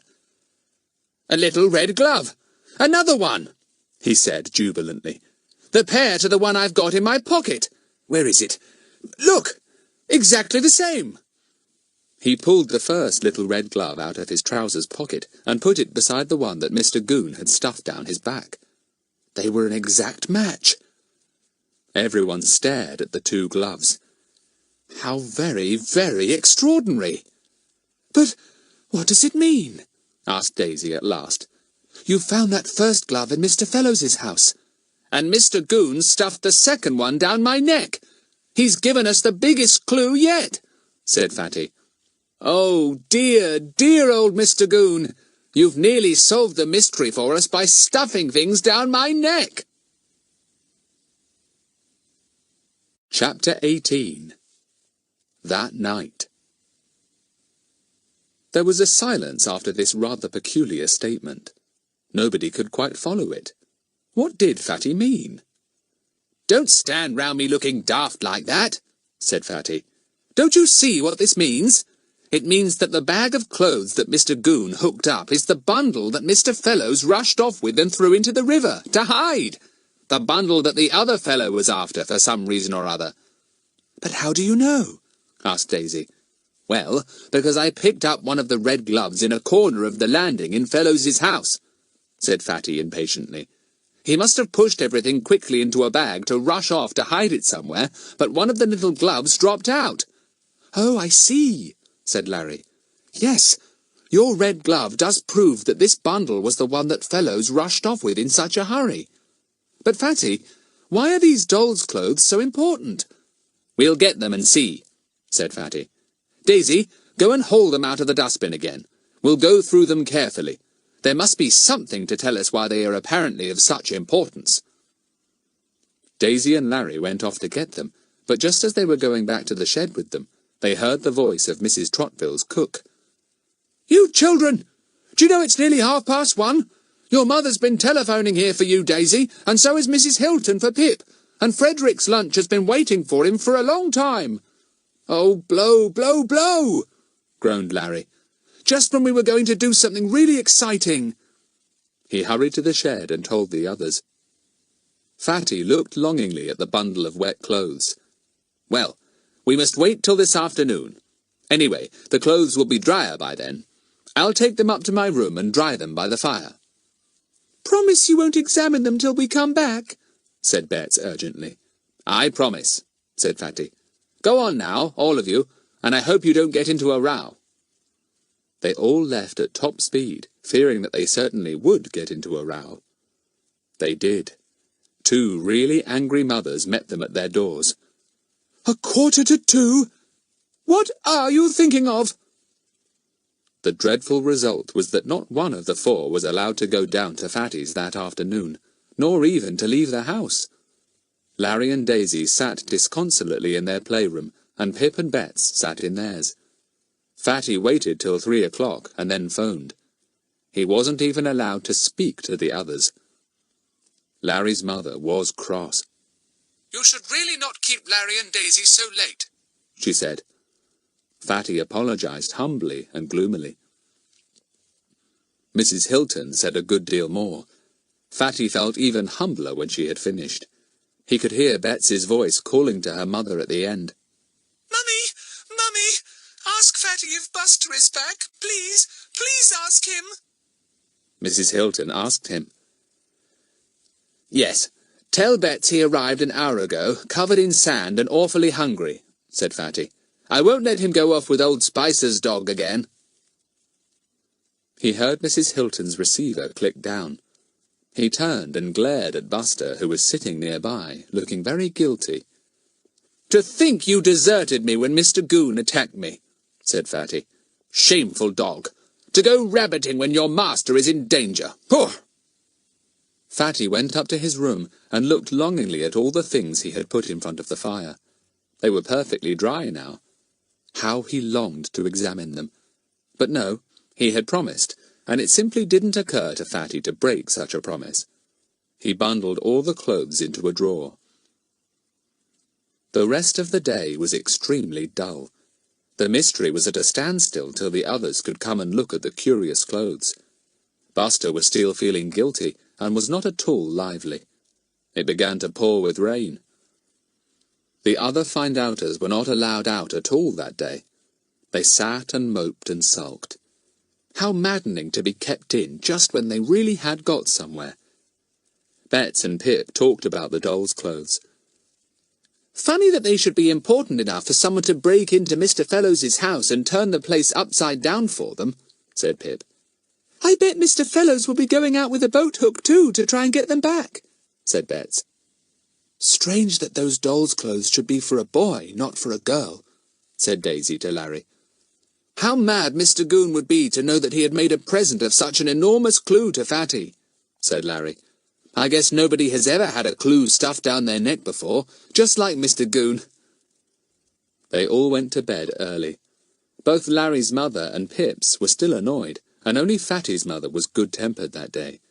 But that was because she had been out to lunch and hadn't been kept waiting like the others. Fatty was tired. More aftermath, he supposed. He switched off his light early and fell into a sound sleep.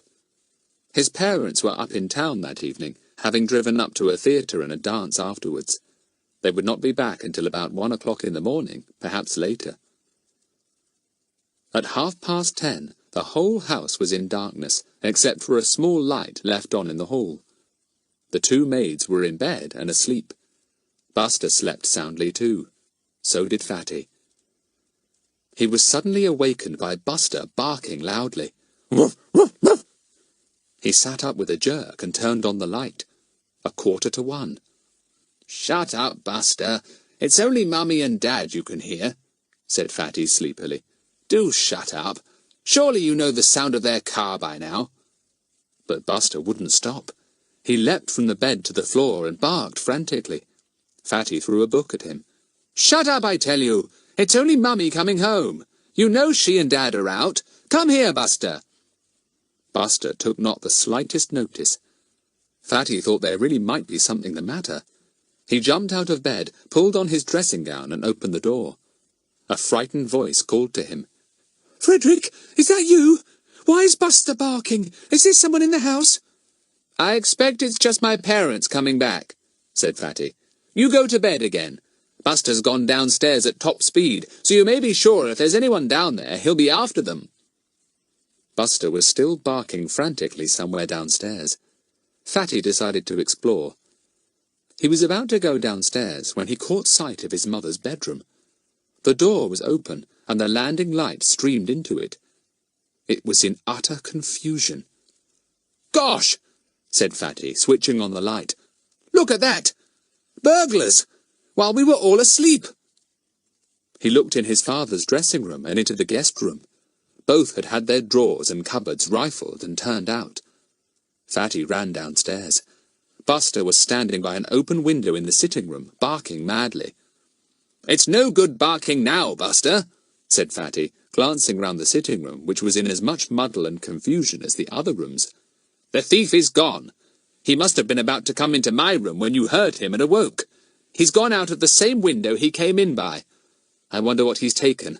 Not Mummy's jewellery, I hope. There came the sound of a car up the drive. It was his parents returning home. Fatty heaved a sigh of relief. Now they could take matters in hand. Mr. and Mrs. Trottville were horrified when they came indoors and saw all the confusion in so many rooms. Mrs. Trottville rapidly looked through her jewellery and valuables. They were all intact. "It's peculiar," she said, after about 20 minutes' search. "I can't see that anything has been taken. Even the pearl necklace I left on my dressing table hasn't been taken. What did the thief come for?" Fatty suddenly knew. The intruder must have been the same one who had searched Mr. Fellows's house, and he had been looking for the same thing, the doll's clothes. But why? Why? Fatty raced up to his room to see if they were still safe. Yes, they were there in the drawer into which he had thrown them. What a blessing he hadn't left them down in the kitchen to dry, as he had first thought of doing. He had only taken them up to his room so that awkward questions would not be asked by anyone who saw such strange things drying on the kitchen area. But how did the burglar know that the clothes were now in Fatty's house? Fatty soon thought that one out. The man with the waterweed. He had been looking on while Mr. Goon had stuffed the wet clothes down Fatty's neck.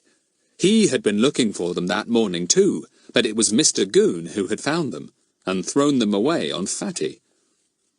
How wild the waterweed man must have been when he saw something he badly wanted being stuffed down a boy's neck. He must have asked old Spicer who Fatty was and where he lived, and then he had come to try and get the clothes back that night. Fatty looked at the clothes in the drawer. "There's something extraordinarily valuable about you," he said solemnly. "Maybe we'll find out tomorrow." He heard his mother talking to his father. "Are you going to phone the police?"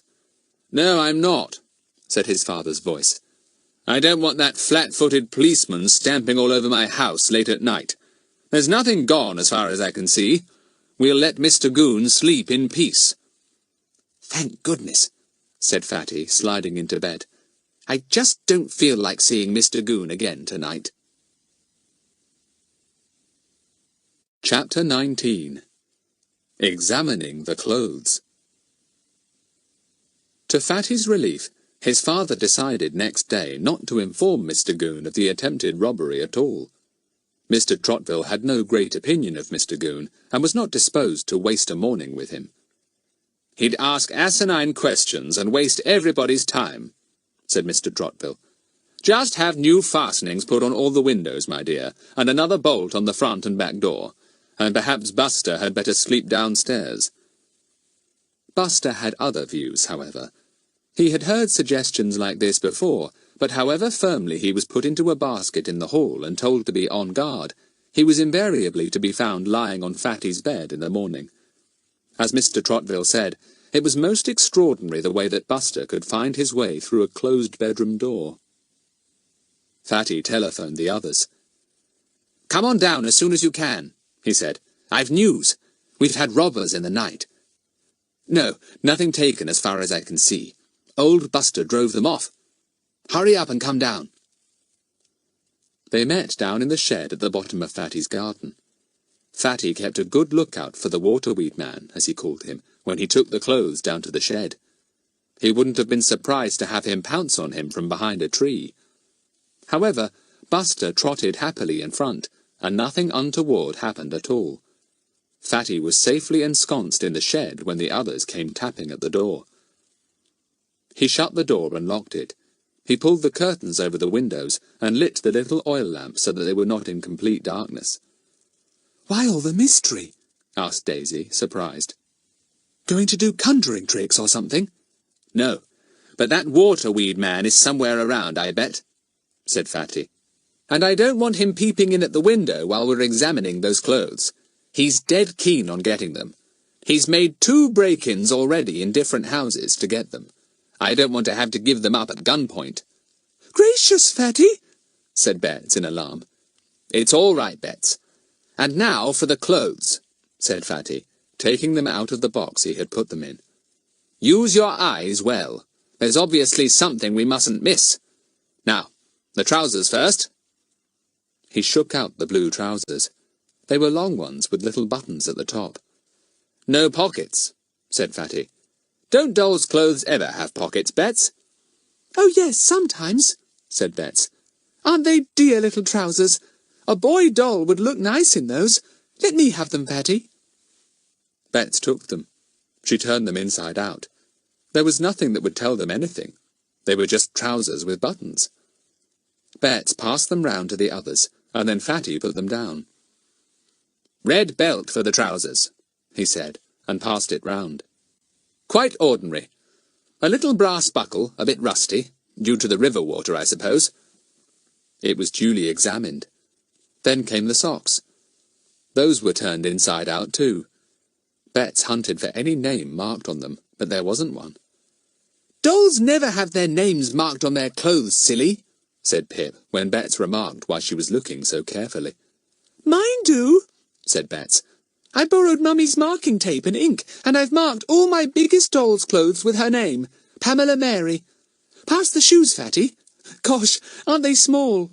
Well, they're small for a child, but big for a doll, said Fatty. Very nice shoes, though, strong and well made. Not like the usual doll's shoes. These have real laces in, too.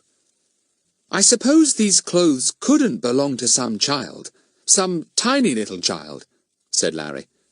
Well, I suppose they might, said Fatty. But for the life of me, I can't see why they're so important, whether they belong to a doll or a child. Not worth breaking into 2 houses for, anyway. Bets undid the laces and did them up again. They really were nice little shoes. She showed one to Buster. He sniffed at it. Buster, who does it belong to? Said Bets. Go on, tell us. Surely you can tell by the smell. Whose smell is it? Ruff, said Buster, and pawed at the shoe. Bets dodged it away, and Buster sprang at it. He got it in his mouth and ran off with it triumphantly. He stuffed it into a corner and sat down on it, as if to say, "It's mine now." "Bring it here, Buster," said Bets. "It's ours." Buster took it into his mouth and ran round the shed to hide it somewhere. He was in a silly mood that morning, and had already run off with Daisy's handkerchief and Fatty's pencil. "Don't take any notice of him," said Fatty. "He's got one of his show-off fits on. Probably feels very grand because he scared off a burglar last night. All right, Buster, be an idiot if you want to. Look, here's the coat, complete with buttons and collar." That was examined too. Fatty ran his hands down the lining. Could there be anything hidden there that might be of value? No, he could feel nothing. Everyone examined it solemnly. It was a well-made little coat, of good material, strong, and very little worn. "The longer we look at these things, the more puzzled I feel," said Fatty. "Who wore them? And why should they have been stolen? At least, I suppose they were stolen." "By Mr. Fellows, do you mean?" asked Larry. "But how do we know he stole them?" "Well, why should he have them and hide them as he did?" said Fatty. "What beats me is why they are apparently of such importance. Here's the tie, look, and the cap. Nice cap, very nice indeed. Quite a cheeky cap, in fact." He set it on his large head at a comical angle. Bets laughed. "You look terrible, Fatty. Take it off." "Even battier than usual," said Pip, and got a punch from Fatty. Buster, always ready for a battle, flung himself on the two boys, barking. Fatty sat up and pushed him away. "Where's that shoe?" he said severely. "You bring it back here and we'll admit you into the family circle again. And what have you done with my pencil? If you've chewed the end off, you can count it as your dinner, because you won't get any more." Buster retired to his corner, his tongue hanging out. Bets thought he looked sweet. She liked him when he was showing off. "Is that all the clothes?" asked Daisy, examining the cap carefully when Fatty handed it round. "I simply can't see anything out of the ordinary about these things at all, except that they're better made and stronger than ordinary doll's clothes. I can't think why they are important." "Neither can I, but they must be," said Fatty.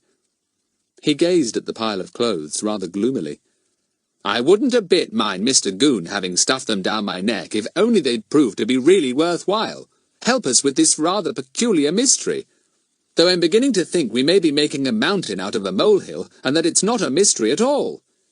"Well, We've only got 2 or 3 days more to solve it, said Bets. I don't think I could bear to go back to school without knowing the solution of this strange little mystery. Do you suppose we ought to take these dolls' clothes back to Mr. Fellowes? Well, yes, I suppose we should, said Fatty. I hadn't actually thought of that. We could ask him what his explanation is. We might find out something after all. We'll take them this afternoon.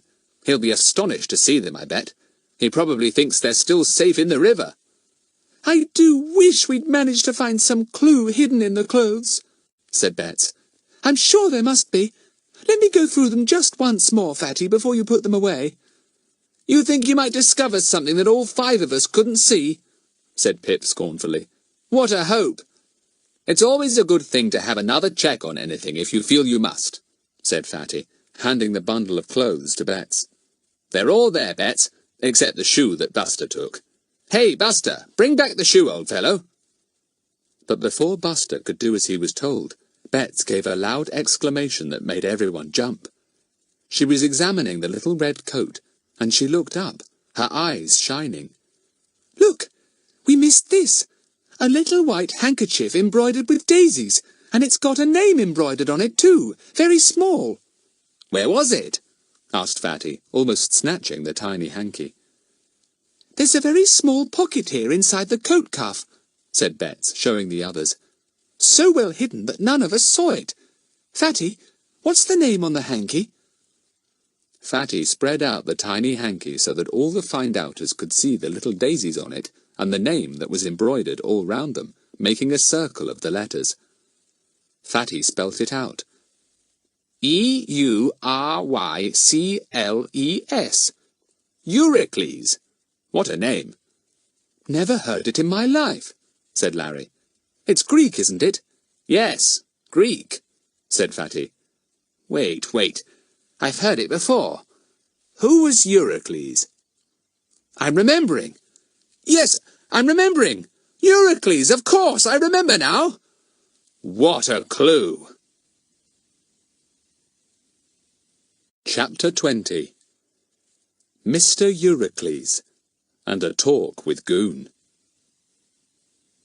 The others stared at Fatty in excitement. What was the clue? Who was Eurycles the Greek? And why did it matter who he was? Listen, said Fatty. Eurycles was a Greek who lived ages ago, but he happened to be a very well-known Greek because he had a peculiar gift. He was a ventriloquist. He was such a good one that he's never been forgotten, and he had dozens of pupils.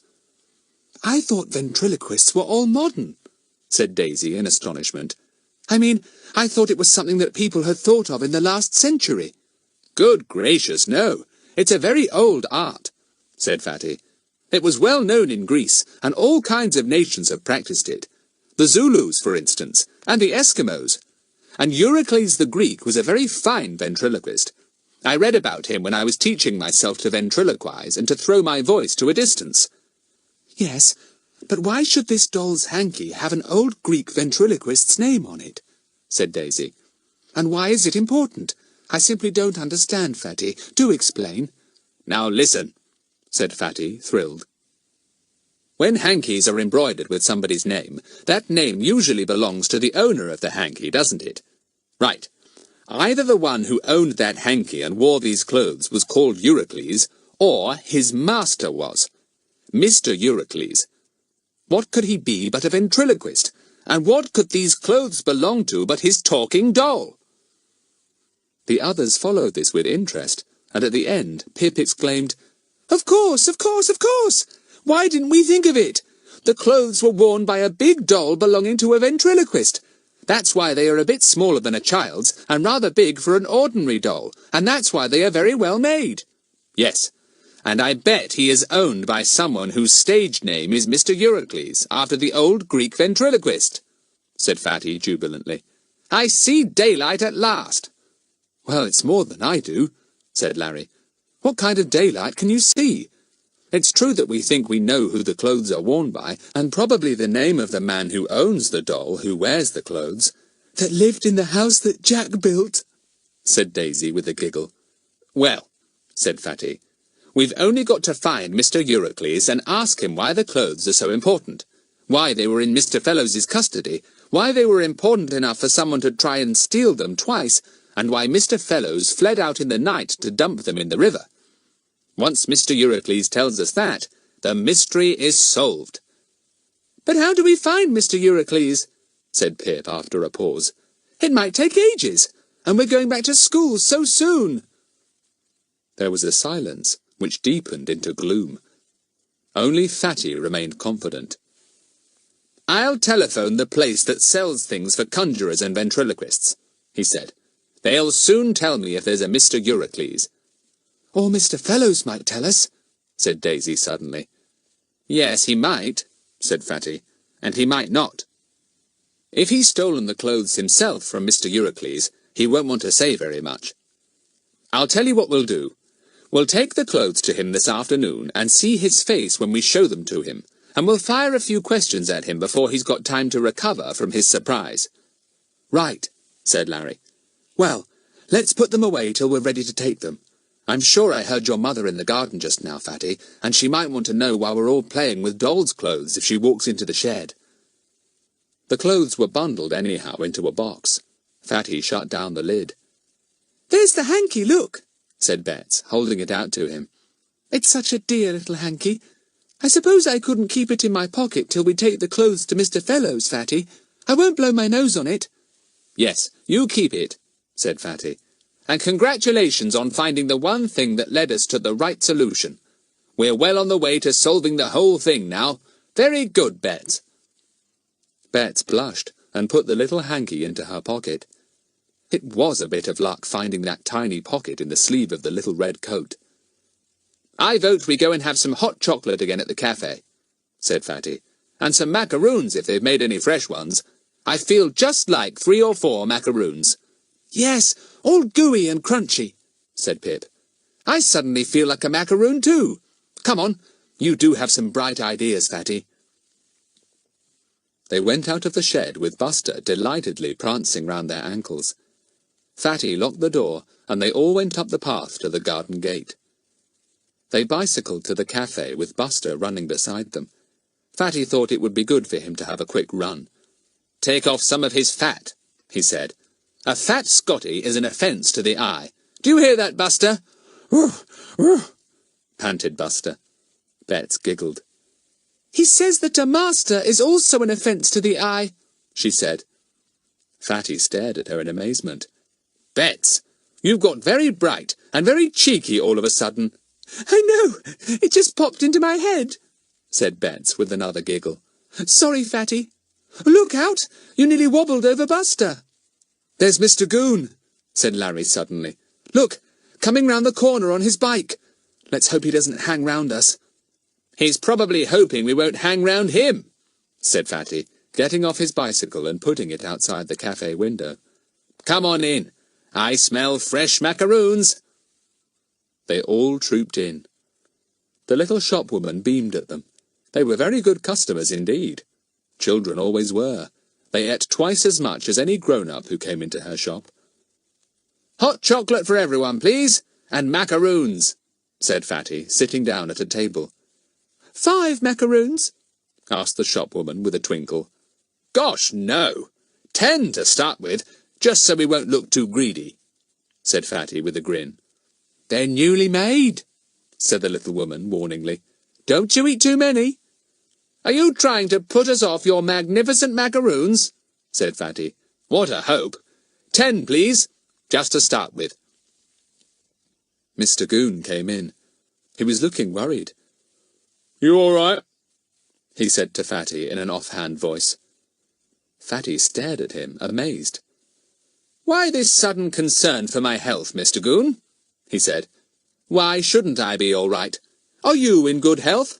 Let me see your tongue. Say 99, or 162.5, if you like."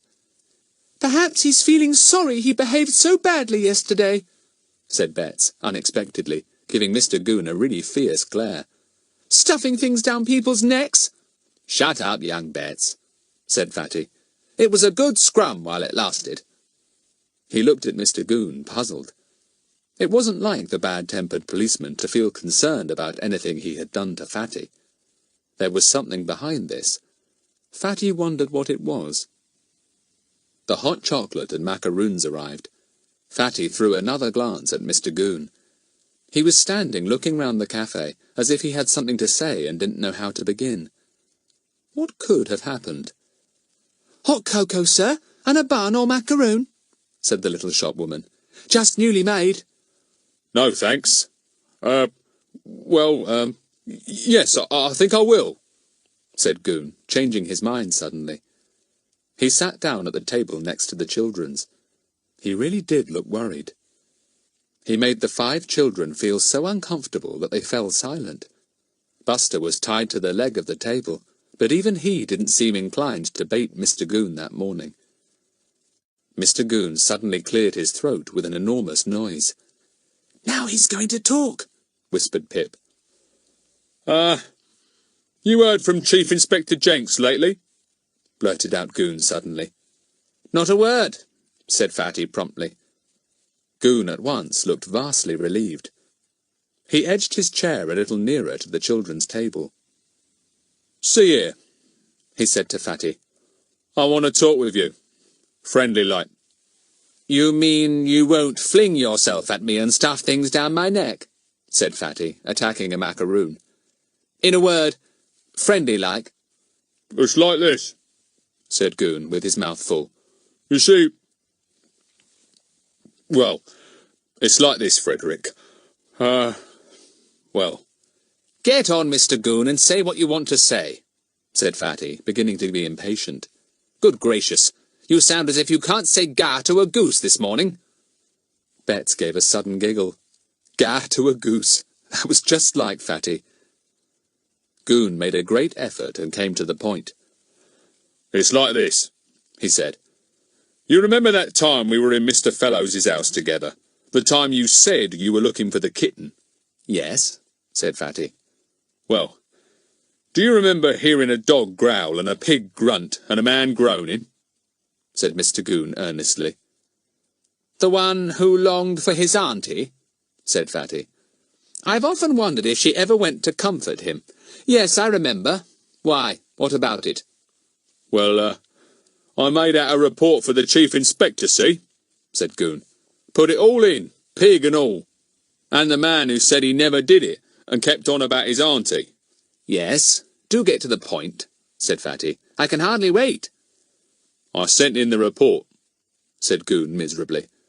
"And the Chief don't believe a word of it. Not one word. He wasn't half snotty about it over the phone this morning. So I told him you were there too, Frederick, and heard the whole lot. I said you were a proper witness of all the facts, though I hadn't said so in the report." "I see," said Fatty, at once understanding not only Goon's gloom, but also his sudden anxiety to be on good terms with him. "You want me to back you up, I suppose?" "Yes. You see, you did hear all those noises too, didn't you?" said Goon anxiously. "I bet you exaggerated everything in your report," said Fatty. "I'll back you up in any facts, but not in any exaggerations, Mr. Goon. That's flat." Goon drummed his fingers on the table. "I may have let myself go a bit," he admitted. "I don't rightly remember.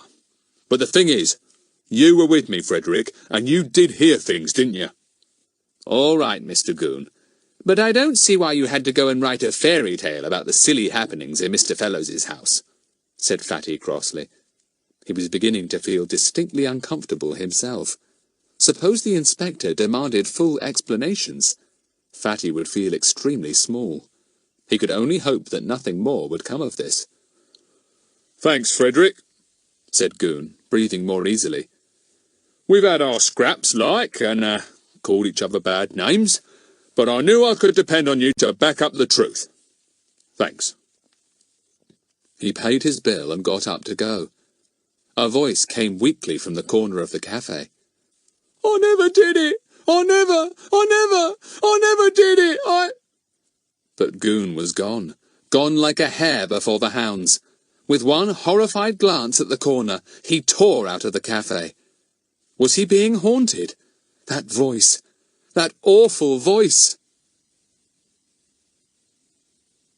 Chapter 21. A dreadful shock.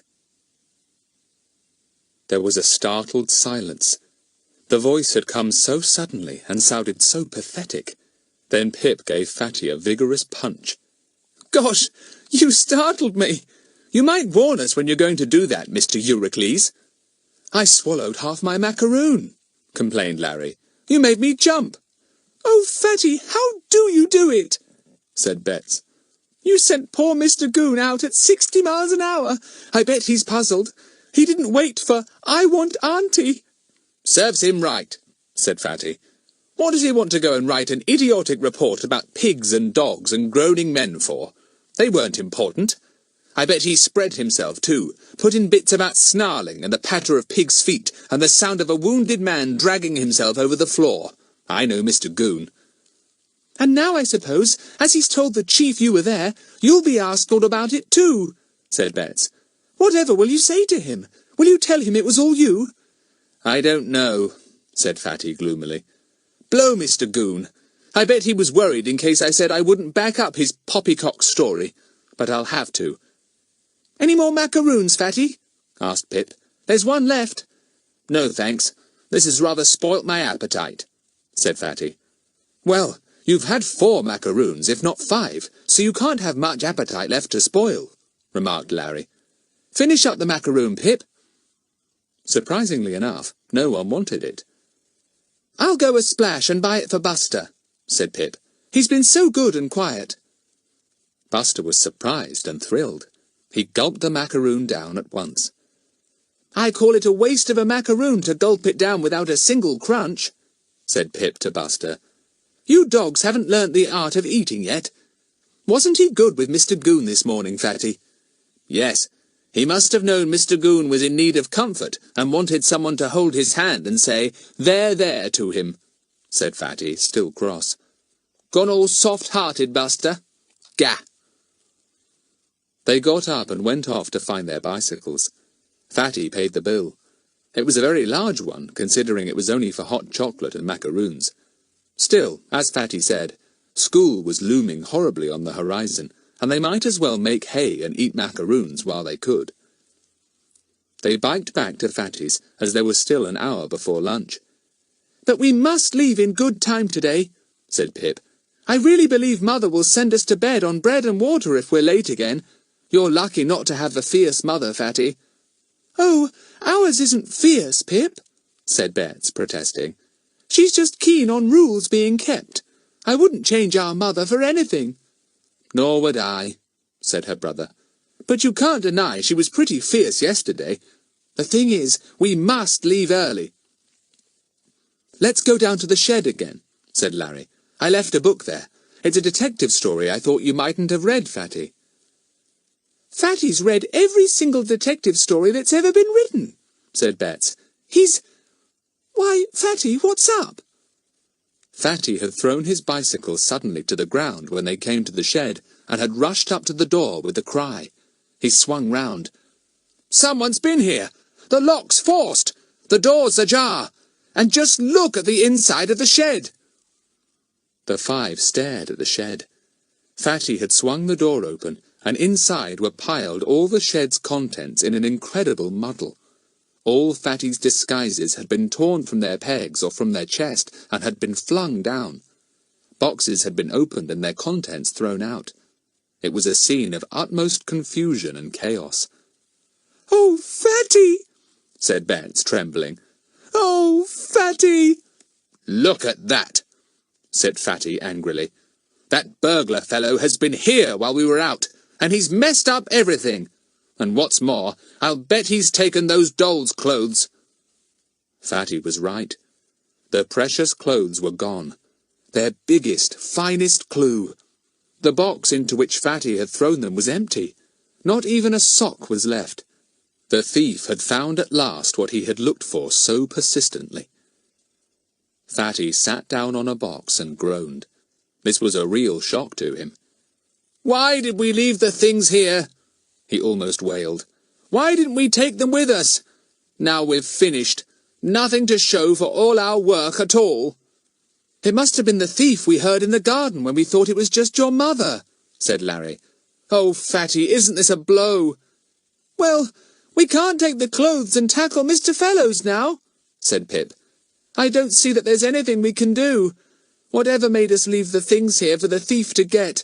And we even go out and leave the coast clear for him. We must have been mad. We were worse. We were fatheads, said Fatty in deep dejection. I blame myself.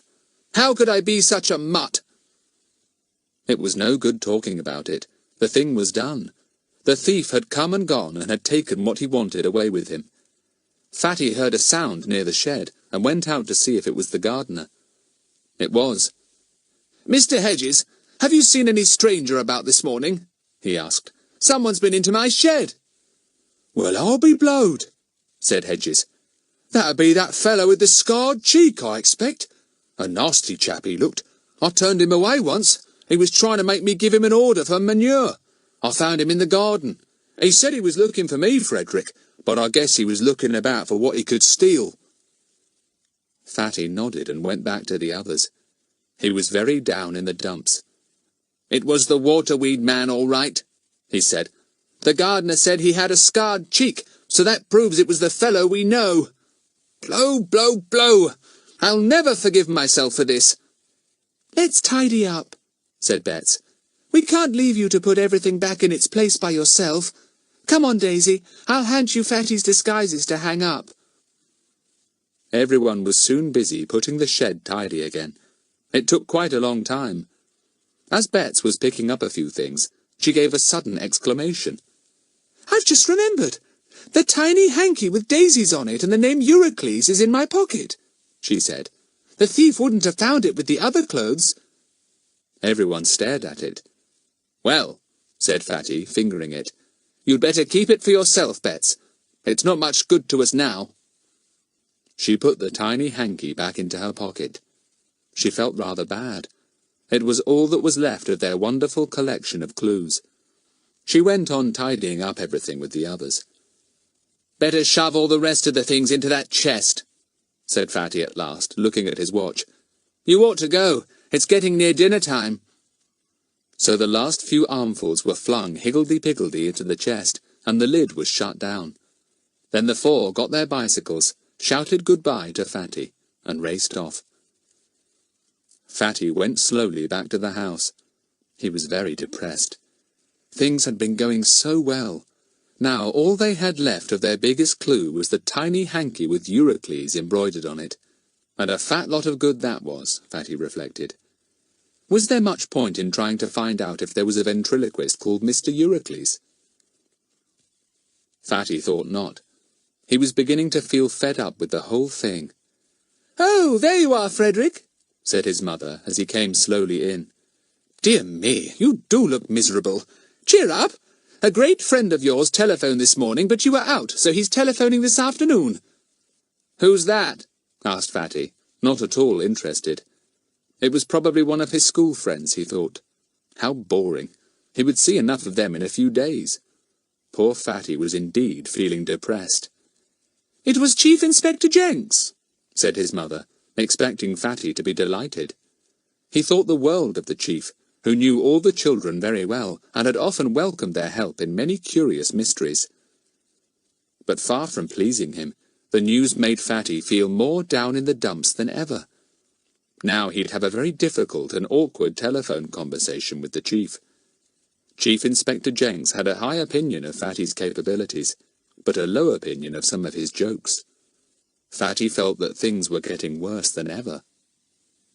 He ate a very poor lunch, though whether it was because he was worried or had had too many macaroons, he didn't know. Probably both, he thought.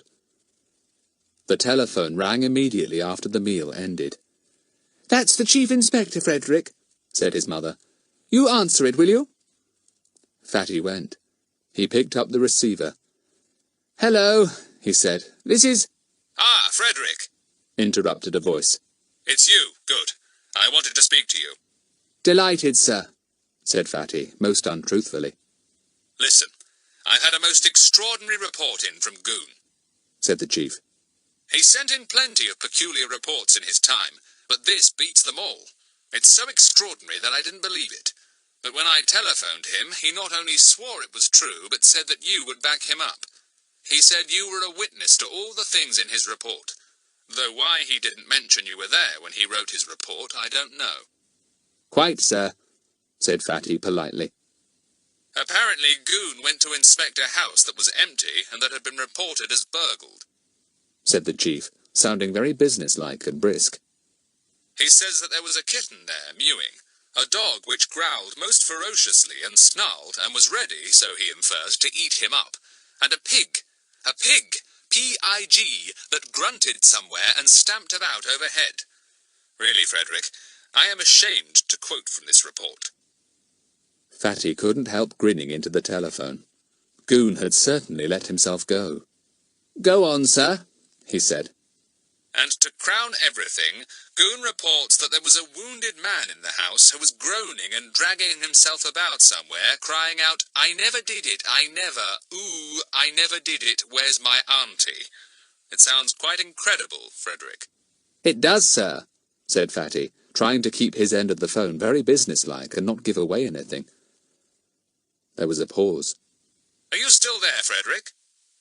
Well, I may as well say that as soon as Goon told me you were in the house with him, I smelt a rat. Not a dog or a pig or any other animal, Frederick, but a rat. Do you understand me? Yes, I think I do, sir, said Fatty. There was another pause. Then the chief's voice came again, a harder note in it. I imagine I am correct in thinking that you had something to do with the extraordinary things in this report, he rapped out. Well, yes, sir, said Fatty, wishing this one-sided conversation would end. He didn't like the sound of the chief's stern voice at all. Exactly what did you have to do with it? Please be a little more explicit, Frederick. I'm getting tired of this yes, sir, no, sir business. You usually have plenty to say for yourself. Yes, sir. Well, it's like this, said Fatty desperately. I've been practicing ventriloquism and...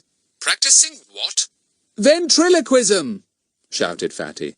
Oh, ventriloquism. Good heavens, I didn't think of that. Bless us all. Ventriloquism? What next? What an absolute menace you are, Frederick. There's no other word for it. A menace. Yes, sir, said Fatty, sensing that the chief was not feeling quite so angry. I say, sir, there's a bit of a mystery on here, and I want to get hold of a ventriloquist myself. A man called Mr. Eurycles. How can I find out about him? There was a startled pause. Did you say Eurycles? Came the chief's voice in amazement. Now why do you want to see him? Wait, don't say a word more over the telephone. Not a word. I'm coming straight over. Keep your mouth shut till I come. Chapter 22. An exciting meeting. There was a click as the chief put down his receiver. Fatty put back his too, feeling rather dazed. What an abrupt ending. Why was the chief so astonished? Did he know about their little mystery then? Did he actually know anything about Mr. Eurycles? It was all very puzzling. Fatty rubbed his nose.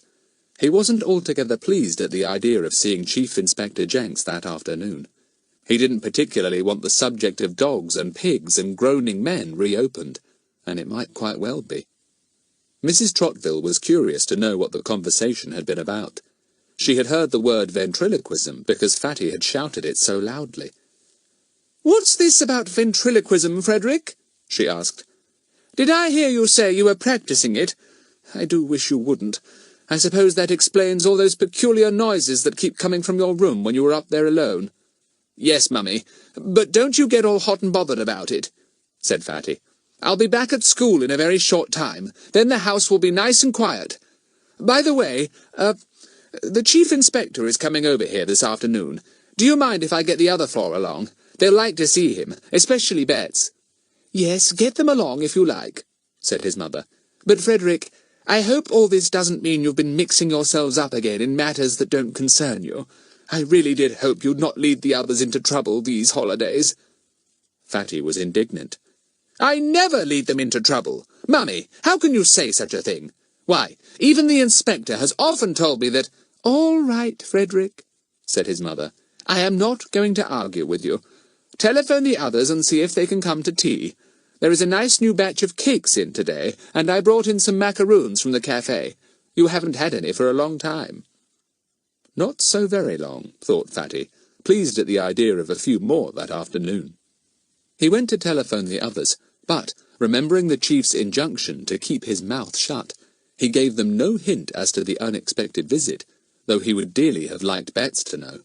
She was very fond of the high-up policeman, as she used to call him. It's a pity we've got to tell the chief that we were idiotic enough to leave the dolls' clothes unguarded so that they were stolen, thought Fatty. That won't be a very good mark for me. I can't think how I was such a fathead. Well, the deed is done. The chief arrived first, in his big black shiny car, driven by a police driver, and surprisingly, with him came a distinguished-looking man in plain clothes. Fatty was at the door when the car came up the drive and stopped outside. He welcomed the chief with pleasure. The big, burly, good-looking man grinned at Fatty. "Well, you menace, I have a good mind to cast you off and have no more to do with you." He turned to the tall, quiet man by his side. "Sir, this is the boy I was telling you about. He plagues the local police, but at times he's been very useful to me. He's dependable and responsible, so you can tell him what you like. Let me introduce Frederick Trottville." Fatty shook hands solemnly. He noticed that the chief didn't tell him the tall man's name. It was obvious that he was a very big noise, Fatty thought. Probably in the Secret Service or Scotland Yard. Anyway, a bit hush-hush. Fatty looked at him in awe. They all went into the sitting-room, where a bright fire was burning.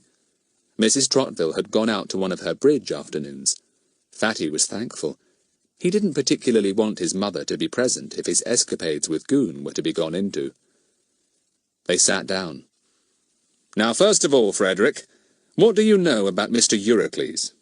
asked the chief, coming straight to the point as usual. "Not much," confessed Fatty. "I'd better tell you everything from the beginning, sir. Then you'll see how we finally arrived at Mr. Eurycles. It's a funny little story. We got mixed up in it somehow, but it's rather interesting." "Fire away," said the chief. "We're listening. I may take a few notes as you relate your tale, but don't let that worry you. Now then." Fatty was just beginning his tale when he heard the loud ringing of 4 bicycle bells, and Buster began to bark and paw at the door. "Oh, it's the others, sir," said Fatty apologetically. "Do you mind if they come in too? I mean, they were all in it." "Fetch them in," said the chief, and Fatty went to the window, threw it up, and yelled, "Hey, all of you! Come in here, quick!" The 4 parked their bicycles in a hurry and rushed in at the garden door. What was up? They burst into the sitting-room and stopped in amazement when they saw their old friend, Chief Inspector Jenks, tall and burly as ever, a wide smile on his good-humoured face. Bets flung herself on him, and as usual he swung her high in the air, and she shrieked. The others crowded round eagerly. What fun to see the chief again, and how exciting! What did it mean? The tall, quiet man also stood up, smiling. He seemed very much amused with all this. The chief introduced the 4 newcomers to him one by one, but again he did not say who the stranger was. The tall man was very courteous, and his shrewd, dark eyes rested in turn on each child's face. Fatty guessed that he didn't miss much. "What have you come for? Not just to see us?" cried Bets. "I came because I think you may have a tale to tell me that will help me in something else," said the chief. "Frederick was just about to tell it when you arrived. Sit down and we'll hear it." Everyone sat down, Bets as near the big chief as she could possibly get. Fatty began again. He described the breaking into Mr. Fellows's house and what the milkman had reported. He told how he and the others had gone to have a look at the house which was so near Larry's. "And I suppose you managed to find an excuse for a little breaking in yourself, Frederick," said the chief. "Well, there was a kitten left behind," said Fatty, grinning, "and while I was looking for it in the house, Mr. Goon appeared." "I see. And then the dog and the pig and the groaning man began to haunt the house too, I suppose," said the chief. All right, we won't go into details. I've had too many already from Goon. I know all this bit, actually. It was fully reported to me at once. Tell me the bits I'm not likely to know. So Fatty told him of the question he had put to himself. Who could have seen Mr. Fellows rushing out at night? He went on to describe his talks with the night watchman, and regretfully he decided that he must also tell of his impersonation of the old man with the sack, and describe how he had led Mr. Goon to the jetty and tipped in the sack of stones. "Most reprehensible," murmured the chief. "Yes, sir," agreed Fatty, hurrying on. He told how the 5 of them had gone down to see if Mr. Goon would drag out the sack the next day, and what he would do when he found he had been spoofed. He described the watching waterweed man, which caused both the chief and his plainclothes friend to sit up straight and look at one another. "Give me a full description of this man, please," said the chief, and helped by the others, Fatty gave a very full description indeed.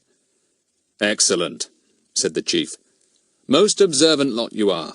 I wouldn't be surprised if you told me everything the fellow had in his pockets. Wait a minute now. You say Goon arrived just then?" "Yes, sir," said Fatty. The chief took a sheaf of papers from his pockets and chose one, which he read quickly to himself. "This is Goon's report of that morning," he said, "but it's confused and lacks detail. I think we'd better get him along here too, now that he comes well into the tale. I may want to ask him a few questions." "Shall I telephone him, sir?" said Larry at once. What a wonderful meeting. Goon would just about complete it. Poor Goon. He didn't shine on these occasions. The chief nodded and began to make some notes, which he passed to the stranger. Larry telephoned, got Mr. Goon at once, and gave him the chief's message. "What did he say?"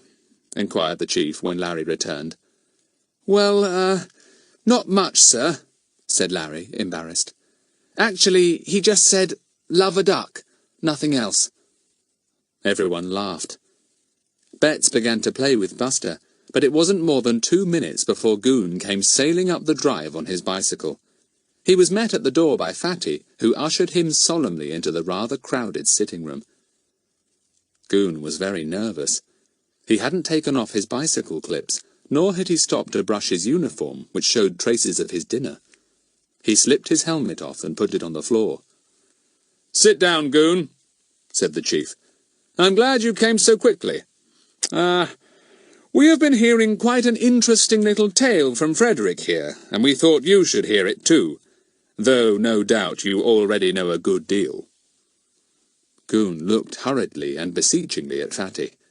He sat down heavily, and Buster at once capered round his ankles. Fatty called him off sternly. "Be quiet, Buster. This is a serious meeting." He turned to the chief again. "Shall I go on, sir? Well, that morning, Mr. Goon did come down to the river as we expected, and he took a boat and rowed to the jetty where I'd thrown in the sack of stones the night before." A snort came from Goon, but nobody took any notice of it. "Mr. Goon found a sack, sir, but it wasn't the sack I'd thrown in. It was another one." Goon stared at Fatty, his mouth open. What? That boy hadn't put in that sack. Then who had? "Mr. Goon opened the sack, sir, and it was full of very peculiar things. Clothes, sir, doll's clothes, coat, trousers, belt, tie, socks, and a glove to match the one I told you I'd found in Mr. Fellows's house. That made us guess the sack was the one that Mr. Fellows himself had hidden in the river, so we took all the clothes home." "But wait a minute. How did you get them? I thought Goon had them in the sack he pulled up," said the chief, puzzled. "Well," said Fatty, looking embarrassed, he gave them to me, sir. Gave me every single one. You look surprised. Well, so was I." Chapter 23. A Strange Tale. "But I don't understand," said the chief. "These clothes were a most important clue. Goon, what in the world made you hand them over to Frederick?" Mr. Goon swallowed hard. His face was going a peculiar colour. That boy, that toad of a boy. Here he was in trouble again because of that boy. He couldn't think for the life of him what to answer. But Bets answered for him. "He didn't give them to him," she said indignantly. "He stuffed everything down Fatty's neck, all wet and slimy too." "Be quiet, Bets," said Fatty uncomfortably. "I'd asked for it." "What peculiar behaviour, Goon," said the chief, astounded. "No wonder your report was hard to follow. Is it a habit of yours to stuff things down people's necks when you are annoyed?" "No, sir," muttered Goon, his eyes on the floor. "How was I to know those clothes were important, sir? I wouldn't have stuffed them down his neck if I thought they'd got anything to do with this case. I was downright annoyed that morning, sir." "I didn't mind," said Fatty earnestly, sorry for poor Goon at that moment. "As a matter of fact, I rather enjoyed it. It was very clever of Mr. Goon to stuff every single thing down my neck, shoes and all." "Shoes? Did you say shoes?" said the chief at once. He made a quick note. "Well, we will now leave this subject of stuffing clothes down necks, as I see it is rather painful to Goon, and get on with the next part of the tale." Fatty told how they had dried out the clothes, how there had been a breaking into his own house that night, but nothing was taken, how he had interviewed Mr. Fellows and got nothing but evasions, and finally, how they had examined the clothes that very morning, and how Bets had made her interesting discovery. Goon was now listening intently. This was all new to him. "We found nothing of interest at all, sir," said Fatty, "until Bets here found a tiny pocket hidden in the sleeve cuff, and in it was a handkerchief embroidered with daisies, and the name I told you, Eurycles.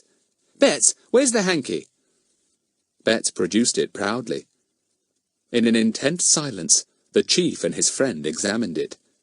Mr. Goon gaped. What was all this? What did a doll's handkerchief matter?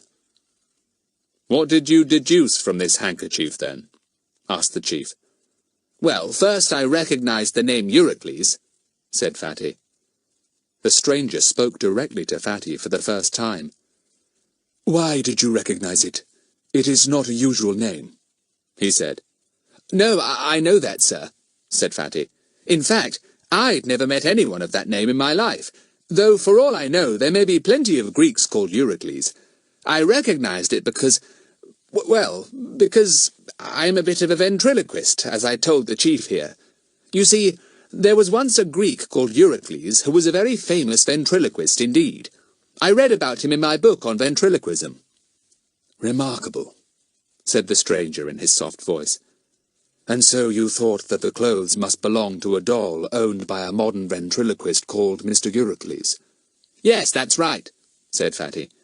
"I was at a dead end as regards this mystery, and I thought perhaps if I could find out if there really was a ventriloquist using the old Greek name as a stage name, I could ask him a few questions. I thought he might be able to solve this peculiar mystery for us. That's why I asked the chief on the telephone if he knew of anyone called Eurycles, and how I could get in touch with him." "I see. Again I say, it's most remarkable," said the tall man. "Well, you'll be interested to know that there is a modern ventriloquist who uses Eurycles as his stage name, and that those clothes you speak of do belong to his doll. And you'll be interested to know that we have been searching everywhere for the clothes." "Why?" asked Fatty, astonished. "Gosh, what a lot of people are interested in those clothes." "I propose to tell you a little story myself now," said the chief's friend. "A story which you must keep to yourselves. You are not to ask me any questions about it. You must accept my tale as it stands.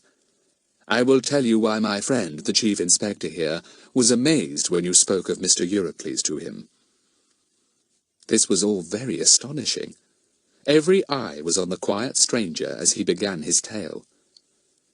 "You know the chief inspector, and you know that I am a friend of his, in the same kind of service. We work to preserve the law and order of our country, to keep out enemies, to secure for this country the things that are right and proper." He paused. Everyone felt very solemn, and Bets found that she was holding her breath. "Very well. It is our duty to discover and watch any man or woman who is working against this country and its laws. There are many of them, some in high-up places, some in lowly ones. Our duty is to watch, to sift out what we hear, and to report whenever we find anyone suspected of misdeeds against the country and its laws." "Spies!" whispered Bets. "Not only spies, but any man or woman of evil intent," said the tall man. "Mr. Eurycles was one who helped us in this. He was a clever ventriloquist who went everywhere with Bobby Boy, his talking doll. He went to both high and low places, and gathered a great deal of information for us. Mr. Fellows was his assistant." "Oh!" cried Daisy. "Was he really? So that's how he comes in." "One day, one of Mr. Eurycles's friends came to him with a list of names," went on the chief's friend. "They were names that we wanted more than anything else. Names of people undermining every industry in our country, provoking strikes, sabotage, anything that would harm Britain. And there was also other information, very valuable indeed to us. Mr. Eurycles put the information into his usual hiding place, in the clothes that Bobby Boy wore." Everyone listened intently, especially Mr. Goon. That night, Mr. Eurycles was kidnapped. The kidnappers took Bobby Boy also, knowing that either on Mr. Eurycles or on his doll, the list of names was hidden. But the ventriloquist managed to throw the doll out of the window of the car that kidnapped him. Following the car was one of our police cars, as it happened, not because the police suspected that Mr. Eurycles was in the first car, but because they knew it to be a stolen car.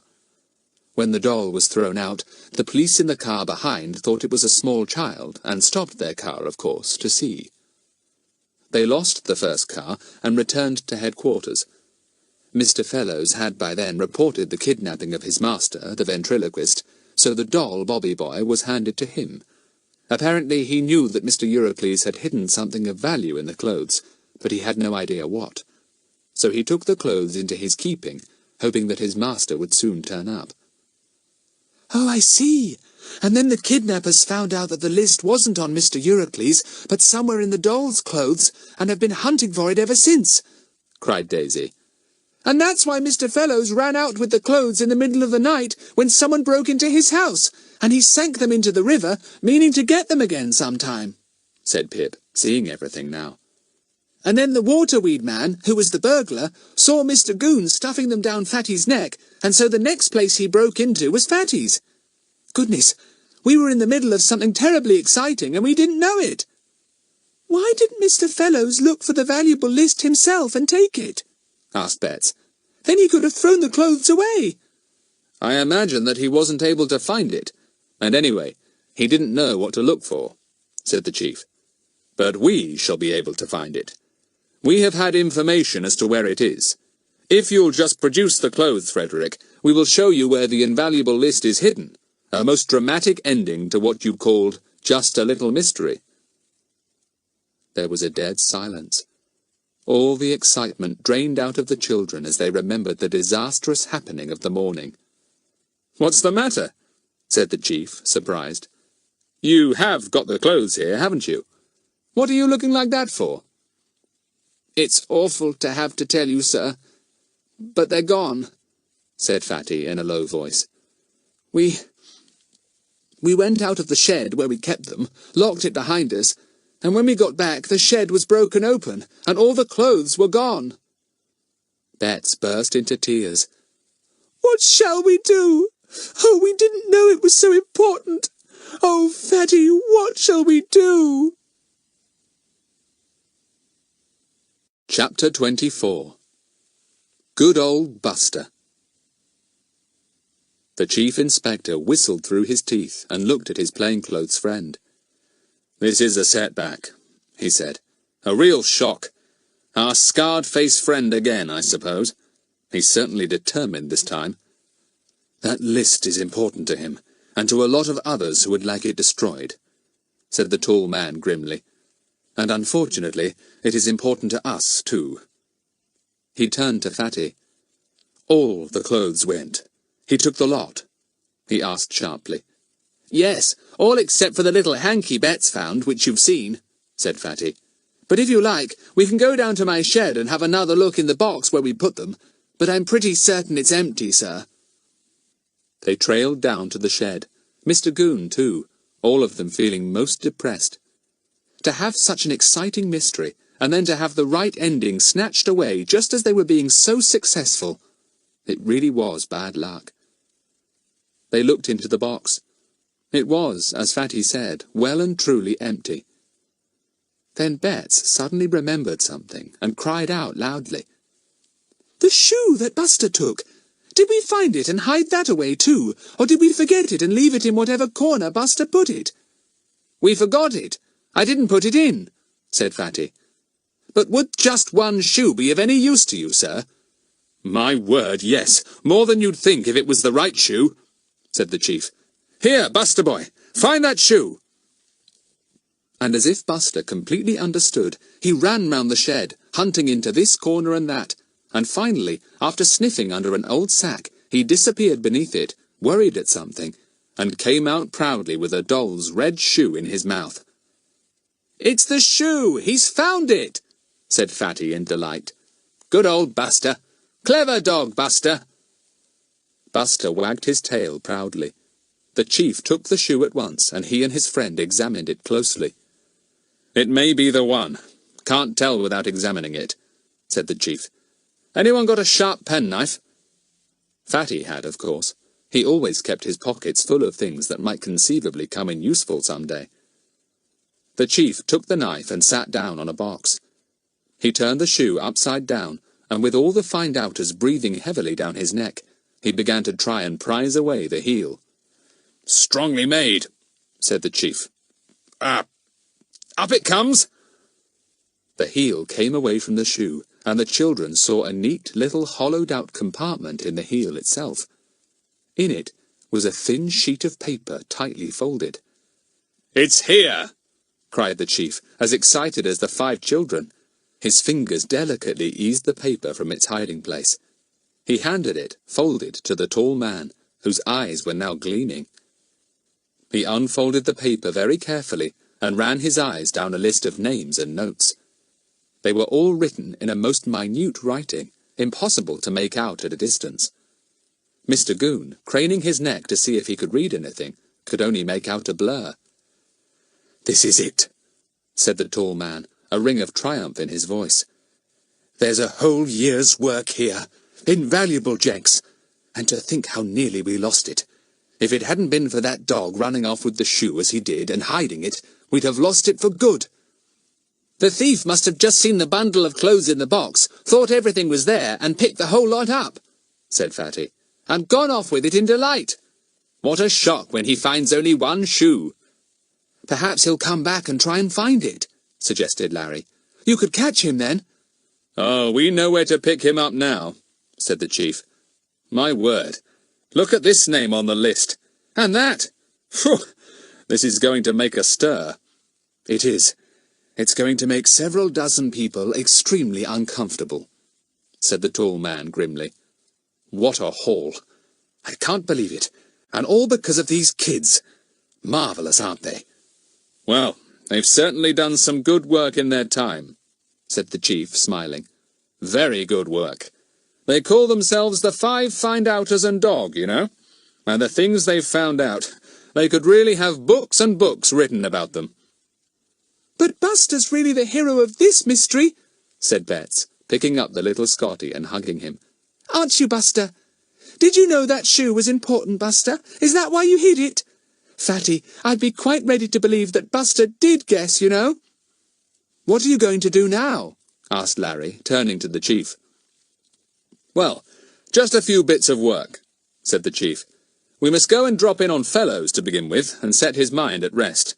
And we must send somebody to gather in Mr. Scarred-Face, or the Waterweed Man, as you call him. He won't be wanting waterweed for some time after this.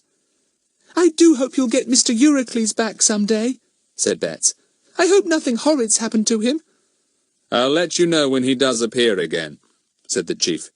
I have a feeling that once we get after the people whose names are on this sheet of paper, our Mr. Eurycles will find himself unexpectedly free. Quite a lot of these people will flee the country soon. Can't we give these children a little reward for their enormous help? said the tall man, getting up from his box and almost bumping his head against the roof. "Oh, no, thank you," said Fatty at once. "That would spoil everything. We wouldn't want to solve mysteries for a reward. We do it because it's fun, and we like helping the chief." My dear fellow, there are so few people left in the world who will do things without expecting payment or reward that I think we'll let the find-outers go their own good way, said the chief to his friend, quite seriously. That made the five feel extremely proud. "Right," said the tall man. "Well, we must be going.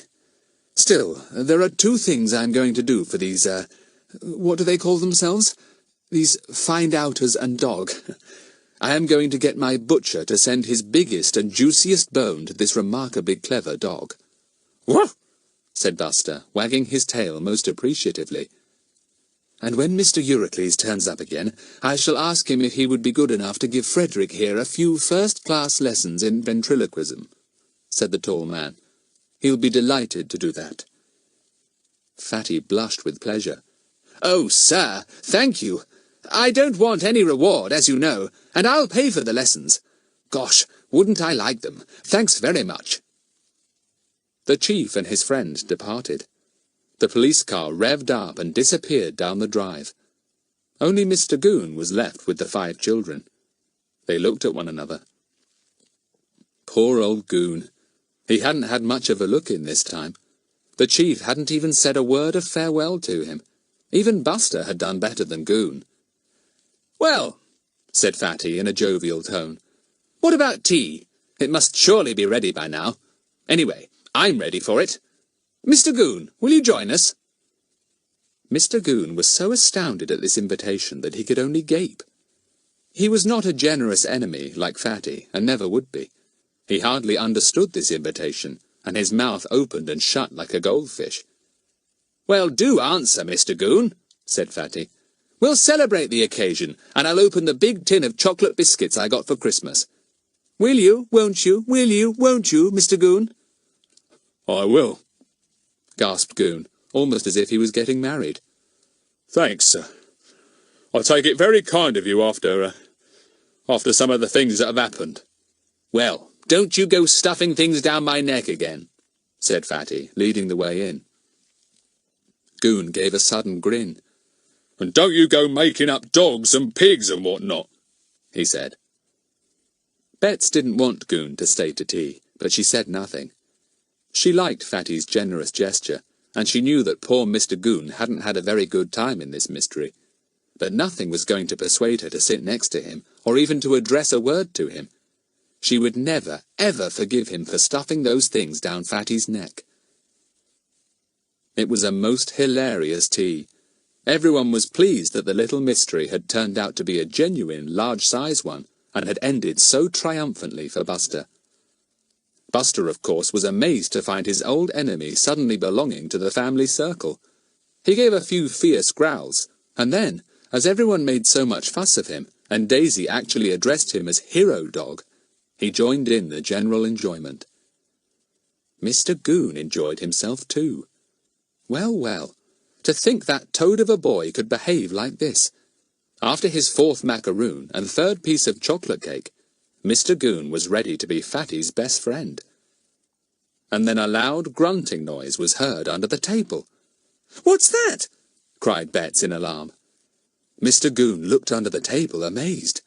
Only Buster was there. The others looked at Fatty's grinning face and laughed. And then, from just behind the astounded Mr. Goon, came an all-too-familiar voice.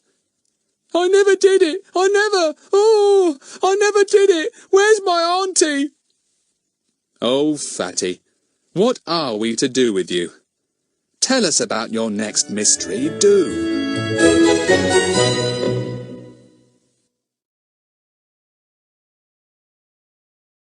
Audible hopes you've enjoyed this program.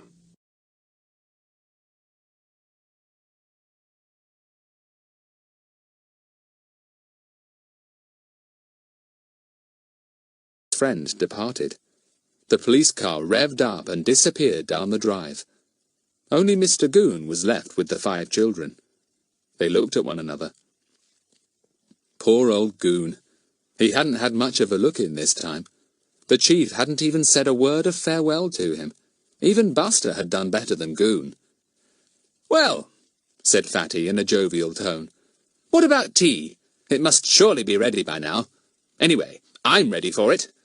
Mr. Goon, will you join us?" Mr. Goon was so astounded at this invitation that he could only gape. He was not a generous enemy like Fatty, and never would be. He hardly understood this invitation, and his mouth opened and shut like a goldfish. "Well, do answer, Mr. Goon," said Fatty. "We'll celebrate the occasion, and I'll open the big tin of chocolate biscuits I got for Christmas. Will you, won't you, Mr. Goon?" "I will," gasped Goon, almost as if he was getting married.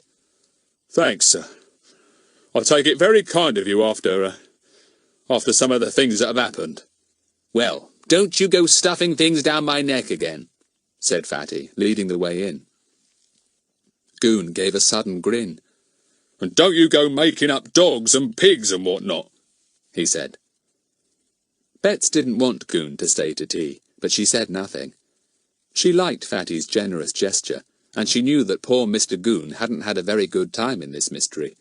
But nothing was going to persuade her to sit next to him, or even to address a word to him.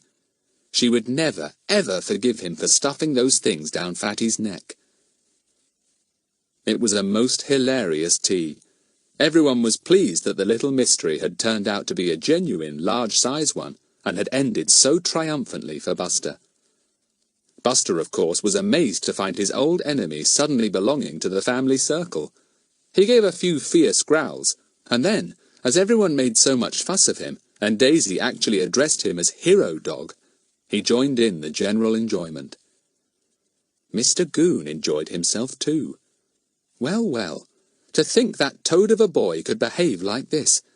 After his fourth macaroon and third piece of chocolate cake, Mr. Goon was ready to be Fatty's best friend. And then a loud grunting noise was heard under the table. "What's that?" cried Bets in alarm. Mr. Goon looked under the table amazed. Only Buster was there. The others looked at Fatty's grinning face and laughed. And then, from just behind the astounded Mr. Goon, came an all-too-familiar voice. "I never did it! I never did it! Where's my auntie?" "Oh, Fatty, what are we to do with you? Tell us about your next mystery, do."